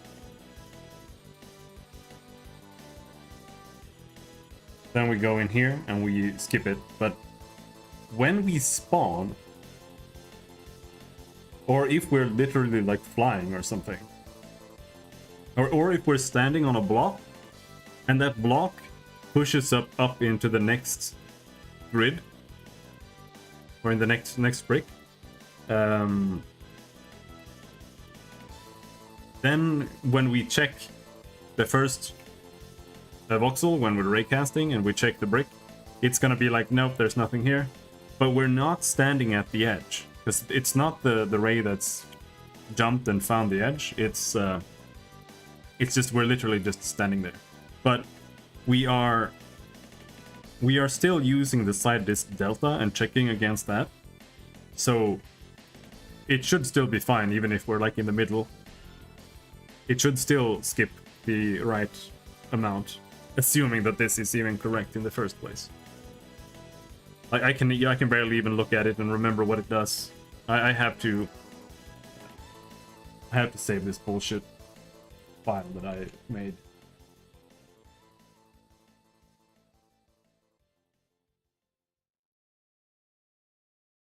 Brick skipping code.txt.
I think maybe we'll stop here.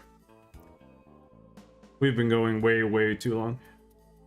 I wish I could get it to work now and see something, but I just don't know where the issue might be.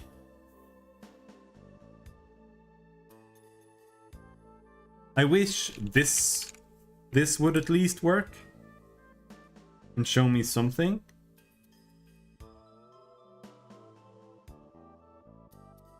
But it's kind of not showing me anything. Because here it's like check voxel map position. And this is ray in world. Wait. Oh, wait. Oh, shit.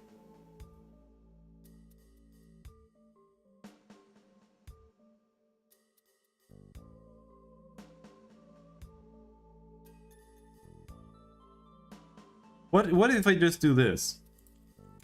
If ray is not in world, then we just do this.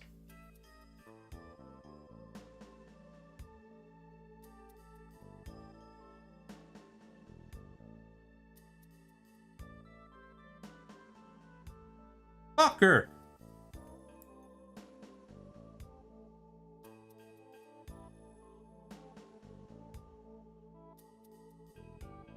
What are you even showing here, you bitch? Why does this exist?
Okay, so the continue there matters a lot, apparently.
Is it so simple that there's... Let's see here.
Here, this is an error.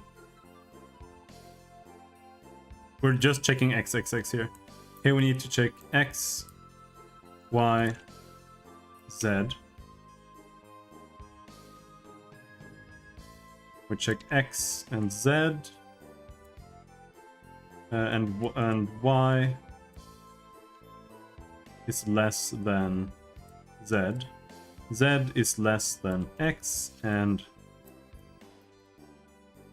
Z is less than Y.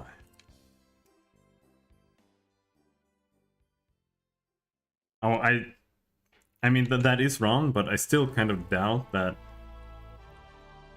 that's gonna matter here. Because that's only for the traverse brick, and I removed that and it still doesn't work.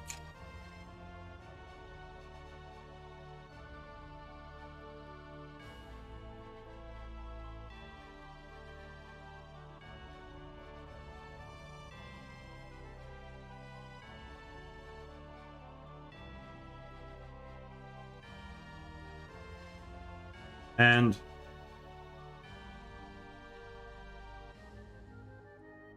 well, I am rotating it up like that, and that should be correct. Now, I'm very confused because it feels like there's a shitload of stuff here. So this is kind of interesting though.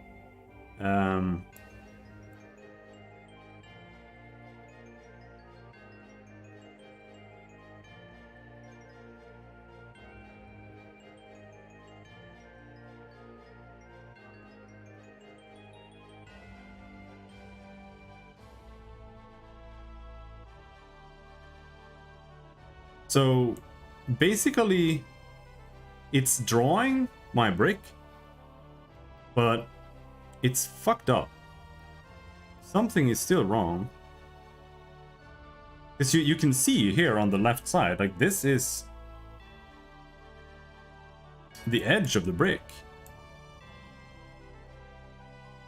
But it's huge.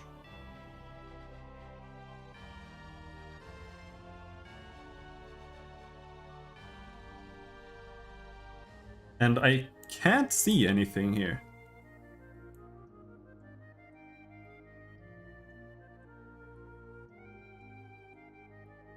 Like, it's only two-dimensional. Except for over here. Here it's three-dimensional. On the outside only. Oh, except for in here.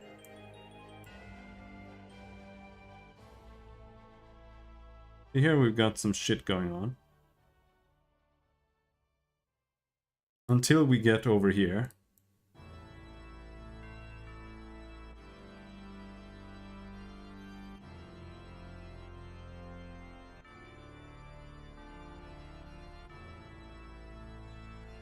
And see, then it just all goes to hell.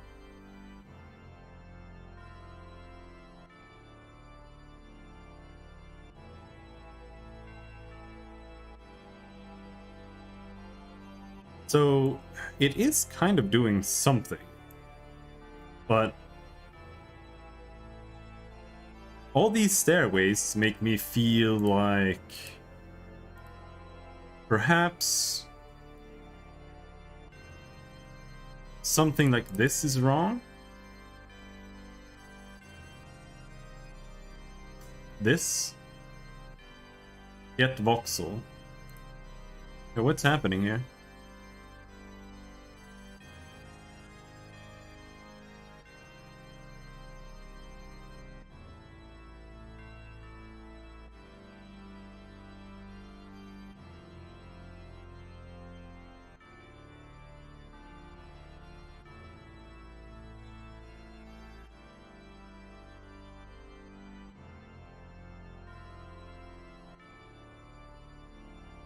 Is this wrong?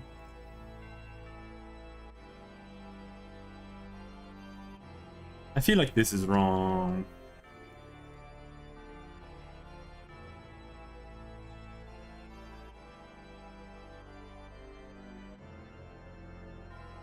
Oh, what's that?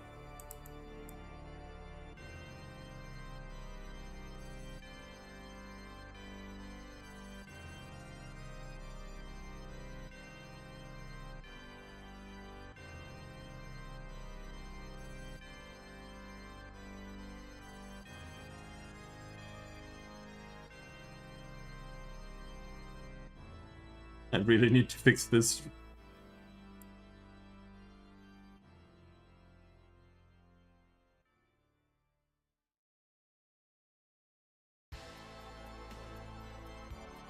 So now, from the top down, I only see that.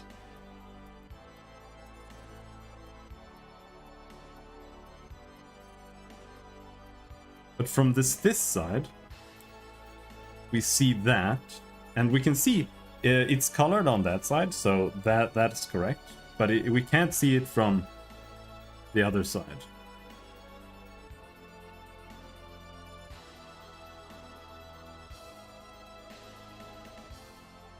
Can I see it from below? Yeah. So we can see it from below, front, and left. However, this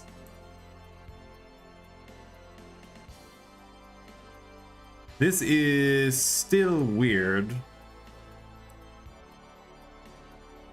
Because what is this? It's a white block.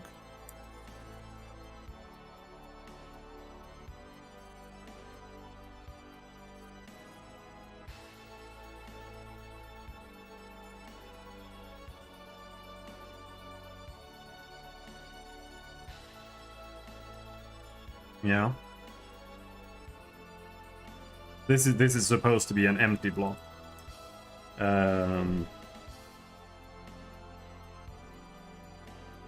Meaning that it's not supposed to really be rendered.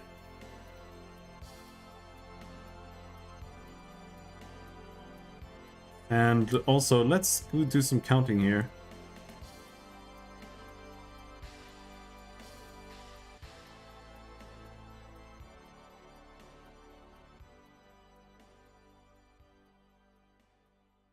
But yeah, we are at 0,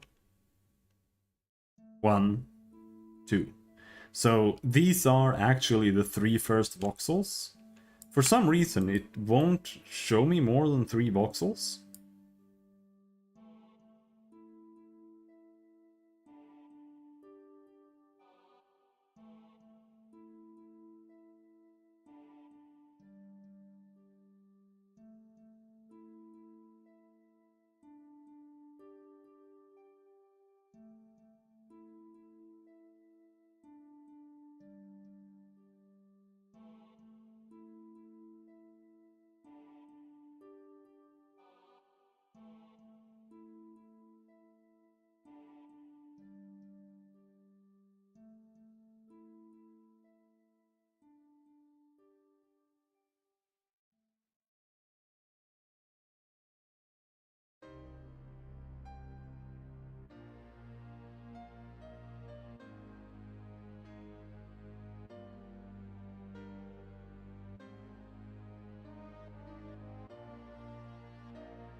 But it still needs this, in my opinion.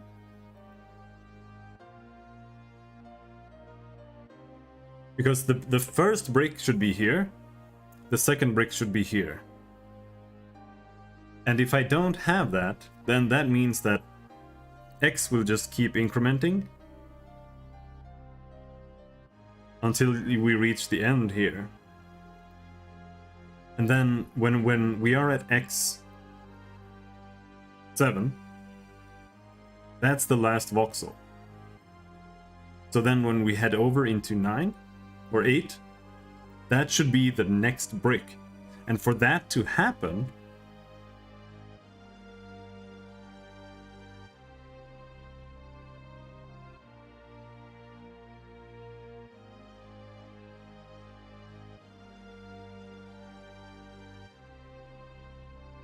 oh.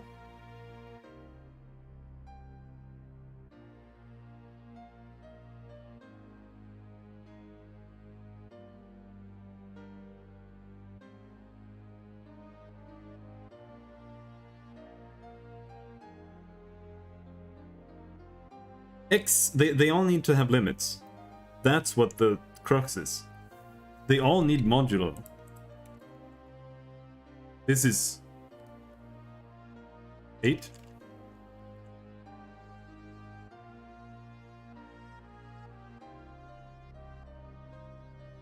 This is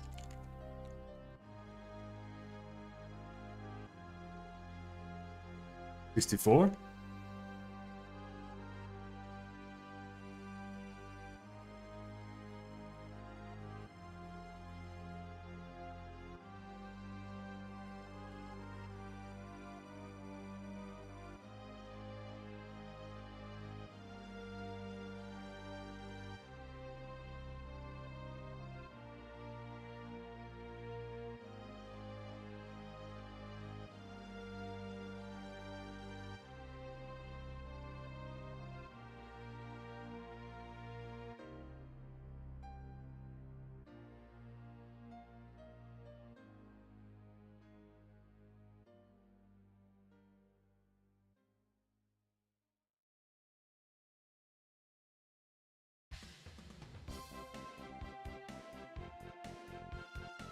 No, let's...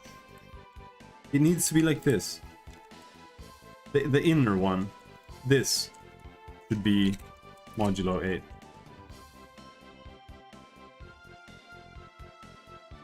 Modulo 8. I wish it would stop fucking up the fucking formatting. And the break should just keep going forever.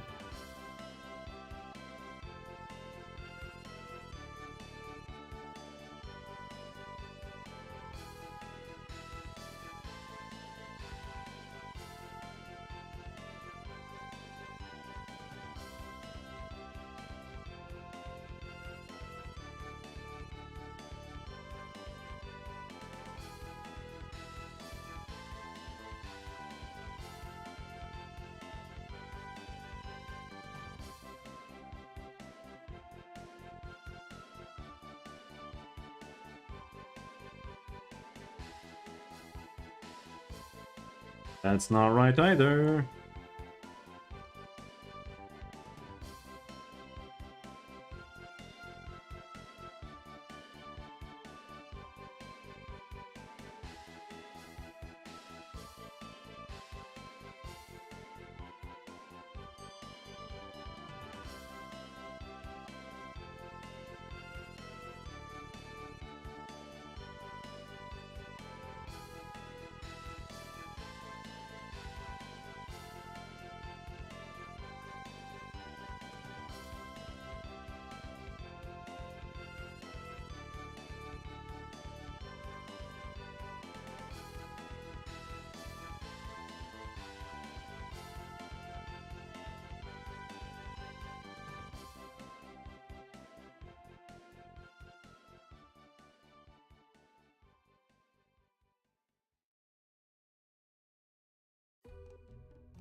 What is it saying?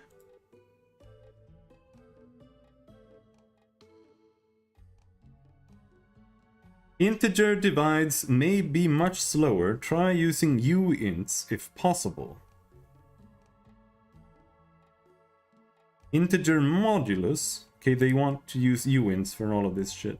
That's fine, but we can do this once it works. Who cares right now?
Have you tried Farthest Frontier? Nope.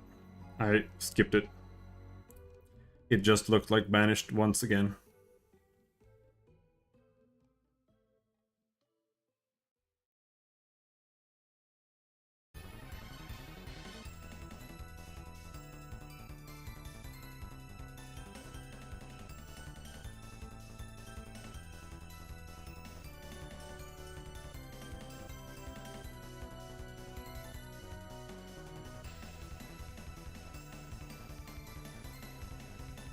Won't start my Steam. There.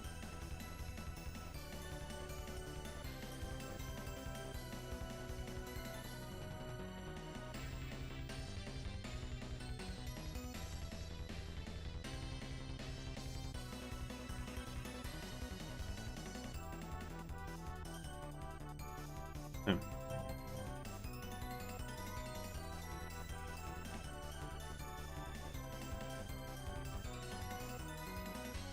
I think I have it here. Yeah. I mean, early access game. Yeah, yeah.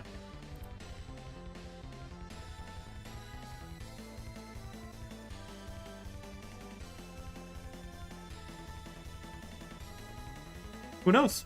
I don't know. I can't really say.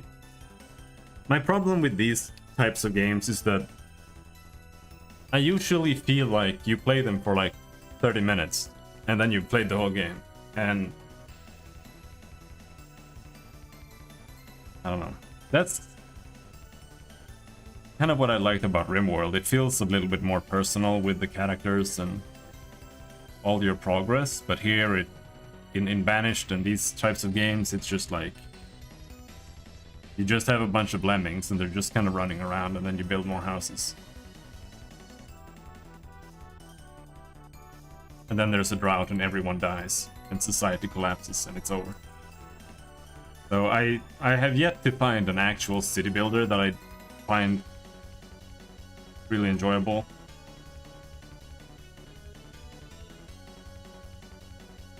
Like I said, End Zone is just...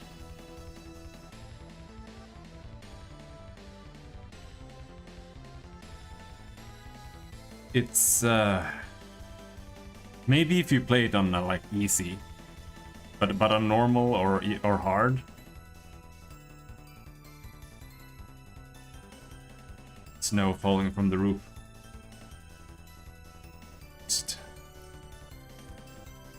terrible.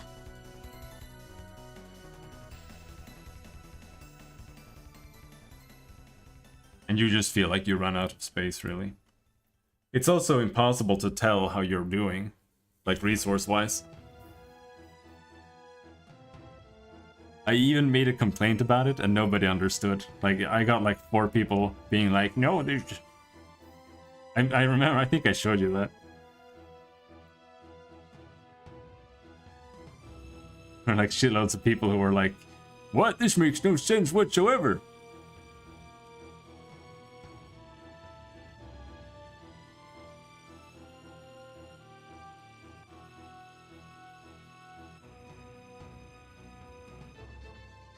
There's you've got like your wood, right? But it doesn't properly show you if it's trending downwards or upwards over time. So the only way to like have any idea what's happening is to just look at it constantly. And then you're like, oh, it's fine. And then you look away and then you look up and it's just all gone instantly. And you can't really tell if it's because you have an income and then it might go down, and you have an income and it might go down, but you can't really tell if you're like trending downwards or if you're trending upwards over time. So you have no idea if you have like enough wood compared to how much is being spent right now. I don't know. I found the UI to be absolutely ridiculously bad. Yeah, I don't care about... Wait, Haiti 2? I thought you meant Payday 3. What's a Haiti?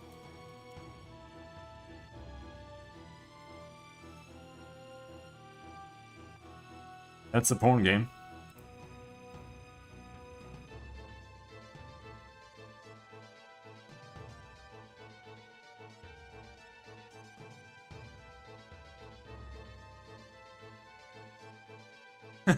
It's not really? Okay.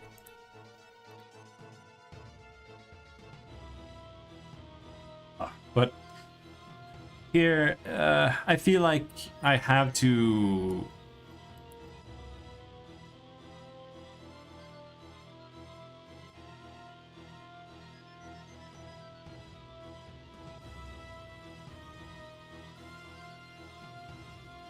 I feel like I have to modulo all of these everywhere.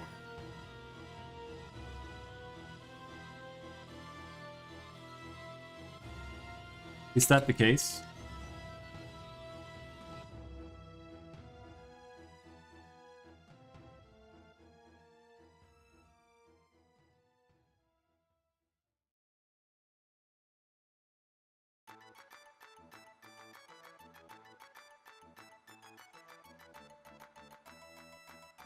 Cheesecake shooter? I have no idea what that even means.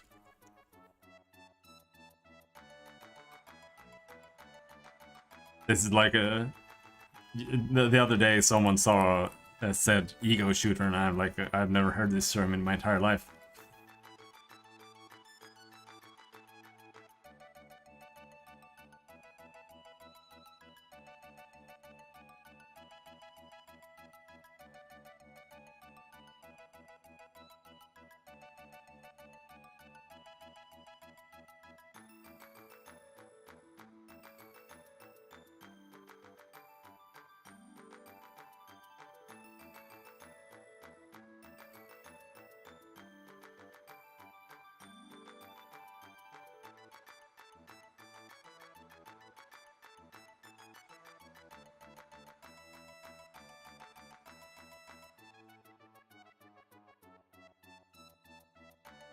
It's not enough.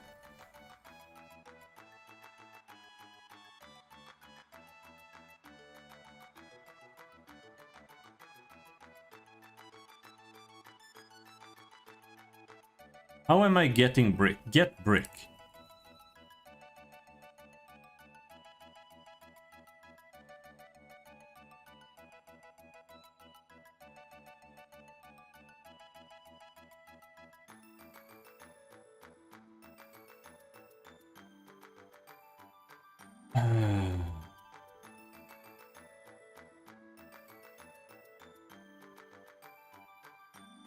Yeah, that...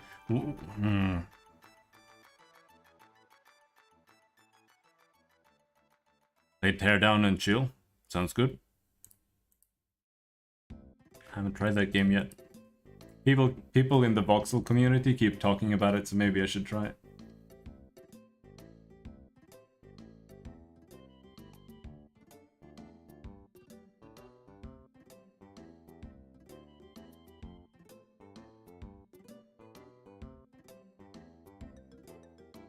But I can see, like, all over the place the math is wrong. Because what needs to happen is that you need to have the bricks. And the bricks should be X, X, so X1, X2, or X0, X1 rather. And then it should go up here. This should be brick. So X1, this is brick 0, this is brick 1. And then it goes up here. And here X should be 0 again. And this should be brick 2. This should be brick 3. And then we move back in the Z. Then we got brick 3, 4, 5, 6.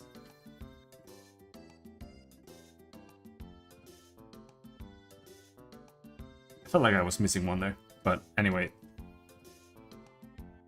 I think the math right now is just putting them all in a line. That's bad.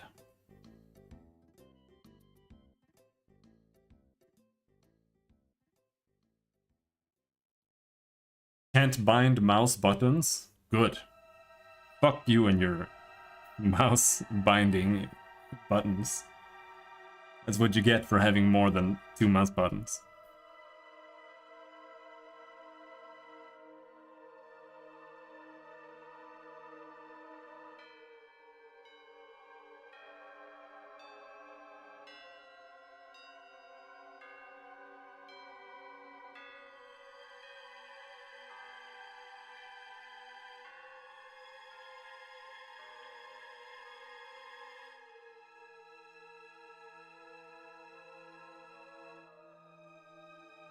I don't believe you. I'm sure you think it's the best. Anyway, I'm gonna call it there. We already streamed way super long. Because this went really well. The math was super complicated, but it was... I actually managed to figure it out. I think this math is actually correct. Which is really nice. Now I just need to fix the rest of this bullshit. Plus I don't understand why it's getting me the information that it's getting me. Because it's just getting me those 3 first colors in the color buffer. But why is it doing that?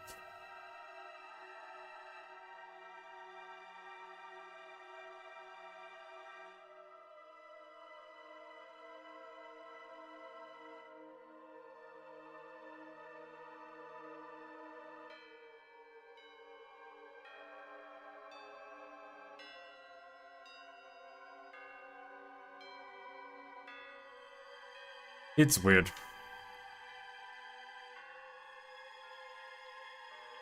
So, until next time, thanks for hanging. Have a good night. Bye-bye.